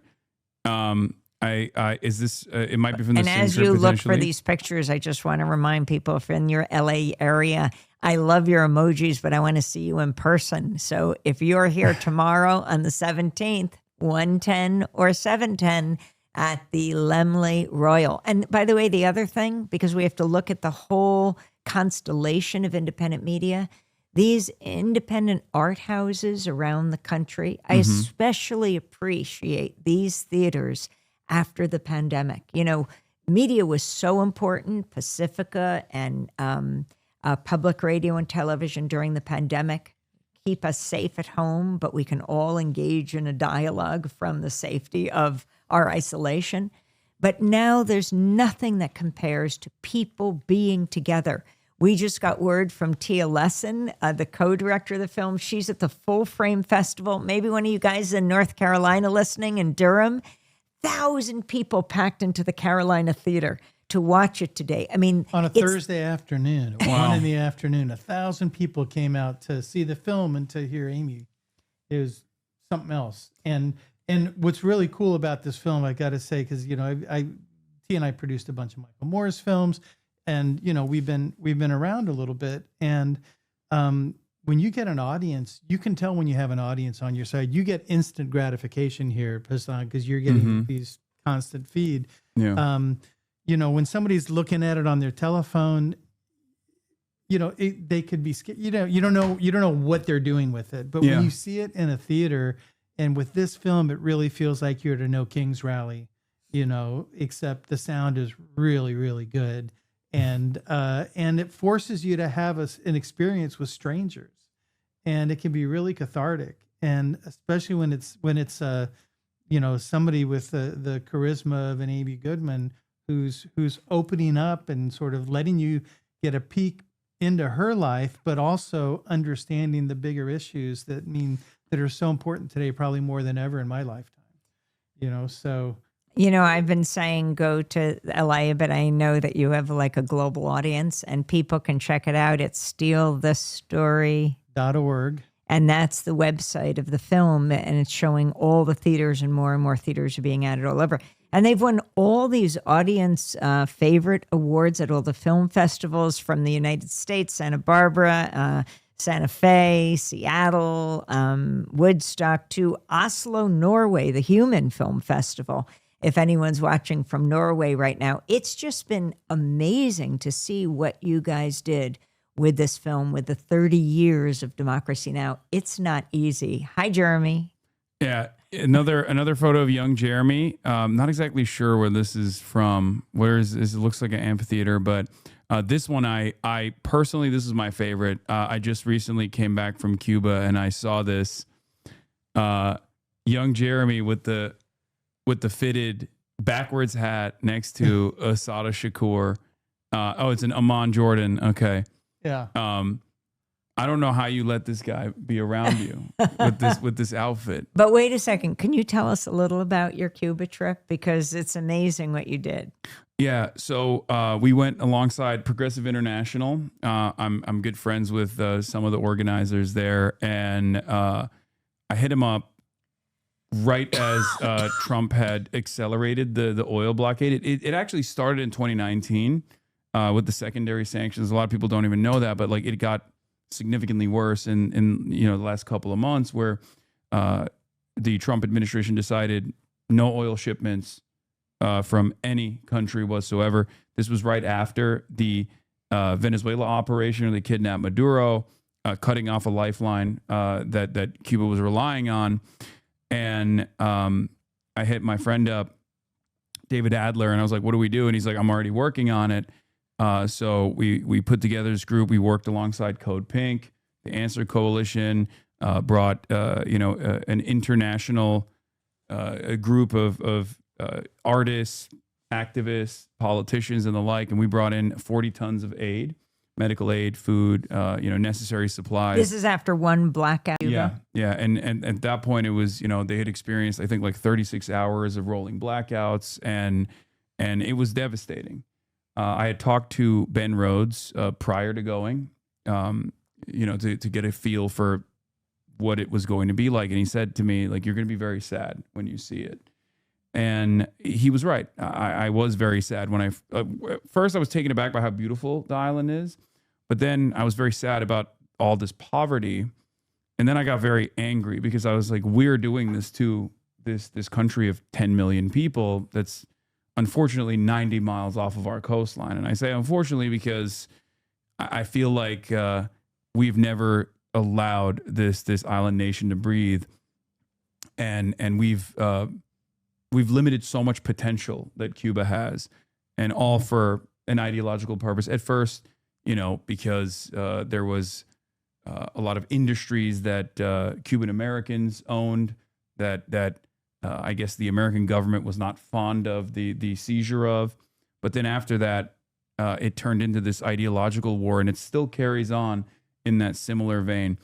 But yeah, it was a total devastation. I interviewed doctors, both responsible for the medical missions. They were so sad that Marco Rubio had successfully severed medical missions in Jamaica and numerous other countries. Some of the countries had said no, like Italy had said no to severing the medical missions. But it was... I was in Haiti after the earthquake. Wow. And the number of Cuban doctors who were there helping. I mean, some whole hospitals were run by Cuban doctors. Yeah. They're tremendous. The Cuban government, I believe, sends more doctors to poor countries around the world than the G7 nations combined. Yeah. And I think Marco Rubio said he wanted to have them investigated for human trafficking. Yeah. That's... they tried to send doctors to New Orleans after Katrina. Yeah, exactly. And were denied, but because we couldn't take care of our own, or we wouldn't. Yeah. And I guess it's a technically principled stance against any sort of socialized medicine that the American government carries on, where they're like denying other countries. But I was talking to the head of the medical missions, and he was telling me that like they had 100% coverage in Jamaica. And now there's so many parts of Jamaica, we're just never going to see another doctor ever again. And he was telling me like, the Jamaican politicians that responded to this pressure, they can maybe get platinum healthcare in their countries. They can even fly to America to get this. But like poor Jamaicans that live in the countryside are never going to be able to see another healthcare professional because of this decision. It was devastating. One of the things that I also was shocked to find out about. It was the resilience of the Cuban people, the amount of biomedical research they've conducted. They've had a lung cancer vaccine since the 90s. America's restricted the distribution of said lung cancer vaccine, even though I think it was a collaborative effort with a Colorado university. They have currently a diabetic ulcer treatment that is that America is doing its very best to block the distribution of. They were forced to create an indigenous COVID vaccine because the American government stopped Jack Ma's shipment of Sinovacs from entering the island. And not only that, but then also the American government created another vaccine hesitancy campaign. We know about the one in the Philippines. That was covered extensively. But apparently there was another vaccine hesitancy campaign in Latin America because they wanted to stop the Cuban vaccines from being distributed in Latin American countries. And they created more vaccine hesitancy campaigns in Latin America. And what's really interesting about the ties of, I guess, American empire and how, all of these foreign adversaries that we've designed as enemies collaborate with one another, oftentimes forced to collaborate with one another, is the fact that the American government, alongside Israel, bombed the Pasteur Institute in Iran. That was the institute that was in coordination with, I think, Havana. That was the institute that created that indigenous COVID vaccine that made its way to Latin American countries. So all of the death and destruction, the wars of choice that we engage in are not only totally unnecessary, but it's just like rank cruelty. And seeing it firsthand in Cuba, like seeing the impact of it on the Cuban population, it was devastating. Yeah. Yeah, it is. I mean, that's why it's important to be places, to be witness. Oh, yeah. That's what journalists do. And it's such an important job and it's such an important service. And, it shouldn't be a business. It shouldn't be dictated by the business interests of the parent corporation. And that's what the problem seems to be right now. It's not a new thing, but we just happen to have an openly transactional president who has, pulled back the curtain and doesn't even try and hide it. There's a little bit of opportunity there, though. At least in my experience, what I've found is that the way in which Trump communicates the vulgar nature of American empire has been illuminating for a lot of people that may have inadvertently believed in the liberal interventionist attitude, where they thought, sometimes America engaged in cruel actions, but it's all for a good purpose. Now that Trump has just ripped that shroud and is very open about how violent he is and how he's doing this for extraction of natural resources and the like, I think that there are a lot of liberals that might recognize the true nature of American foreign intervention. And not only liberals. I think what Trump is doing is really cutting across the political spectrum, in some cases uniting people across the political spectrum against him. Yeah. But how long were you in Cuba? How long? Only for 3 days. Yeah. Our motto is, and it's exactly what you did, is go to where the silence is. Yeah. And often it's not exactly silent. It's raucous, it's rowdy, people are organizing, but it doesn't hit the corporate media radar screen. And that's why it's so important to break the silence. Yeah, offering a voice to the voiceless.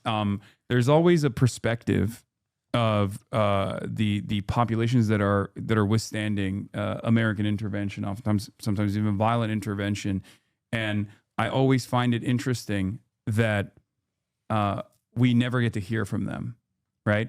Even if it doesn't suit the purpose of the American State Department, like, we should still hear from them. This is one of the things that I really appreciate about like what DropSite does as well, which is to go directly to the Hamas Politburo and to talk to the Ansar Allah movement and hear what their attitude is and where they're at.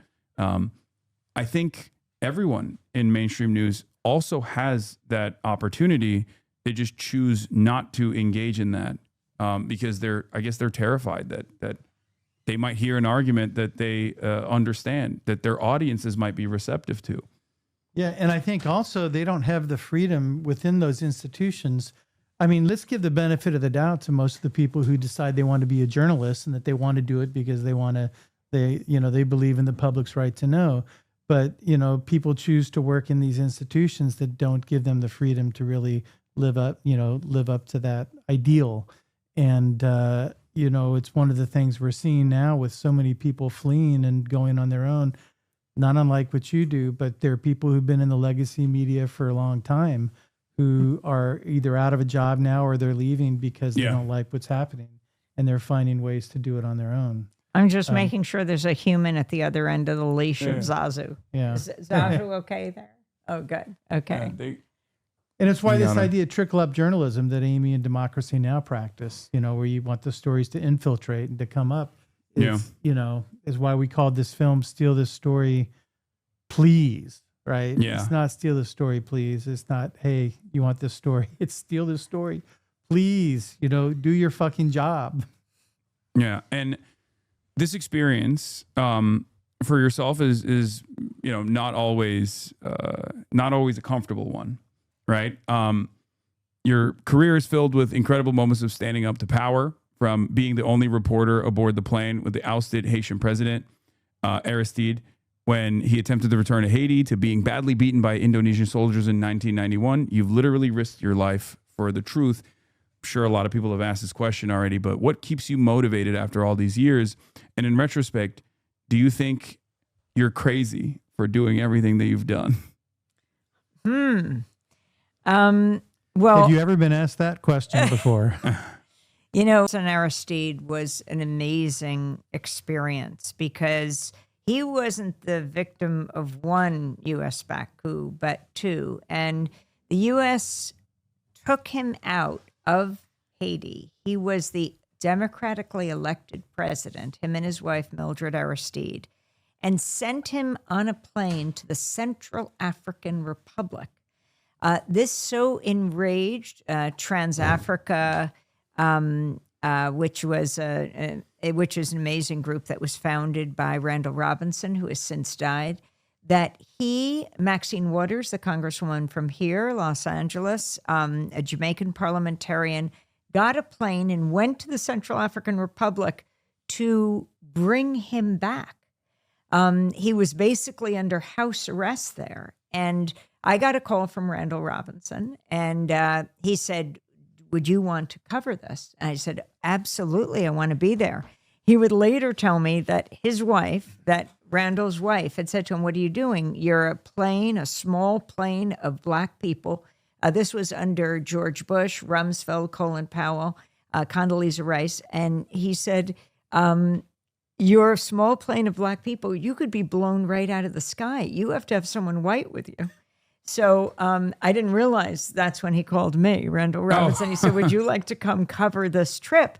And so then when Randall Robinson's wife said, I don't understand, you're going? Did you get someone? He said, yes, I called Amy Goodman. And she said, oh, no, you're going to get blown out of the sky even faster. But anyway, we all went to Bangui, and they negotiated with Bozize, the CAR leader who was in power for a year and wanted to look like he had the imprimatur of his country, and they got the Aristides back. But as they were coming back to Haiti, Rumsfeld and Powell and Condoleezza Rice threatened them and said, you are not to come back to this hemisphere. To which Randall Robinson replied, whose hemisphere? Like, what are they talking about? They would go into exile in South Africa for 7.5 years. And then I went to South Africa with Danny Glover, who had always wanted to make a film about Toussaint Louverture, the independence leader of Haiti, and followed them back in a plane to Haiti when they successfully landed. And the response was enormous in the streets. I mean, that was an incredible experience. From that to, East Timor is a story of epic horror. It's one of the great genocides of the late 20th century. A third of the population was killed by the Indonesian military, which was armed, trained, and financed by the United States. They invaded December 7th, 1975, and for the next quarter of a century, they killed off the people. And I covered East Timor, went there with my colleague Alan Nairn, who was writing for The New Yorker, and on November 12th, 91, we witnessed and survived a massacre of over 270 Timorese. We thought our presence as Western journalists could head off the attack because we came from the same country the Indonesian soldiers' weapons came from. Yeah. But unfortunately, it did not head off that attack. But as information came back to the United States, and you see that scene in the film when I'm questioning Mike McCurry, the spokesperson for President Clinton, Congress actually had cut off military training aid to Indonesia. Was Clinton really going to restore it? And he got angry, McCurry, and he said, the turnip is dry. And what was most interesting about that whole interaction with the White House press corps is that a bunch of the journalists giggled with him, laughed. And that kind of peer pressure, who cares? Because we're talking about lives here. We're talking about life and death situations. But in 1999, the people of East Timor got to vote for their freedom in a UN-sponsored resolution and a referendum. And 3 years later, they became one of the newest nations in the world. Yeah. So Democracy Now! Throughout the last couple of decades has been competing with corporate industry titans like CNN and Fox for 30 years while sustaining itself on a financial model of newer, leaner publications like Dropsite or Zeteo. How do you view Democracy Now!'s role in this transition towards viewer-supported news? And how do you expect the news landscape to change in the next 30 years? I can't predict how it's going to change. Couldn't have predicted social media platforms, but what we do is go to where people are. And so we started 30 years ago. There wasn't even the word podcast. We had to figure out how this 59-minute show was going to get to radio stations. So we put it on the intertube. So we put it at democracynow.org, and radio stations could take it. Other networks, would pay money to put it on satellites. We didn't have the money. Mm-hmm. But because we established democracynow.org, we immediately, before almost all other networks, had a global audience. And then we'd have, you have the headlines, and then you'd have segment 1, maybe someone in Mexico would transcribe it. Segment 2, someone in Montana. Segment 3, someone in South Africa. We'd have our posted online, and we'd have the full transcript. This built the audience. And then reporters could take these voices to the press briefing of the Pentagon or the State Department or the White House. And these are the original voices, right? Not like those pundits, what I was saying before, who know so little about so much, explaining the world to us and getting it so wrong, and asking the president, the Pentagon spokesperson, the Secretary of Defense, and others. Thanks. I'll take the lead. Zazu wants to get involved with this conversation too, and might be becoming friends with Kaya or not. We'll see. Kaya's checking her out. So they weren't podcasts then, though. I was just talking to Amy's colleague Dennis yesterday about this, and they called them MP4s? RSS enabled MP3. And that's how stations started taking it. And then that was 1996. And 5 years later, the week of the 9/11 attacks, we were the closest national broadcast to Ground Zero. I was telling you, we worked out of this downtown community TV where the Renault brothers worked. And we just kept broadcasting. The first plane at the first tower minutes before we went to air. The second plane hit the second tower at 9:03. We were broadcasting at the time 9 to 10. Now we do 8 to 9. And we didn't know what had happened, but people started running down the streets covered in ash. And we broadcast for hour upon hour.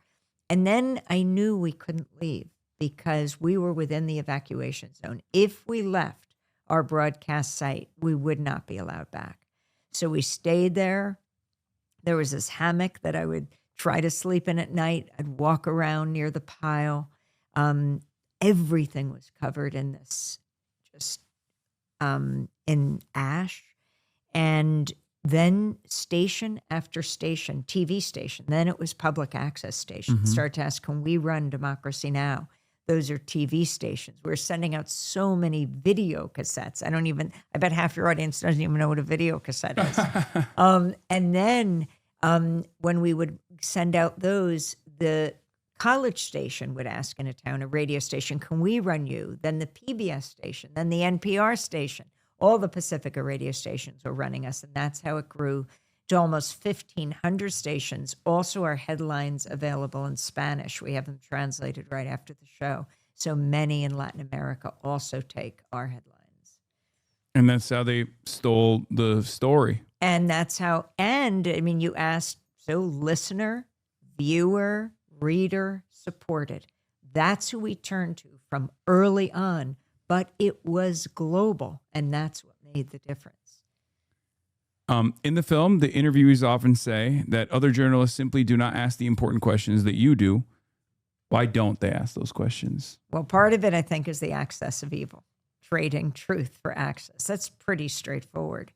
And it also, Democracy Now! Is a brain trust of all those people we've been talking about, just people dedicated to the mission of independent media. And we work really hard. I mean, the producers comb the world looking for people who are closest to the story. And then with that knowledge of what has happened, questioning those in power. And also having debate and discussions among, people who deeply care about issues, but they don't necessarily agree. And I think that's what makes for this vibrant, really a vibrant grassroots global news hour that Democracy Now! Is. And stations every month are picking us up. But online, YouTube, TikTok, Instagram, wherever people are, we go. We don't expect people just come to us. Mm-hmm. We have to reach out. Yeah.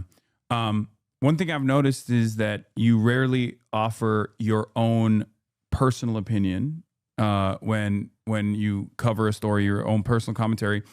But I'm sure you'd be the first to say that the very language we use to cover an objective story is always going to have its own bias.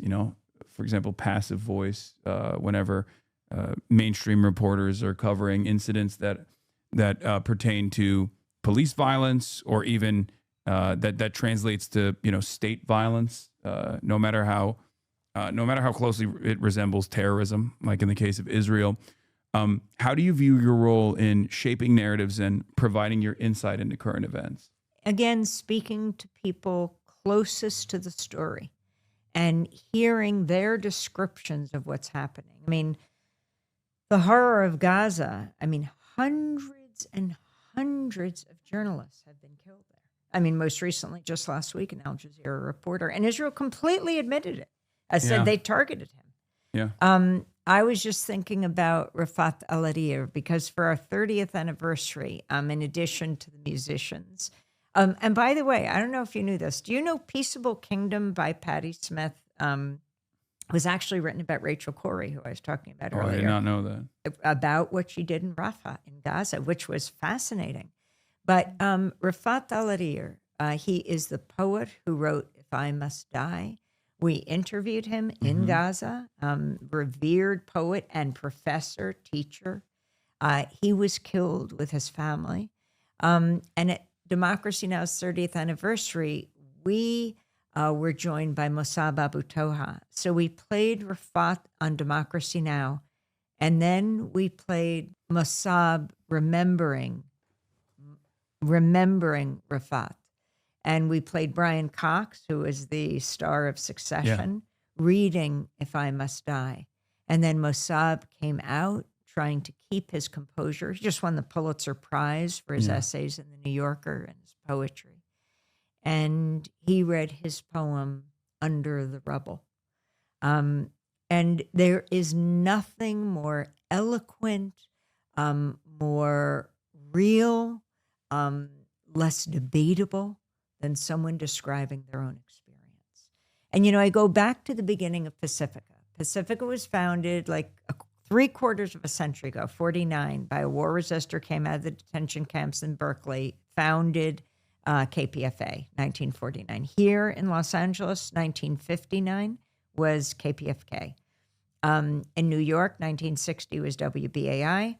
1977, Jazz and Justice Radio, WPFW in Washington, where we're going to be going and doing a big event with them on May 1st.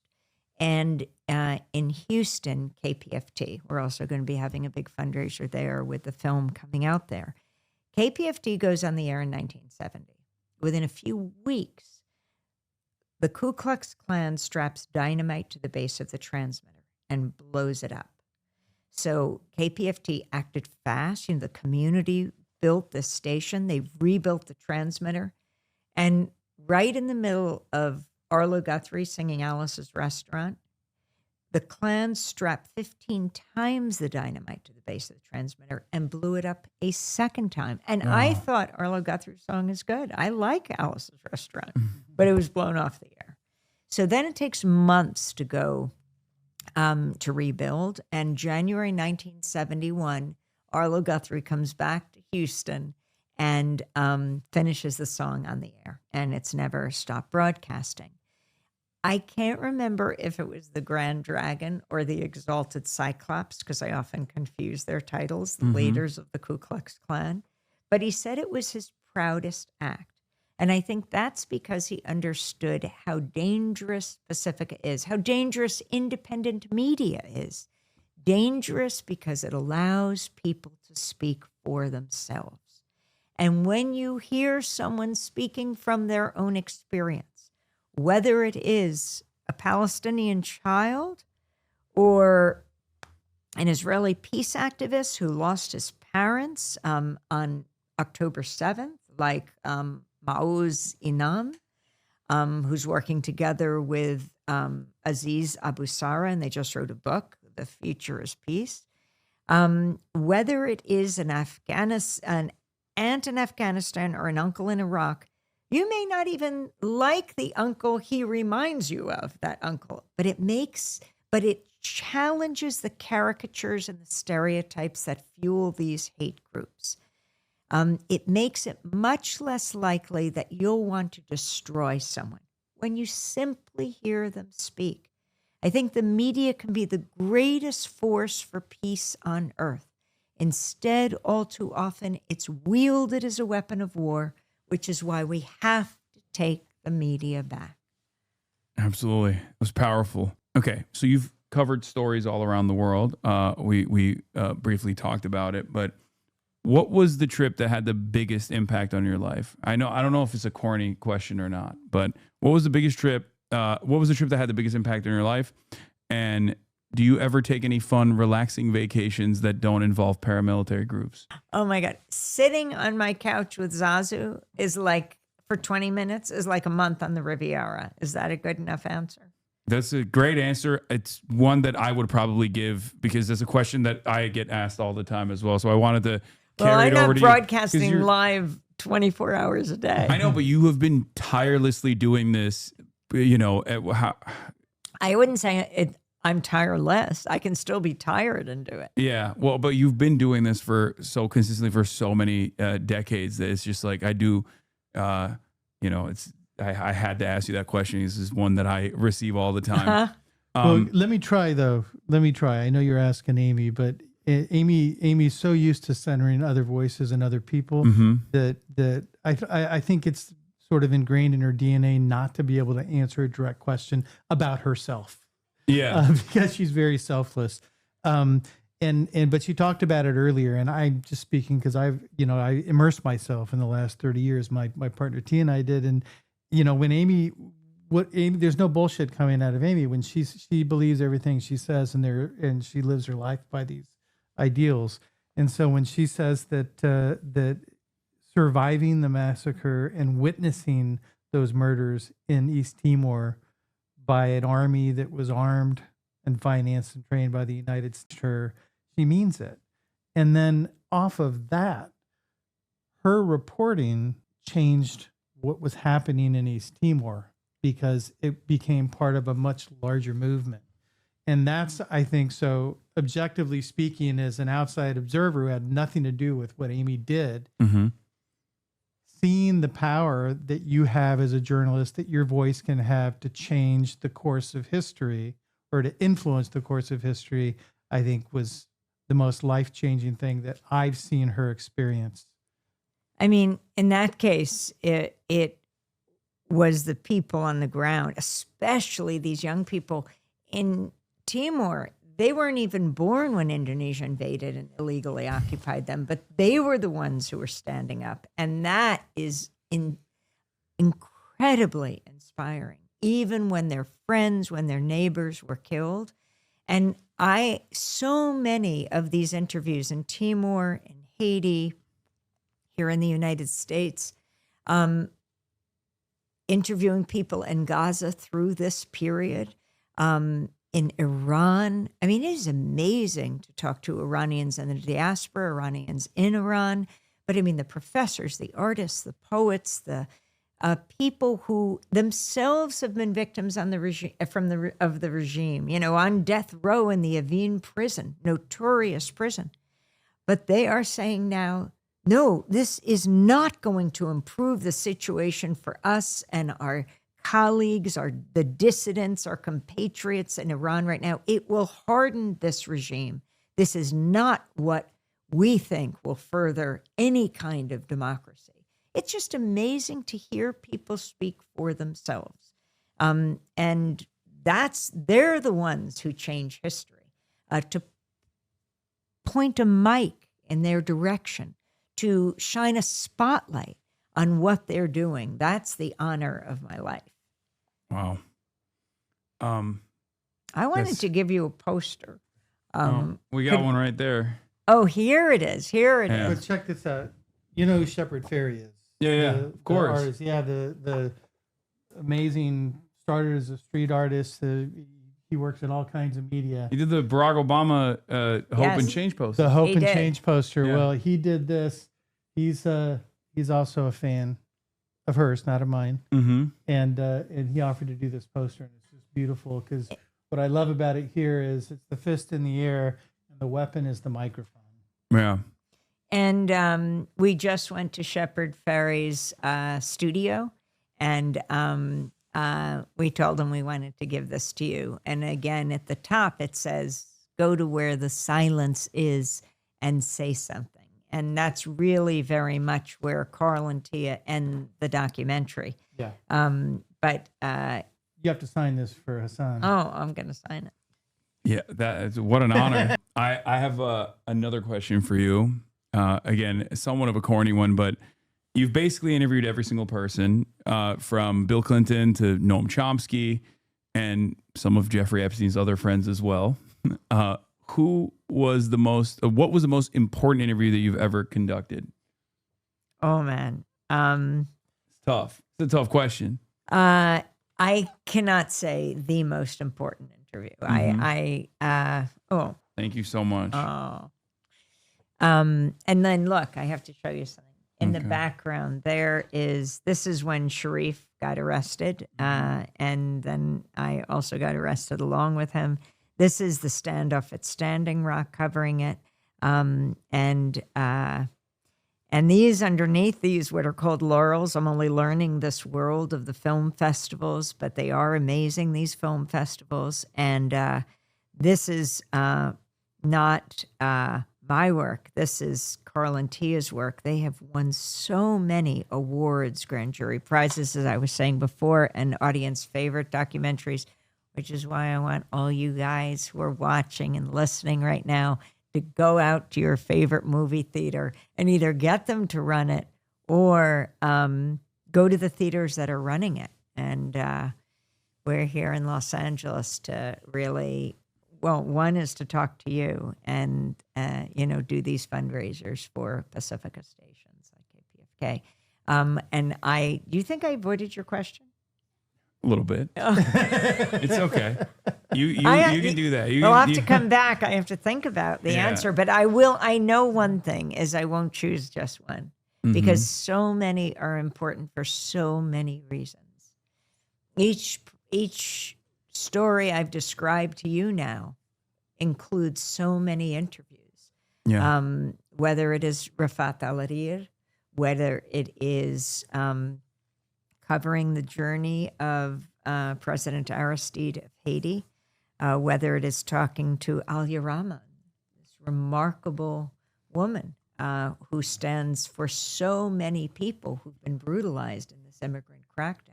It just goes on and on. Carl, I got some tough questions for you too. Don't worry. Every day. Okay. Yeah, I'm waiting. Okay, so you took 30 very memorable years of Amy's life and you condensed it into 98 minutes. Okay. What were the hardest editorial sacrifices? And was there anything you cut from the film that you wish you kept in? Oh, yeah. It's a process. You know, what you do is real time. What we do is a couple years of work. And especially when you immerse yourself in 30 years of somebody's career and life, it's really hard.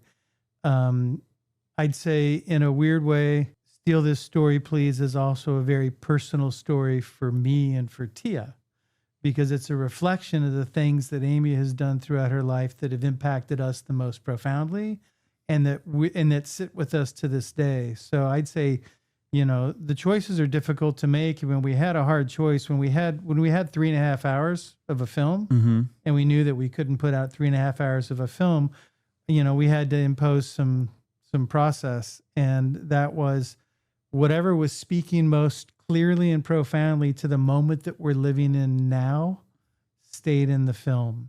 That. And the other big rule, which has always been a rule, which we learned from Michael Moore, is you never take a laugh out. And Amy Goodman is a barrel of laughs. She has so much fun in this life. She is surrounded by so many great people. Amy never says no to an invitation to do something fun, to be out on the town, to be walking on the street, and she's always laughing. And so we wanted to, you know, that appeals to us. Who doesn't like somebody who likes to have fun and finds joy? And it's important for telling the story about a person, even though the film is admittedly, it's about a much bigger thing than Amy Goodman. But, you know, it makes Amy so relatable. You know, I was just looking at this picture you have up of drilling and killing Jeremy Scahill and much younger me. Drilling and killing Chevron Nigeria's oil dictatorship. I think this was at the, that Polk? I think this was at the Polk Awards, and they had us do a large poster. But it made me think about the Overseas Press Club Awards, because we'd won an Overseas Press Club for the award for this. And I'm not here to boast about that, but we learned about the ceremony. It was at a Midtown hotel, and we thought, okay, I think it was in the midst of the bombing of Yugoslavia, and we had so much work to do, but we were supposed to go and collect this award. So Jeremy and I raced over to the hotel, and we couldn't actually afford to sit and have the meal because it was expensive. It was hundreds of journalists who were there. So we went as press covering our own awards. And but what we saw there was Richard Holbrooke. And he was the U.S. envoy on Yugoslavia at the time. And this was, oh my gosh, it's almost 27 years ago. And we said, oh my God, this is fantastic. Because we're at this award ceremony, we get to speak to people you wouldn't normally get to speak to. And so this is a real opportunity. We had our tape recorder because we're going to cover our own award ceremony. So we ran up to Mr. Holbrooke and we said, he had just given a speech talking about how how NATO had bombed the RTS building. That's Radio Television Serbia. Right. They were taking out the body parts of the makeup artists, of the camera people. It was horrifying. This is a civilian site. And so we wanted to ask him a question. And here he is at at a prestigious award ceremony surrounded by journalists. That's right. This was the perfect moment. Yeah. Right before he spoke, we went up to ask him because we thought maybe we won't get a chance to. Actually, he was going into the bathroom, so we were following him to the bathroom. But he said, no, they made a deal here that I would not answer questions. And the head of the Overseas Press Club came over and said to us, what are you doing? And so I said, well, we were asking Mr. Holbrooke a question. He's the point person on NATO bombing Yugoslavia. Yeah. And they said, no, we made a deal. We're not going to ask him questions because he's our keynote speaker. So then we go back in and they're announcing the awards and they come to the award that we were winning. And it was one of the network news anchors, and I think it was Tom Brokaw, and he said, and now the Overseas Press Club Award goes to drilling and killing Nigeria's oil dictatorship. Jeremy had gone up right before when Mr. Holbrooke had just finished his speech and said, Mr. Holbrooke, because he wanted to ask him a question then. That was our second Jeremy attempt. doing that. And I was standing at the back of the room, and they had security take him out. And so I was at the back, and as they're taking Jeremy out, I said, release that man. He's just about to win an award. And they were very confused. They didn't know what to do. And when Brokaw announced that we had won the award, I went up. Jeremy had already been taken out, so now it's just me. And I go up on the stage and I said, Mr. Brokaw, I want to thank you for the Overseas Press Club Award, but we're going to have to refuse it. Meanwhile, I'm thinking, oh my God, I didn't even ask Jeremy, but he's been taken out. I didn't have the opportunity. I hope he's okay with us refusing this award. Yeah. And I said, we're going to have to refuse the award because we came to this event, which honors the highest in journalism, and yet we were told that a deal had been made, that an agreement had been made with a person who's a key player in the NATO bombing of Yugoslavia, that we're not allowed to ask him questions. So I want to say thank you, but no thank you.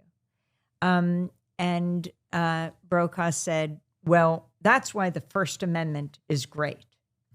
And that was the end of that. So when I see that picture of us, I asked Jeremy after, did you mind that I'm so sorry that we're not bringing home this award.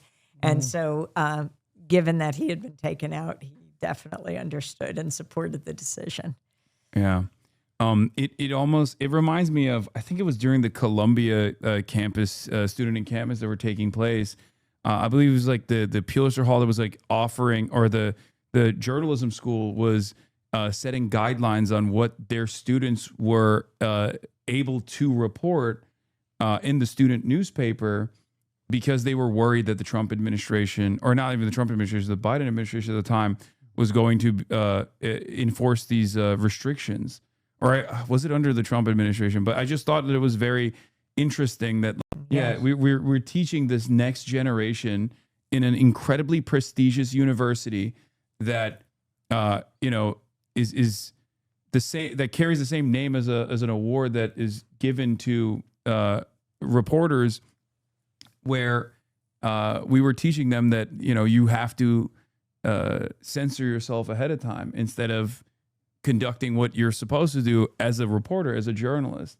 It's a very interesting lesson in, I guess, that hypocrisy that has been going on for far longer. There was a question I had. I have a question. Okay. Do you have the trailer? Do I have the trailer? I can find it. I don't think I have it right here, but no, I don't have the trailer here. I can find it though. StealThisStory.org. Oh, it's there. Oh, right. It sure it's right is. there. I think you hear Jeremy in it, right? You hear Jeremy in it. And you hear Sharif in it. Hi, I'm Amy Goodman from Democracy Now! Can you tell us what you think about President Trump saying climate change is a Chinese hoax? This is so funny. Yeah. Right, but you weren't running late when you were just standing there. This is the trailer, yes. My first impressions of Amy. What did you say to those who say that you're a war criminal? I was asking Bush that. Push me. No. Journalist here. Independent media is the oxygen of a democracy. What do you mean by independent? Not being sponsored by corporations. Amy's chaotically brilliant at the spy game. We began on 9 radio stations. If she believes something, she's going to fight for it and get it out to the world. Straight up journalism.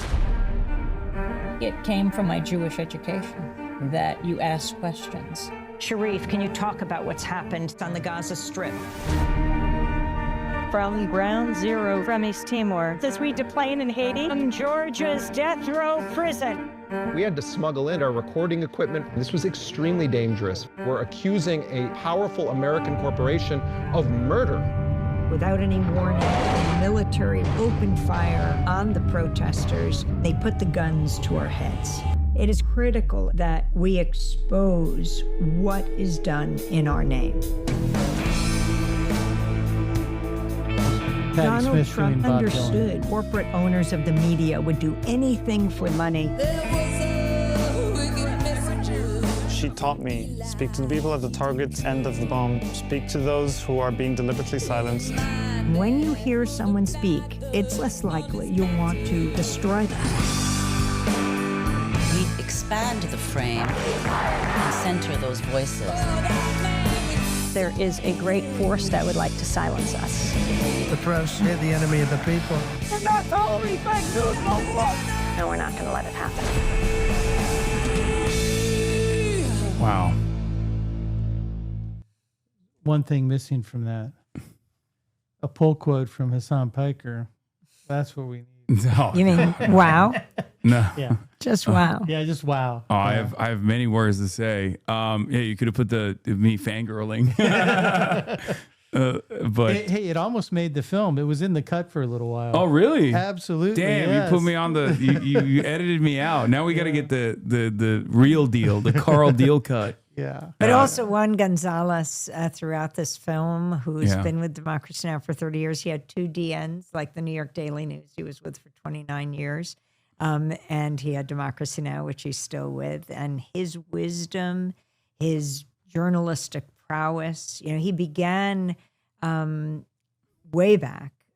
He was part of the Columbia Student Strike of 1968, one of the leaders, and then went on to found the New York chapter of the Young Lords with a group of people. And one of the things he says in the documentary, which is so profound, you see this group of Puerto Rican, they're like the Puerto Rican Black Panthers. Yeah. As he says, we managed to frame our own story, to shape our own narrative. When you look at that circle of Puerto Rican activists, you realize almost everyone became a journalist. Yeah. And he said, that is the most important thing you can do. And that's the whole idea behind Steal This Story, Please. It's really about shaping the narrative and putting it out there. Yeah.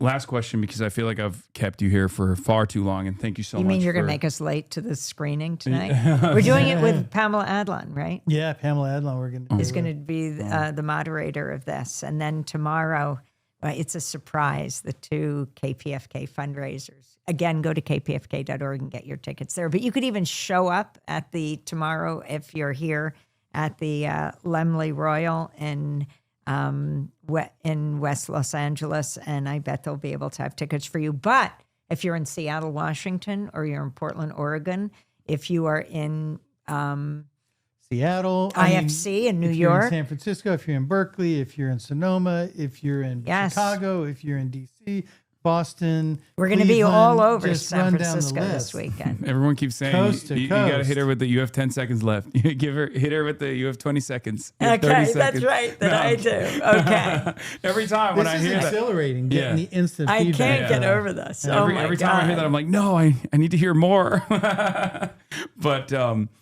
what I was gonna say is there's been a real sea change in attitudes over Israel's conduct in the last 2.5 years now.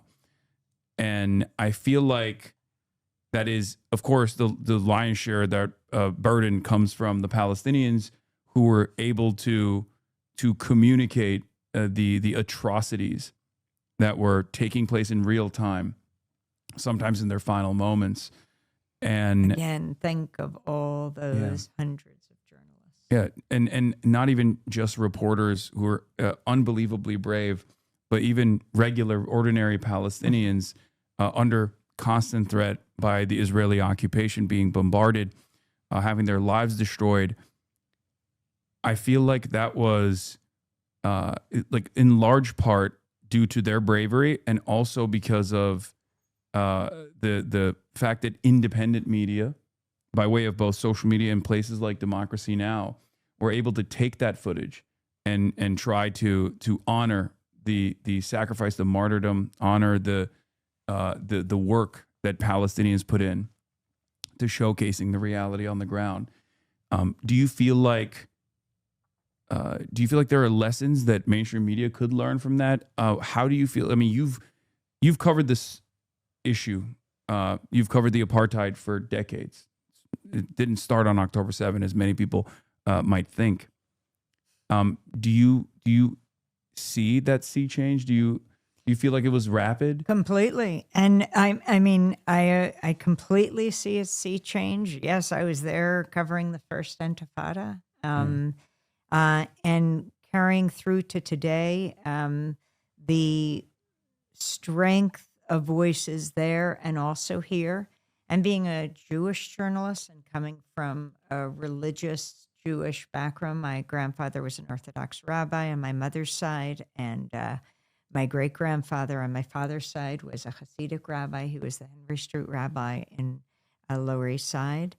I also really carefully monitor the Jewish community and the sea change, especially among young people. Yeah. I know this causes AIPAC great concern. Oh, yeah. And why I've always been amazed at the universities going after students who are part of the encampments is students learn, yes, from their own background, but when they come to college and they take human rights classes and they learn about what's legal and illegal and international law, universities should have seen it as such a tribute of the learning and the education of their students.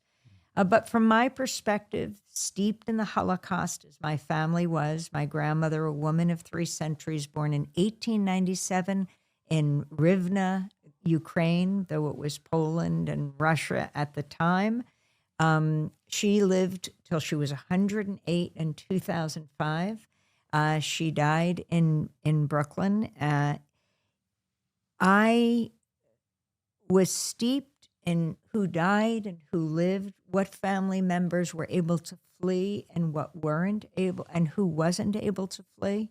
And I was always struck by non-Jewish people and families who would harbor Jews, protect them, put a child in the basement or the attic or in a barn simply to protect them from the Nazis. And I'd always wonder, they're called the righteous. Why would they do this? Risk their own families' lives? And we learned a deep, deep lesson through the horror of the Holocaust. And that was never again for anyone, anywhere. And I think it is not only my Jewish education, I think for Muslims, Hindus, Christians, agnostics, atheists, this is a humanistic education. We cannot afford war anymore. We cannot afford this mass victimization. As reporters, we know no borders, and it is absolutely critical today that these issues be solved on the ground, empowering people to live in a more just society. Oh, powerful words to end it on. Thank you so much for coming on. Yeah, this was a real honor. I listen to you every morning, so I hear your voice all the time. Well, people can check it out on the video and audio podcast at democracynow.org and all social media. Yeah. Yeah. Thank you for having us on, and thank you for what you do. You know, and don't let them silence you. Oh no, I'm good. I it's not happening anytime soon. Yeah, I didn't want to get into any of the drama. I don't know how aware you are of like all the other stuff that's going on. I'm a little bit of the main point of contention in a lot of legacy publishers right now. My affiliation with campaigns has been brought up by right wing think tanks. APAC, ADL, and numerous other organizations are trying to forcibly sever my ties with Democratic elected representatives and people who are campaigning.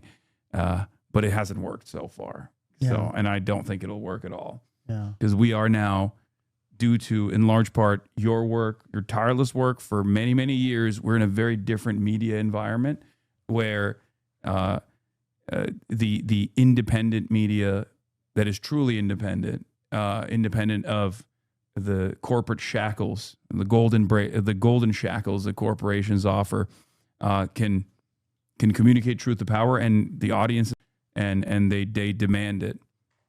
Hopefully, the lesson that they can learn from that is to reestablish credibility that they've lost and do true contentious adversarial reporting, investigative reporting, and not just investigative reporting every now and then so they can like claw back a little bit of that legitimacy that they've lost, but just like consistently engage in that. But yeah, thank you so much for coming on. This was a real honor. Thank you so much, Hasan. And thank you so much to this amazing tens of thousands of people who are listening and watching right now. This is what community looks like. Yeah. Absolutely. Yeah. All right. Thank you. All right. Let's take a photo as well. And we're going to get back to... Oh, and steal the story, right? Steal the story, please. That's what makes it all worth it. Yeah. Absolutely. All right. Let's... Here, I'll just play this right Between now, and the Israeli prime minister and the Lebanese president, the Lebanese basically said that that was not happening, and that seems to be largely in part because a ceasefire was not yet in place. And so very shortly following that, within a matter of hours, we now have this announcement from President Trump that there will be a ceasefire agreement taking effect officially at 5 p.m. Eastern time, so less than 5 hours from now. Trump is late. Trump is late to his event where he's supposed to be talking about no tax on tips. And instead of doing that, he's on the plane. Instead of doing that, he's on the plane watching the... Wait, they didn't cover me today on the Fox 5, right? That didn't happen today, right? Because that's a big uh-oh moment. They absolutely did? No, they didn't. They probably didn't. I guess he does watch Fox every day, so he might have seen it on another day. But yes, they're going to clip that. Penis goes right through your mind. I want the penis. They're going to clip that. Trump, I'm on Air Force One heading to Las Vegas and Arizona for greetings and speeches on no tax on tips, a windfall for our great American citizens. I'm watching one of the least attractive and talented people on television. Stop coming after my queen. Okay? That's ridiculous. How dare you? Her voice is so grating and terrible. I had to turn her off. Her Democrat soundbite are fake. She makes up poll numbers and nobody challenges her because she is so boring. I have the best poll numbers I've ever had, and why shouldn't I? All the country does is win. CNN had me at 100% saying they never saw that before. Get her off the air. She's bad for our country. I hear Megyn Kelly, Tucker Carlson, and Candace Owens are dying fast. Their numbers are terrible. This was the clip that he saw. Nobody believes them anymore. They were fake MAGA, and now they've been exposed. President Donald J. Trump. So, one, just throwing it right back at Jessica is the way that she threw it for me. Jessica is objectively attractive, okay? Not that it matters. We don't objectify women on this broadcast, only men. So how dare you, sir? Number one. That's number one. Number two, we will always fight for the queen, okay? Jessica escaped from Tarkov. We ride at dawn, okay? You tell us where we need to go, we will ride for you, okay? That's number one. Number two, it kind of feels like Donald Trump is feeling the pressure a little bit, because obviously if he was comfortable about his position currently, his approval ratings, he certainly, Mejia wins the special election to fill Cheryl's seat, New Jersey 11, quick AP call, boom, boom, boom, easy peasy. Okay. You were on Fox and Friends today? No, I watched this earlier. Yeah. Yeah, but not on Fox 5, thank God. So congratulations to Ana Lilia Mejia. But yeah, as we were saying, clearly if he was confident about what was going on, he wouldn't be this mad that Jessica Tarlov is saying the truth, right? So you want her to be the nominee in 2020? No, Sheila, but do you want her to run? the twisting of what I was saying is crazy, Kellyanne. I did not say I want Kamala Harris to be the nominee.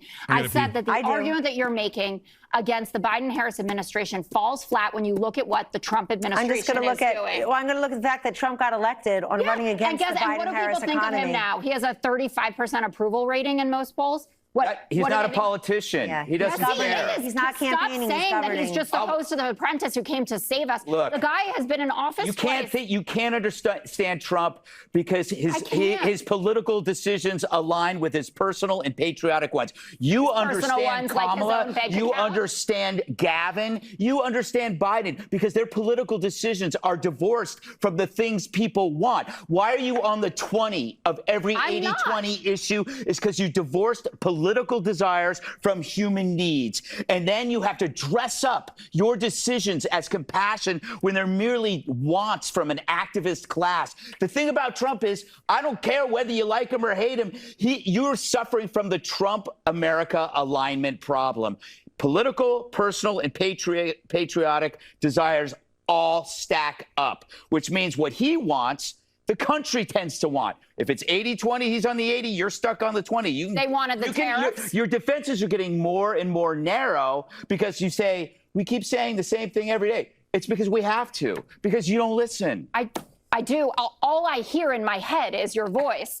You know what? You're lucky. This is why I respect Jessica. She goes into the Lions Den every day, and she has to sit next to Jesse Waters and Greg Buttfeld. Okay? It's unbelievable. Like the torment that she puts herself through. There is no amount of money. There is no amount of money that would make that a worthwhile experience. Okay? The whole time his feet are kicking because they don't touch the ground. Exactly. Exactly. It's ridiculous. And now Trump is coming after her for no reason. You think you can get her on? Yeah, of course I can. I've met her. I did a whole appearance with her at the Podjons. This is the no voice Americans of wanted God. the tariffs. They didn't want the war in Iran. They would they don't reelect want him. the ballroom. What do you got? What do you got? Look at what you have on your side. It is a clown car of carnival atrocities. I can't wait for elections. Does she know you're anti-Semitic though? She literally did talk about my quote unquote controversies.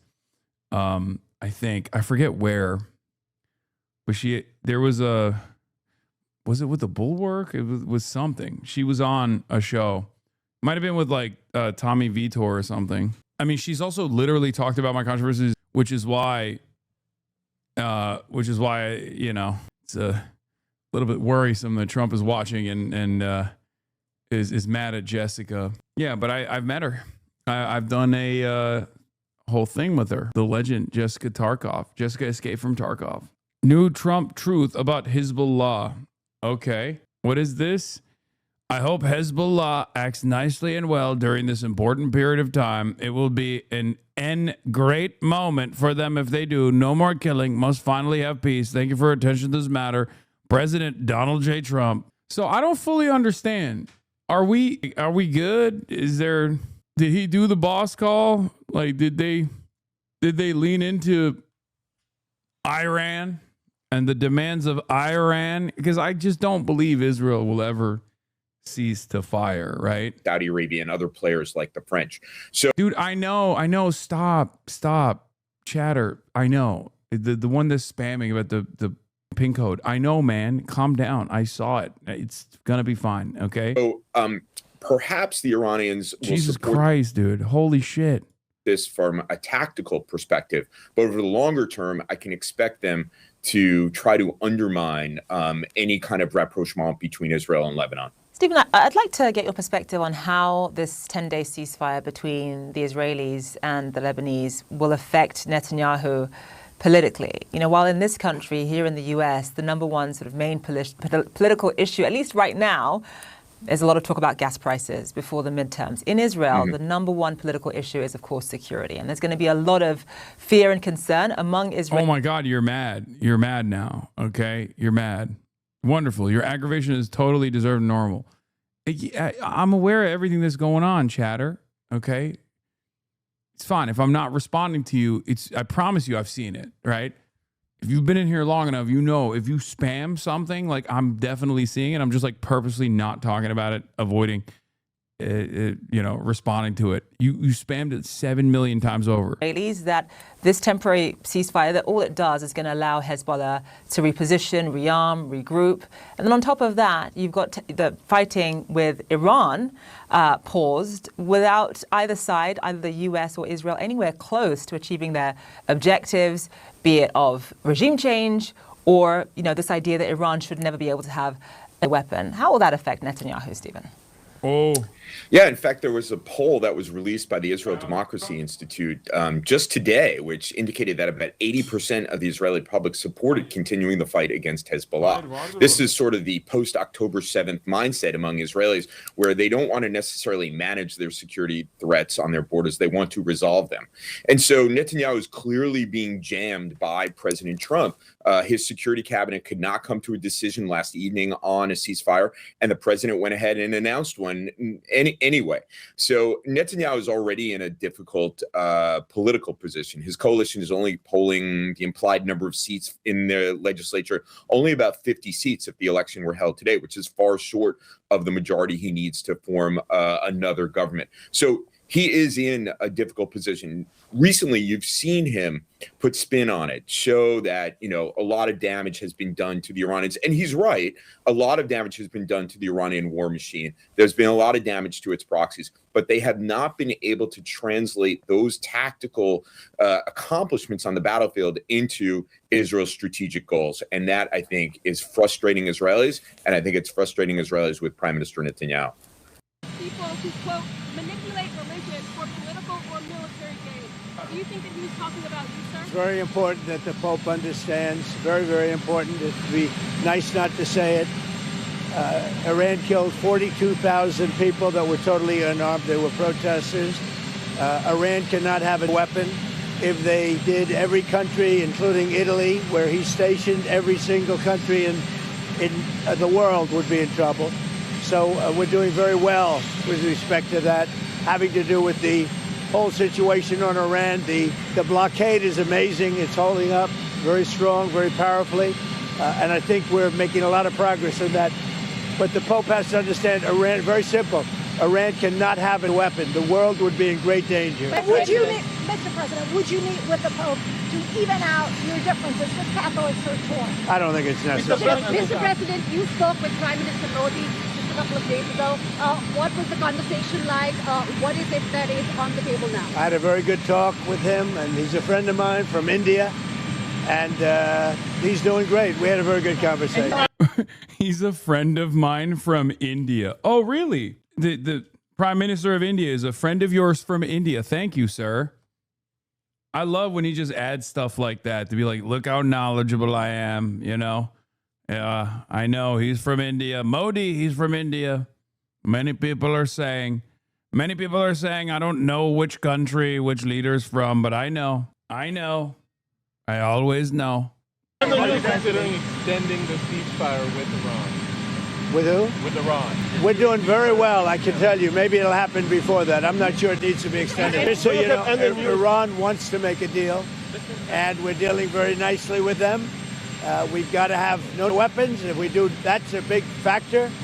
And they're willing to do things today that they weren't willing to do 2 months ago. Do you have any news about Ukraine? Do you have any news regarding peace in Ukraine? Will Hezbollah stick to the ceasefire? Are you confident about that? I think they will. I think it's going to be, actually, it's very exciting because it's 48 years We're going to be meeting with Bibi Netanyahu, as you know, and the president of Lebanon.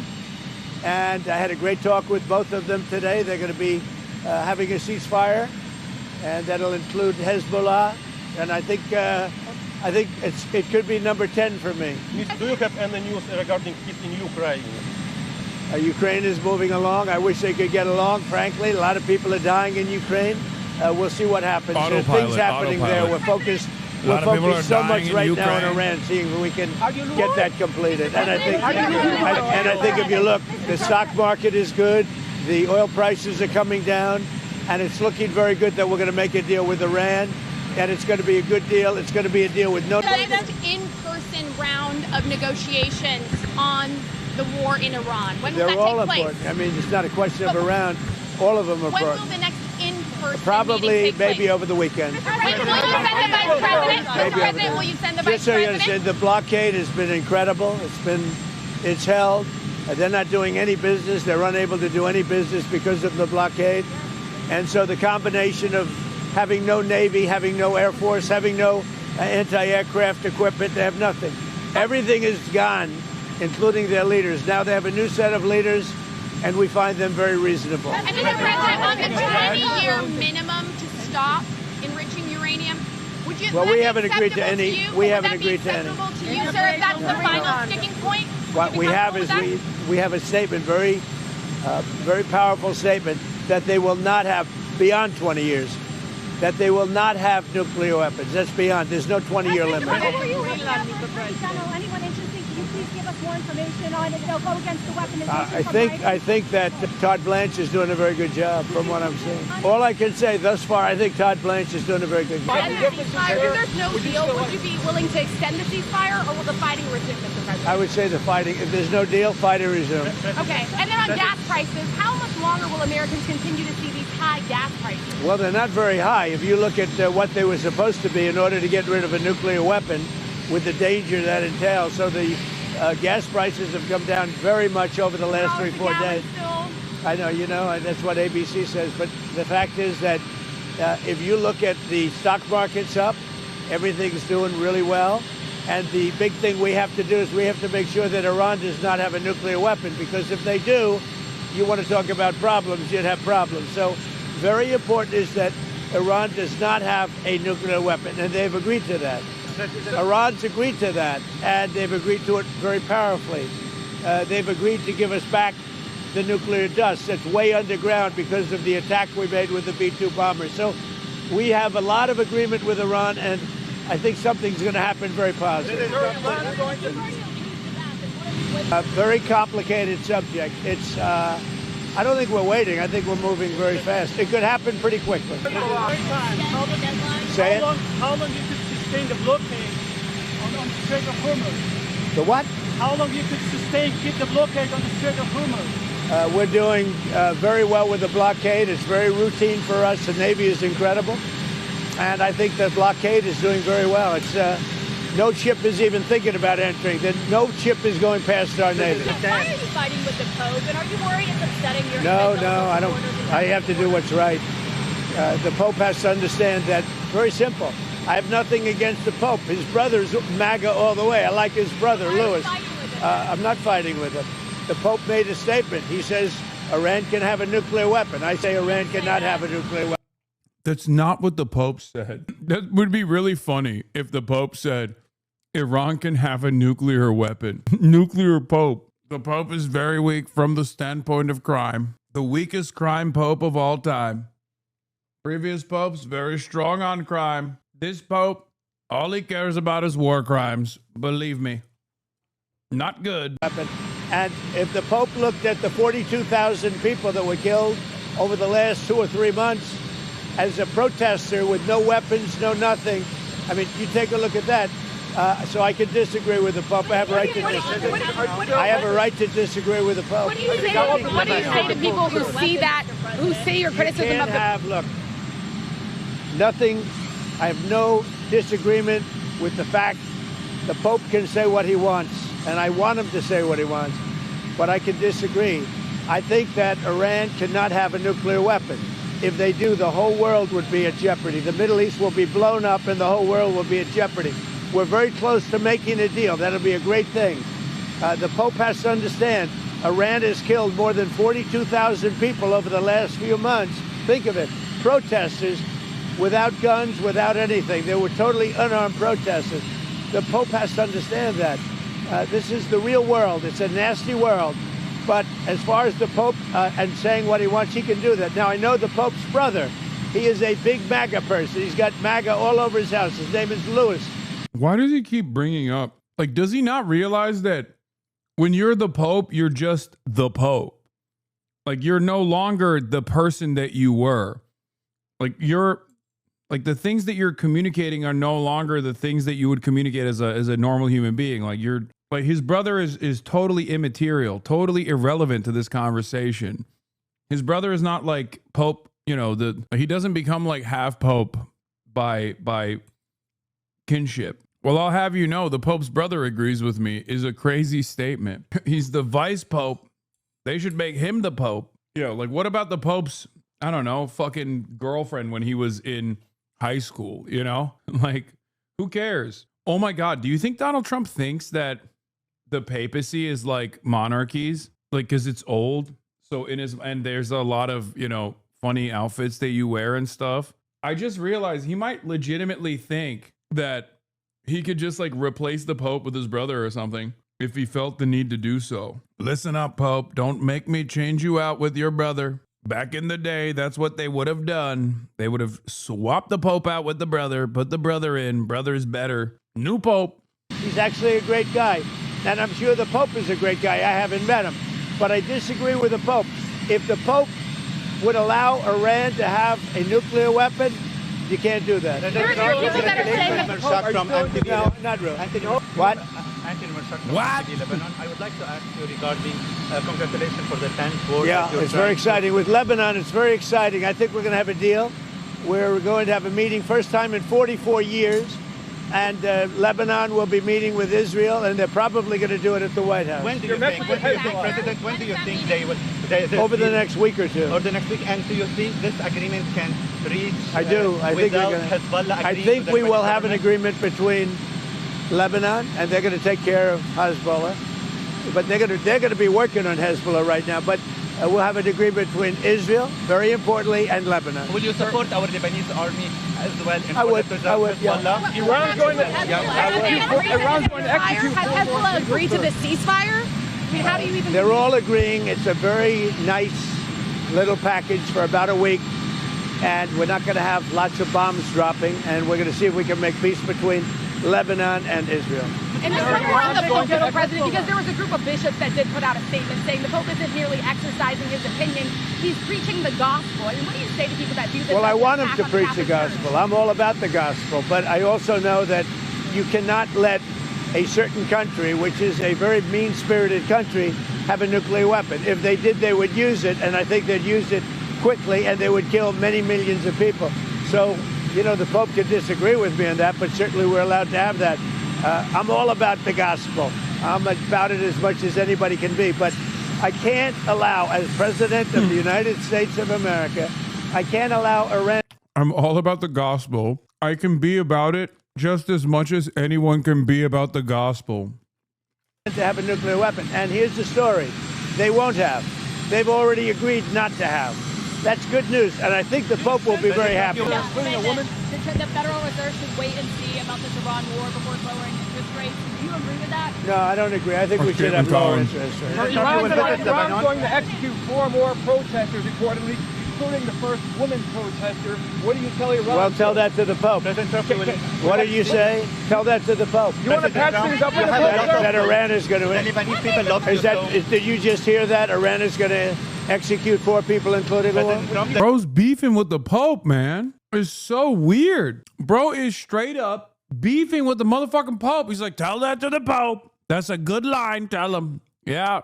Will you visit Lebanon? Do you extend the ceasefire? What makes you extend that? I don't know if we're going to have to, but if we need to, I would do that. Wait, that's important. Sorry. What are you telling the airlines and the oil companies about the ways you're going to open up the trade? So if you look at the oil and if you look at the price we're paying It's about half what people thought it would be if you did what I had to do. We had to take this journey to the Middle East in order to get rid of a nuclear weapon. There would have been, if we didn't hit them with the B-2 bombers, or if I didn't kill the Barack Hussein-Obama deal, the nuclear deal, which was a disaster, we would have had nuclear weapons exploding in the Middle East and beyond.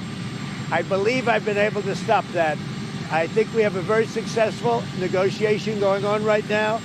And I think it'll be, if it happens, it'll be announced fairly soon.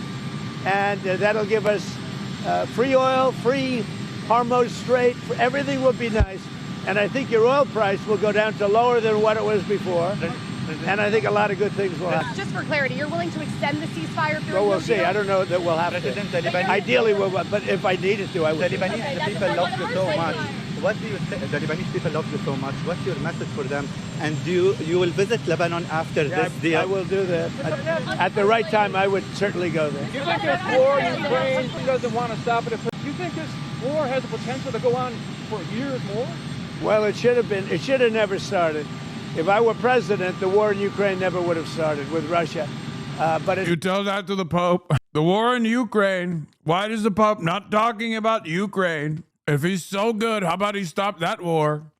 It's going on. Hopefully, it'll get over soon. The First Lady came out last week and said she had no link to Jeffrey Epstein. Who did? The First Lady, Melania. Yeah, she had none. Why did she come out and say that last week? Because the fake news was saying she did, and she had none, and I think that's been proven. It bothered her that the fake news was being fake news. That's all. She just wanted to clarify. Are you surprised? Who's taking care of Hezbollah? Do you think that they are destroying the deal that we are trying to make? We're going to see how it all works out, but they'll be working and coordinating. If you know Lebanon, right?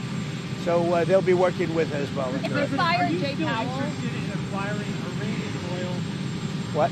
Are you still interested in acquiring Iranian oil after the? Well, we'll see. I mean, we have a very good relationship with Iran right now, as hard as it is to believe. And I think it's a combination of about 4 weeks of bombing and a very powerful blockade. The blockade is maybe more powerful than the bombing, if you want to know the truth. Are you going to make the Arab countries pay? I mean, what do you say to that? What can you say to that? That is such an insane statement to make. First of all, there are tankers going through the blockade. That's number one. Number two, he keeps saying that the new administration is much better when that's not happening. Like the new admin, the new government is comprised entirely of hardliners. Everything he says is the exact opposite of what's going on. As I've said earlier, Donald Trump is the last person to ask about any event, really, because he doesn't know what the fuck's going on. And not only does he not know what the fuck's going on, but he doesn't even know what he's going to say next. I think they'll make that. I think they're going to make that contribution. I think the Arab countries, because we've done a lot, I think they'd make a contribution toward the cost.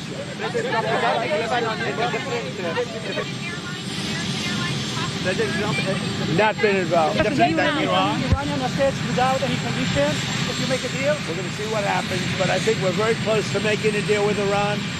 You'll be the first to know, but I think we have a chance. And if that happens, oil goes way down, prices go way down, inflation goes way down, and you're going to have much more importantly than even that. Wait, but I thought there was no inflation. I thought that there was no issue. Now it kind of sounds like there is a real price issue here. You just said the prices aren't up. What happened? Now you're talking about inflation will go way down.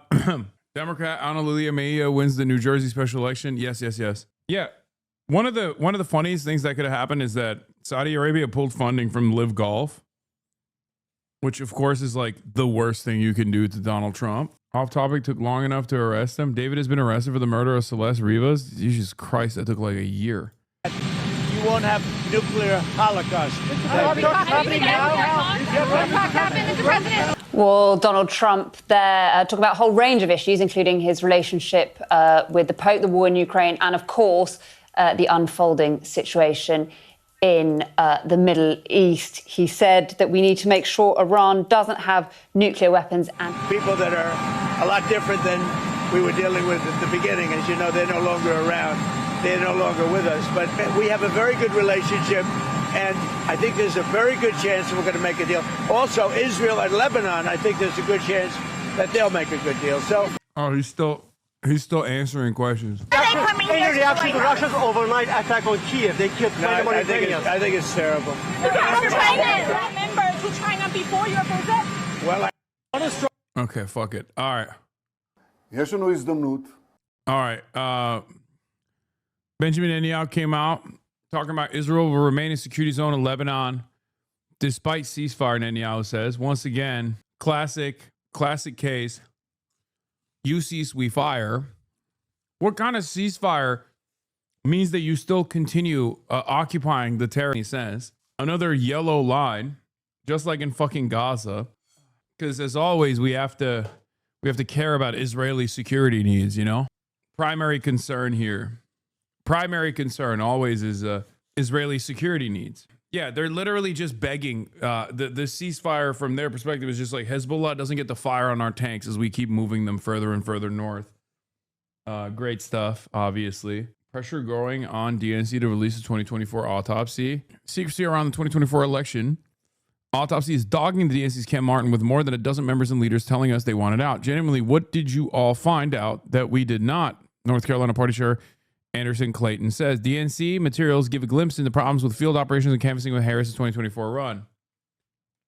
I saw the new Shoykov video. I never want to hear chap bitch about chewing. They don't know how good we have it. Oh, is there too much mouth noises? Dropsite interviewed Hezbollah MP about the ceasefire. Do you have the link? Chatter, do you have the actual short link?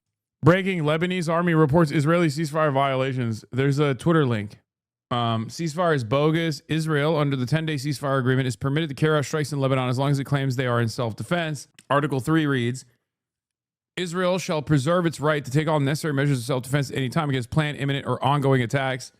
Planned attacks. Oh, so they can do another first strike. Self-defense first strike. Preemptive first strike.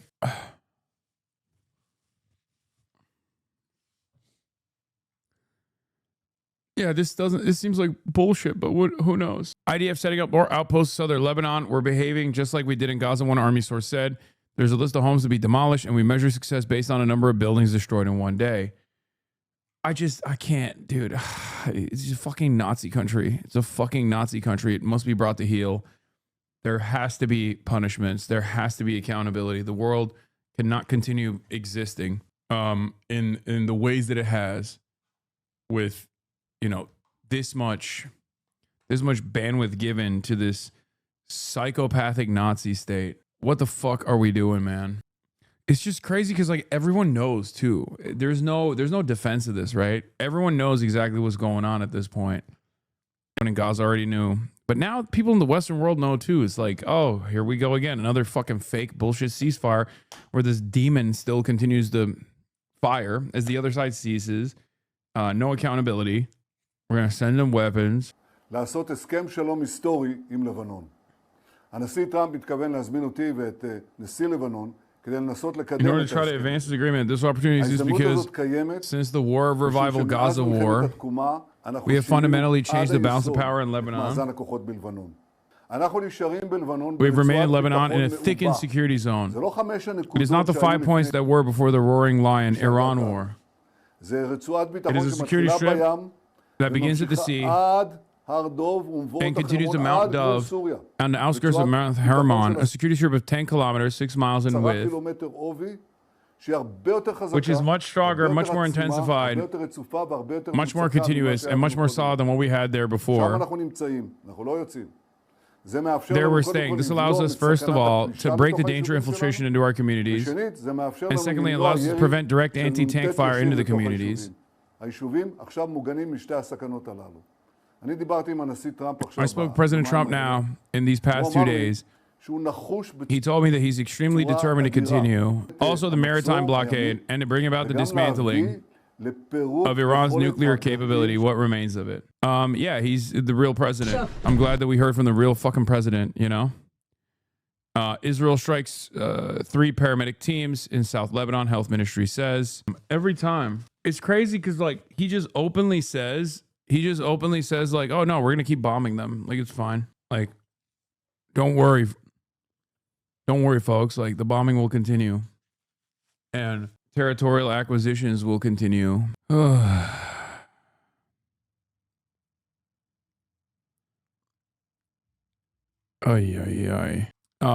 has already taken a step in the meeting in Washington.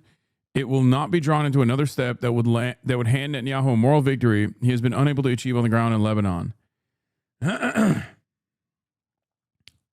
David finally arrested. Yes, I saw, man. I saw. Okay.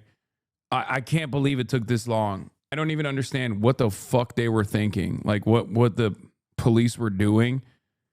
Like maybe the first month. I mean, it was suspicious from day one, right? It was unbelievably suspicious from day one. But the fact that it took like months and months. Sorry, hold on.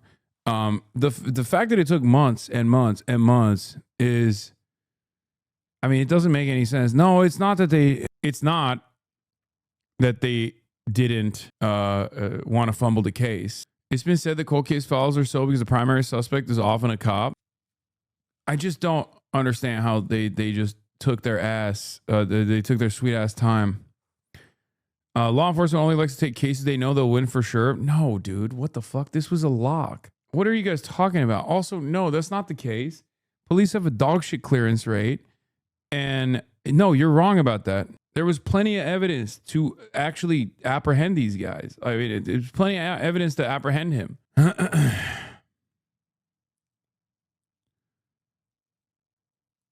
They were big fans of his music and also dumb cops. Yeah, I don't, none of it makes sense.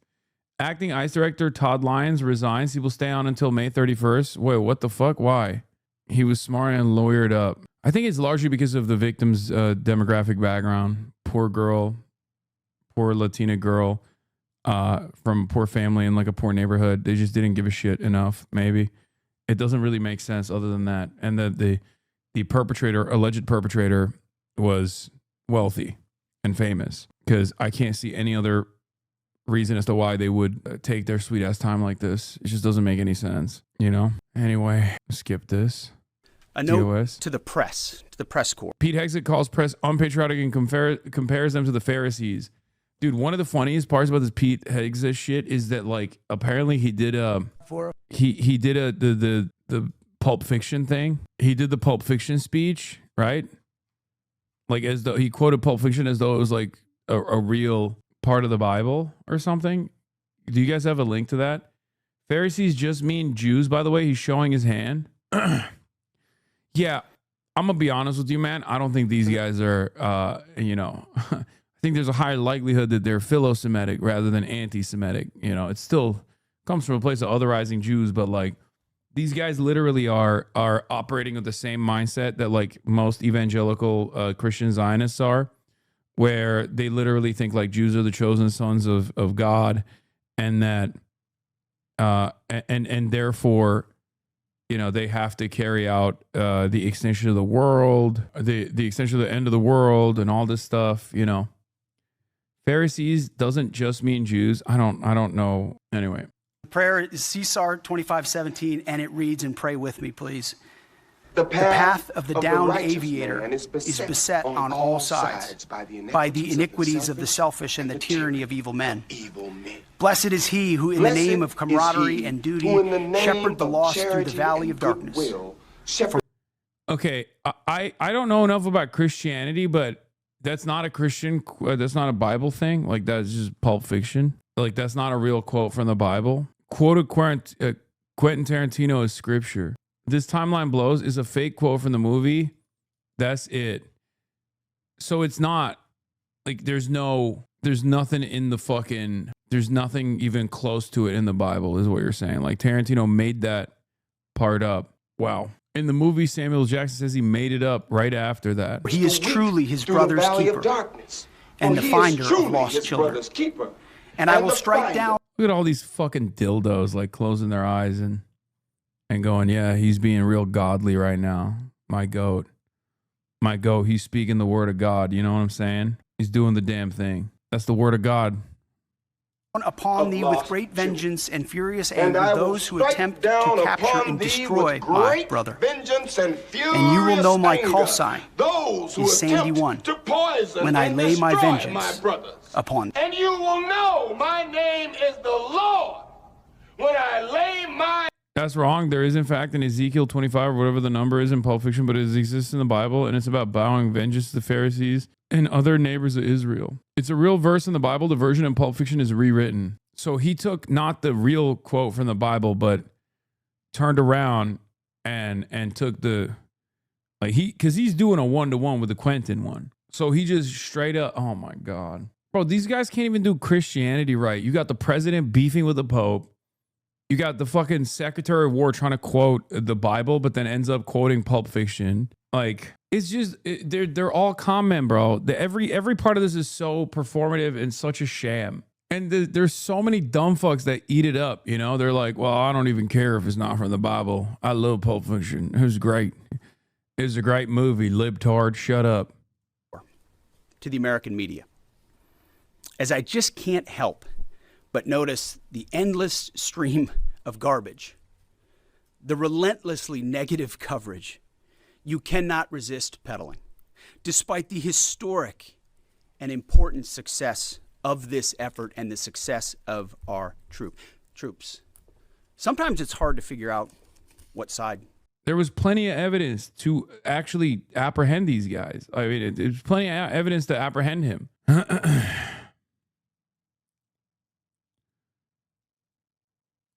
They were big fans of his music and also dumb cops. Yeah, I don't, none of it makes sense. Acting ICE director Todd Lyons resigns. He will stay on until May 31st. Wait, what the fuck? Why? He was smart and lawyered up. I think it's largely because of the victim's demographic background. Poor girl, poor Latina girl from a poor family in like a poor neighborhood. They just didn't give a shit enough, maybe. It doesn't really make sense other than that. And the perpetrator, alleged perpetrator, was wealthy and famous, because I can't see any other reason as to why they would take their sweet ass time like this. It just doesn't make any sense, you know? Anyway, skip this. A note to the press corps. Pete Hegseth calls press unpatriotic and compares them to the Pharisees. Dude, one of the funniest parts about this Pete Hegseth shit is that, like, apparently he did he did the Pulp Fiction thing. He did the Pulp Fiction speech, right? Like, as though he quoted Pulp Fiction as though it was like a real part of the Bible or something. Do you guys have a link to that?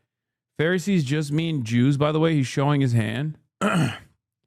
Yeah, I'm going to be honest with you, man. I don't think these guys are, you know, I think there's a higher likelihood that they're philo-Semitic rather than anti-Semitic. You know, it still comes from a place of otherizing Jews, but like, these guys literally are operating with the same mindset that like most evangelical Christian Zionists are, where they literally think like Jews are the chosen sons of God, and that and therefore, you know, they have to carry out the extension of the world, the extension of the end of the world, and all this stuff. You know, Pharisees doesn't just mean Jews. I don't know. Anyway.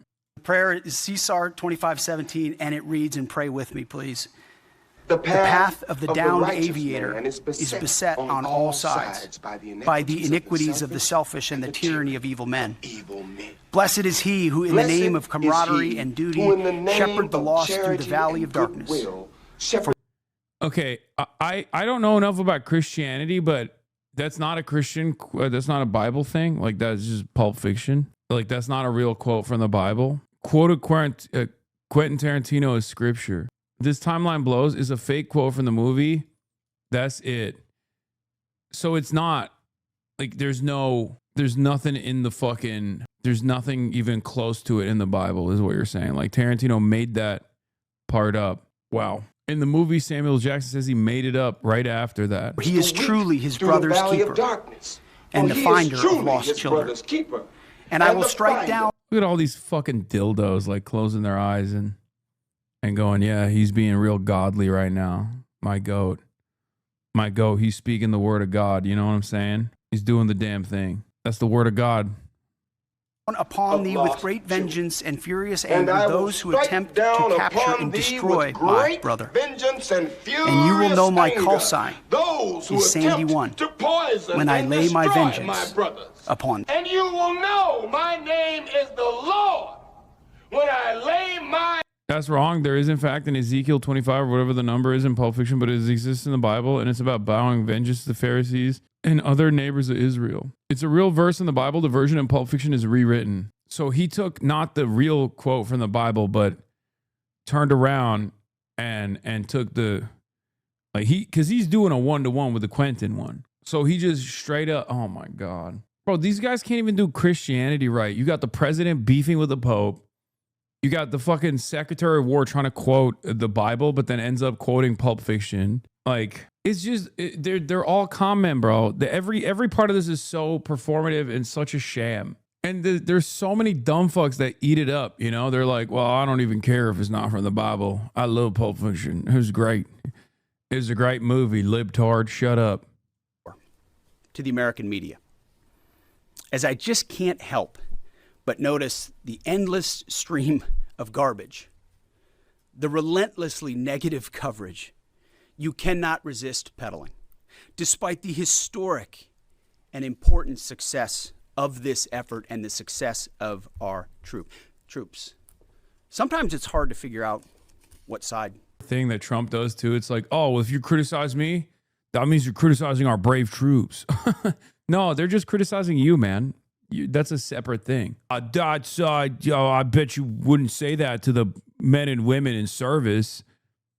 Yeah, they wouldn't, because it's not about the troops. It's about you. Okay. You're actually on. It's incredibly unpatriotic. Yeah. Anytime you guys do investigative reporting, or not even investigative reporting, because these guys don't even do that much. Anytime you make fun of me for being a drunk asshole, you're actually calling the troops drunk assholes, okay? And that's really fucked up of you. Oh, I bet you would spit on the American flag right now if you could. I sat there in church and I thought, our press are just like these Pharisees.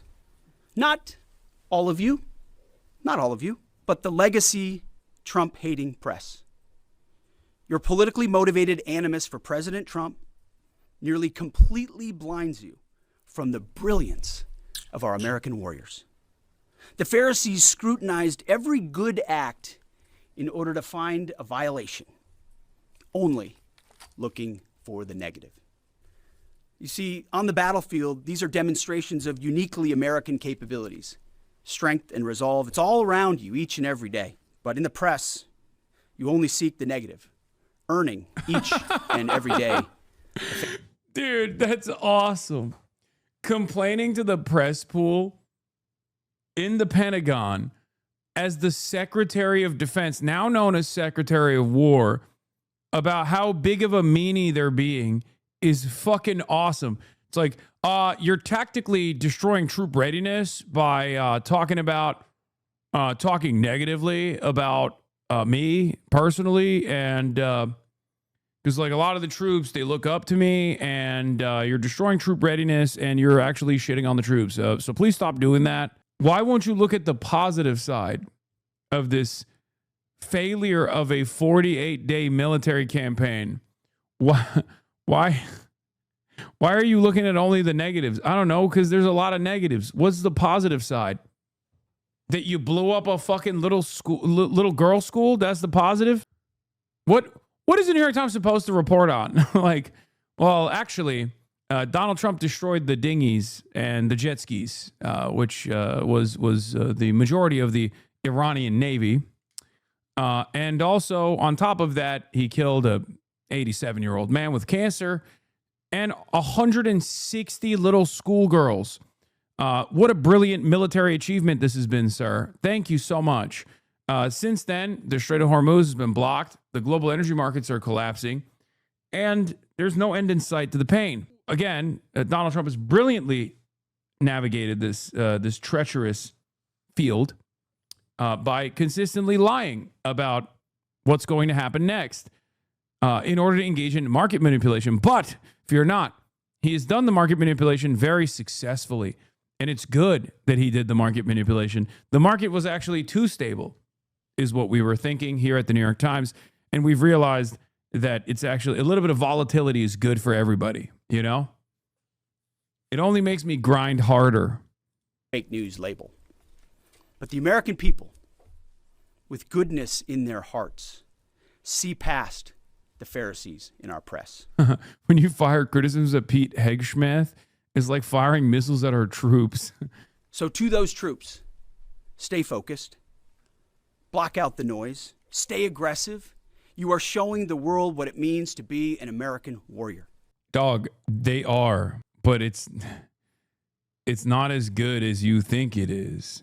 Like, that's not. You are making this building and the American people proud. Recognized for 1 minute.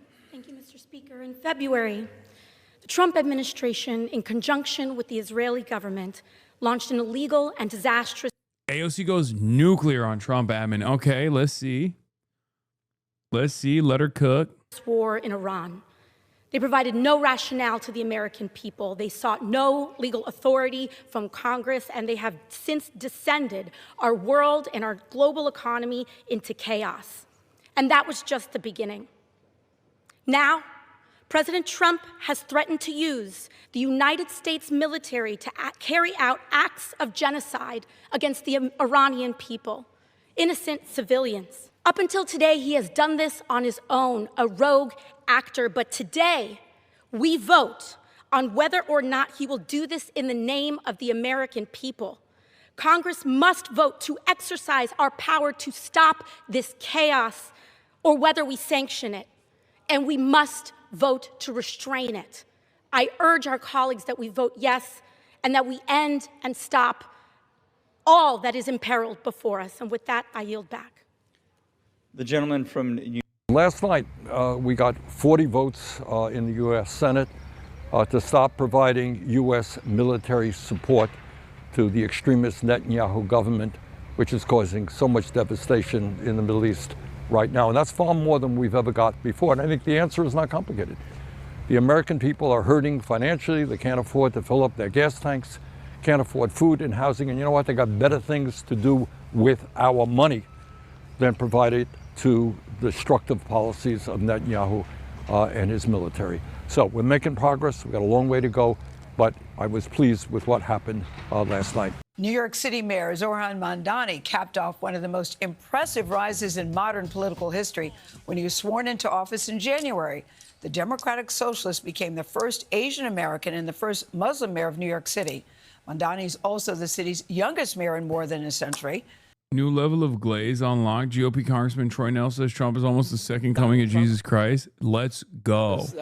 Is better than sliced bread. I think he's almost the second coming, in my humble opinion. I believe that Donald Trump is better than sliced bread. I think he's almost the second coming, in my humble opinion. I think he's done a fantastic job. He's got a very difficult job. Pope's got a tough job, got issues in the church. But Donald Trump has a very, very difficult job to do, the toughest job in the world. When asked about Donald Trump and the beef that he has with the Pope, this guy says he's almost the second coming of Jesus Christ. Bro, American Christians believe in anything but Christianity. Okay? It's actually unbelievable. I think I have more respect for this fucking religion than the average evangelical Christian does. Actually, I know that for a fact. It is insane. Everything for me. What is going on? I swear to God, American white evangelical Protestants are anything but Christian, okay? If anything, they're closer to the Antichrist. Every single day, everything that they say, everything that they do, everything they believe is unbelievably not only just not Christian-like, but just satanic. It's insane. It is so fucking insane that people don't even look at this stuff and go, what the fuck is happening? These guys are just actual freaks. I don't understand it. I don't get it. I don't understand it. What?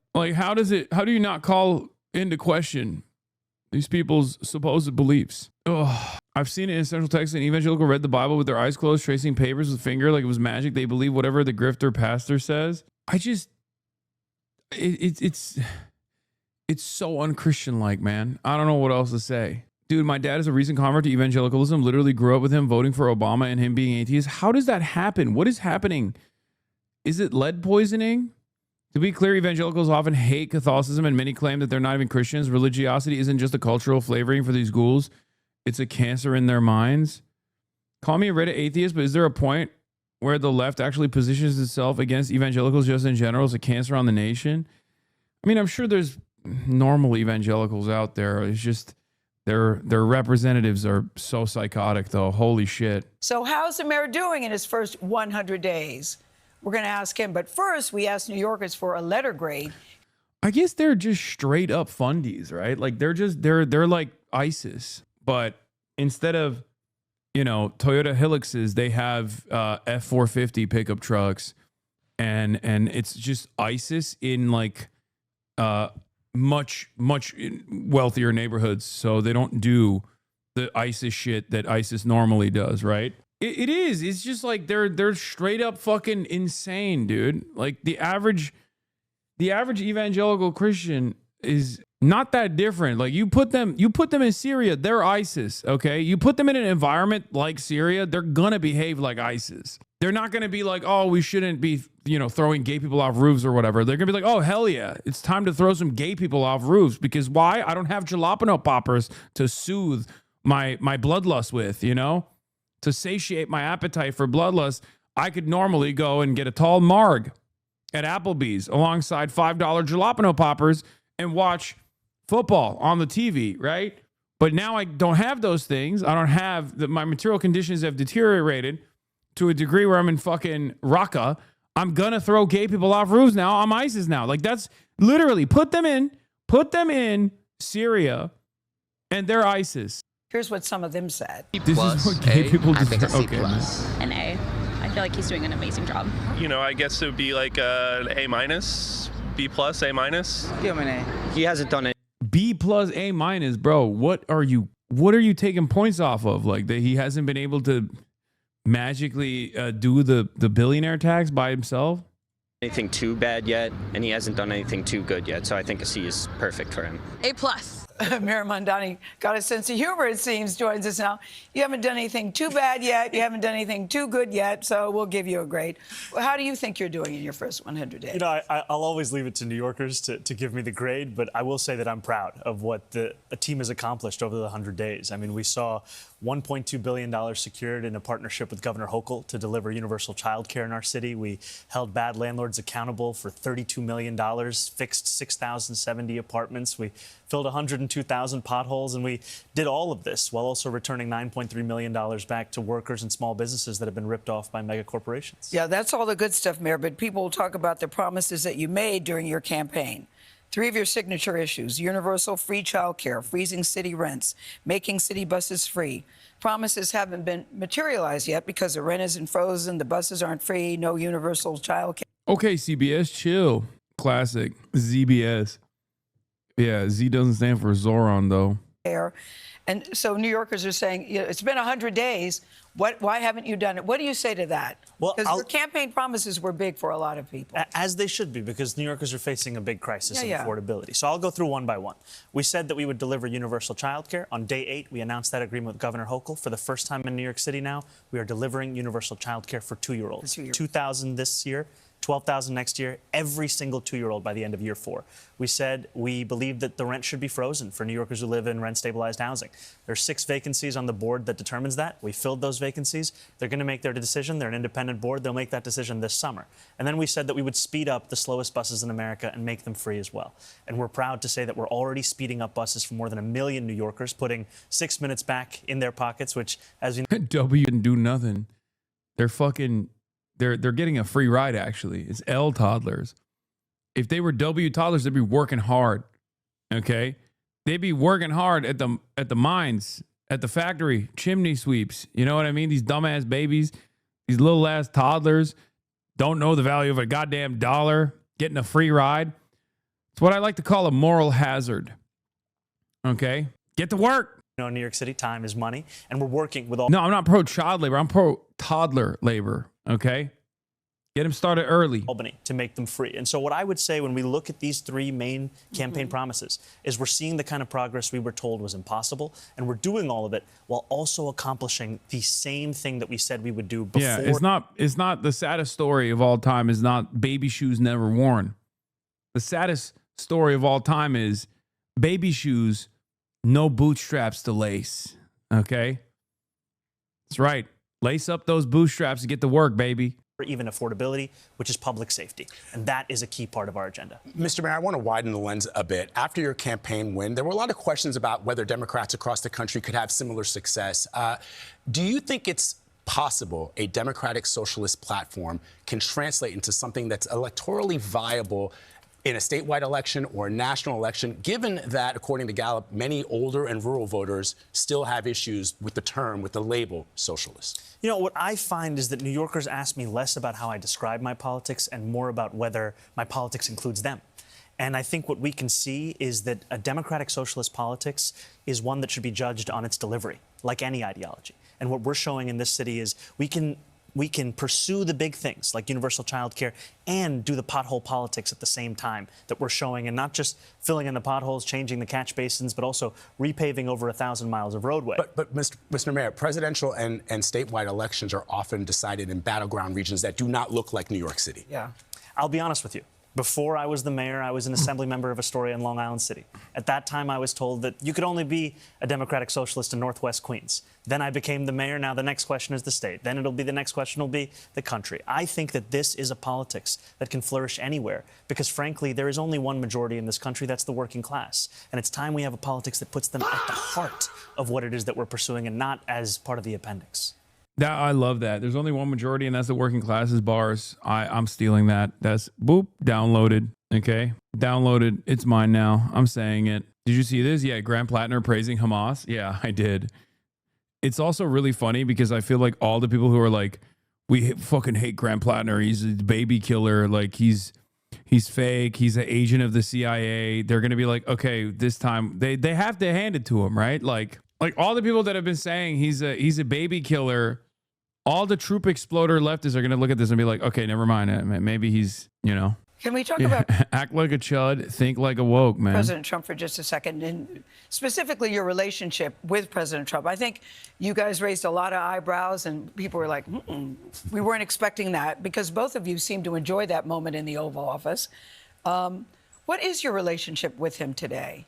Do you talk to him on a regular basis? I would say the two of us are in touch. We've had a number of meetings now in the Oval Office, and we are honest, direct about the fact that we have many disagreements. There is one place of agreement that we have, which is that we both love New York City. And that's, I think, something that is at the heart of every conversation we have. It's how can we make this city better? Because both of us have said publicly that the better the city does, the better we feel. Were you surprised that the two of you seemed to get along well? Because most people thought, no way these two are going to work. No way. I think in many ways it's a New York story of people who have vehemently differing views and have said many things about each other and can also still work together on the points of agreement. You have vehemently different views on the war in Iran, for instance. Absolutely. I'm deeply opposed to the war. I think it's something that should be opposed not just on a political level or an economic level, but frankly a moral level. We're talking about spending close to $30 billion to kill thousands of people an ocean away, while we're told that we don't have even an ounce of that money to help working class Americans across this country. Have you spoken to him specifically about that? It's no secret of how I feel about the Iran war. The president and I are very honest about those disagreements, and I'll give you another example. But I know it's no secret that how you feel. Oh my God, they're fucking okay. Let's be real. That's actually a very direct question, and it's actually a good question. These people remember that they're journalists whenever they want to cook someone. It's so fucking annoying. It kind of want to answer. I want to answer myself. Like I personally think it's good that she's grilling him a little bit, but also I feel a little at odds because like the reason why she's doing this is because he's going to be dodgy. Because the answer is no. I don't think he's fucking talking to Donald Trump about the Iran war and how he fucking hates the Iran war. That's insane. Okay. Let's be real. He's not doing that. That's Trump. He's the president. Okay. But they want, it's a win-win. If they get an answer, they can either, if it's a yes, then they can drive a wedge between Zoran and Trump. That's beneficial for Barry Weiss. If he says no, he looks weak to his base. So that's what's going on. Stop shocking your dog, weirdo. No. Because you've told us, but have you two had a conversation about that specific issue? Let me drop We've that had a and hit the conversation about unfollow. a number of issues, and that includes our disagreements on foreign policy. And I'll keep the frequency and the nature of those conversations private because that's the premise of them. But I will tell you that in those conversations, it is one that is driven by actually being candid. And the last time that I sat with him, I was there to speak with him about the potential of the federal government to invest in what would be the largest housing development this city had seen since the early 1970s. In the same conversation, I mentioned to him, President Trump, that, just this morning, ICE had detained a Columbia student, I told him. And I said that this was part of a pattern of 5 individuals who'd been detained in or around Columbia. Remember that story? And I put the list over to him. And then 30 minutes after that meeting, he called me and said, I've made the decision to release her. Your administration, speaking of the president, you released a plan to eliminate racial inequity in city government, including addressing pay disparities, anti-racism training, other things. The president's assistant attorney general for civil rights called it fishy in a tweet. She called it fishy and illegal. What is interesting about this is your administration is being accused of scrubbing references to diversity, equity, and inclusion in this report. Did you do that to appease the president? What we did is we inherited a report that had been diluted by the prior administration, one that hadn't even been released, had been stonewalled for hundreds of days. And we strengthened that report because, frankly, the truth is, and that many New Yorkers know, that we can't speak about the affordability crisis if we're not also speaking about the way it's been intertwined with the history of racism in this city. The very same neighborhoods that are being hit hardest by rises in rent and affordability are also the ones that have been overlooked by city government time and time again. So we laid out this plan that's both a racial equity plan for how government can do better, and also a true cost of living plan. Now, if you have federal administrative officials who are saying that this looks fishy or illegal, I wouldn't trust their barometer of what's fishy or illegal because they've been doing a lot of fishy and illegal things in the name of the law. Can we get your take on the story that's making national news of police officers, the undercover police officers in Brooklyn, in Vlad's neighborhood, who you can see physically beating a man? Turns out this guy apparently hadn't done anything wrong. I want to get your reaction to this and what you think should be done. Democratic mayor in New York City doing opposition media on CBS. What a time to be alive. Yeah. Why even grace CBS with a sit down if you're Zoran? He's feeling himself. He's feeling himself as a flex. It is kind of funny, though, because they would never in a million fucking years do this if it wasn't Zoran. Again, on the one hand, I think this is good. This is good media. This is good journalism. On the other hand, can you ever imagine in a million fucking years any mainstream media outlet talking to a Democrat mayor or a Republican mayor about police brutality like this? Can we get your take on police brutality on this in this instance? Okay? No. They 1,000,000% would never do that. As a matter of fact, if people were bringing up, if there was a mayor that was actually complaining about police brutality, they would be like, well, don't you think some people deserve to be brutalized? Like, here's a case of, I don't know. Here's a case where this guy was a really violent, dangerous criminal, and the cops had to apprehend him violently. Don't you think that that's appropriate use of force? It's kind of crazy. Again, they turn into like real reporters whenever there's a character that they want to attack. It's very tough to watch. We give everybody, we say it's disturbing, heads up, very bad, but as mayor of the city, who's in charge of the police department, what do you say about this? It is you and the commissioner, yeah. It is incredibly disturbing, and it is unacceptable. What we are seeing on this video is the kind of behavior that should never be condoned. And I not only have made that clear, the police commissioner has made that clear. It's being investigated as we speak, because as New Yorkers see this, this is not what it looks like to deliver safety or justice in this city. I know, but whenever we see video like that, that's always the line. It's disturbing, it's upsetting. I think people want to hear, what are you? Oh my God. They're literally holding his feet to the fire. They're like, what kind of reforms are you going to commit to the NYPD? This is, again, I feel like they have turned into journalists. Like, this is Gale. This is a different kind of Gale. Can you imagine? Can you fucking imagine CBS, Mainline, turning around and talking to any fucking mayor or any politician like, what kind of hard line commitments are you offering to reforming these unaccountable thugs of the state? No, it's not the Overton window that changed, chatter. No, they're doing that because he's anti-cop. That's why they're doing it. They're doing that because they're holding his feet to the fire. It's like when, like, the question's like, oh, don't you feel like the things you're wearing are too expensive? Would not be a question you would ask any political commentator except for me. Why? Because from their perspective, that is my worldview. That is like an inherent hypocrisy, right? Even though this is not a perfect analog, because there's nothing hypocritical about the, wearing nice clothes or whatever the fuck, as opposed to like while being a socialist. But there is genuinely a hypocrisy here, at least, with Zoran not delivering a stronger stance against police brutality, like what the investigations are, what kind of reforms are going to be committed, right? Anything to make you stutter can be clipped. What do you mean? They don't genuinely believe that police need to be fucking reformed. What are you, crazy? I've heard how they talk about police for years and years. The only reason why they're doing that is because of Zoran. What are you going to do about it? These officers have already been shifted in their duty. They've already been put on desk duty. And the point of this investigation is to ensure that we get to the entire set of facts here so that they're actually held accountable, because no one in government should be above accountability, and that includes myself as well. Mr. Mayor, before you go, Governor Kathy Hochul has been adamant about not raising income taxes on the wealthy, which is key to getting much of your agenda accomplished. How do you... Oh, desk duty. Gail's about to push, be like, we've heard that before. Gail's about to be like, we've heard that before. Desk duty, huh? Don't you feel like your predecessors would also do the same thing? Isn't desk duty simply a way to sidestep accountability? She about to cook them. It's crazy. The Zoran made CBS woke, okay? She's out here being like, yeah, this is, Black Lives Matter. she's about to be like, listen, I've been a big fan of defunding the police. Very disappointed that you won't do what's necessary. Everyone knows everyone knows pigs are class traitors, Zoran. It's time to bring these unaccountable agents of the state to heel. Get her on board for what you're trying to accomplish. Well, I'm actually really excited. Yeah, she's about to be like, what's next? You're going to cut the library budget again? Huh, Zoran? Some more homeless sweeps, Zoran?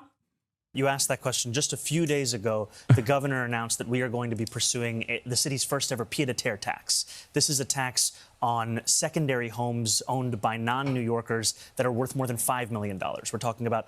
Gail coming out and being like, why won't you commit to supporting armed resistance against the occupying state? It's international human rights law, after all. Do you not care about that? It seemed like you cared about that when we were talking about holding Benjamin Netanyahu to account and arresting him. CBS coming out pro-Hamas to cook Zoran would be very funny. Oligarchs from across the world. And these are homes that when they're built, developers even tell local elected officials, don't worry, it's not going to be an increase in city services because no one's going to live here. She's like, Gail be like, I'm a prison abolitionist. And as a prison abolitionist, I want you to stay true to your word and abolish Rikers, if not all prisons. Why haven't you released Maduro from prison? We're going to be raising $500 million for the city directly from this new pied-à-terre tax. And it is a clear example of not only a system of taxation that has been hurting working people, but now one that will be fairer by taxing the wealthiest just a little bit more.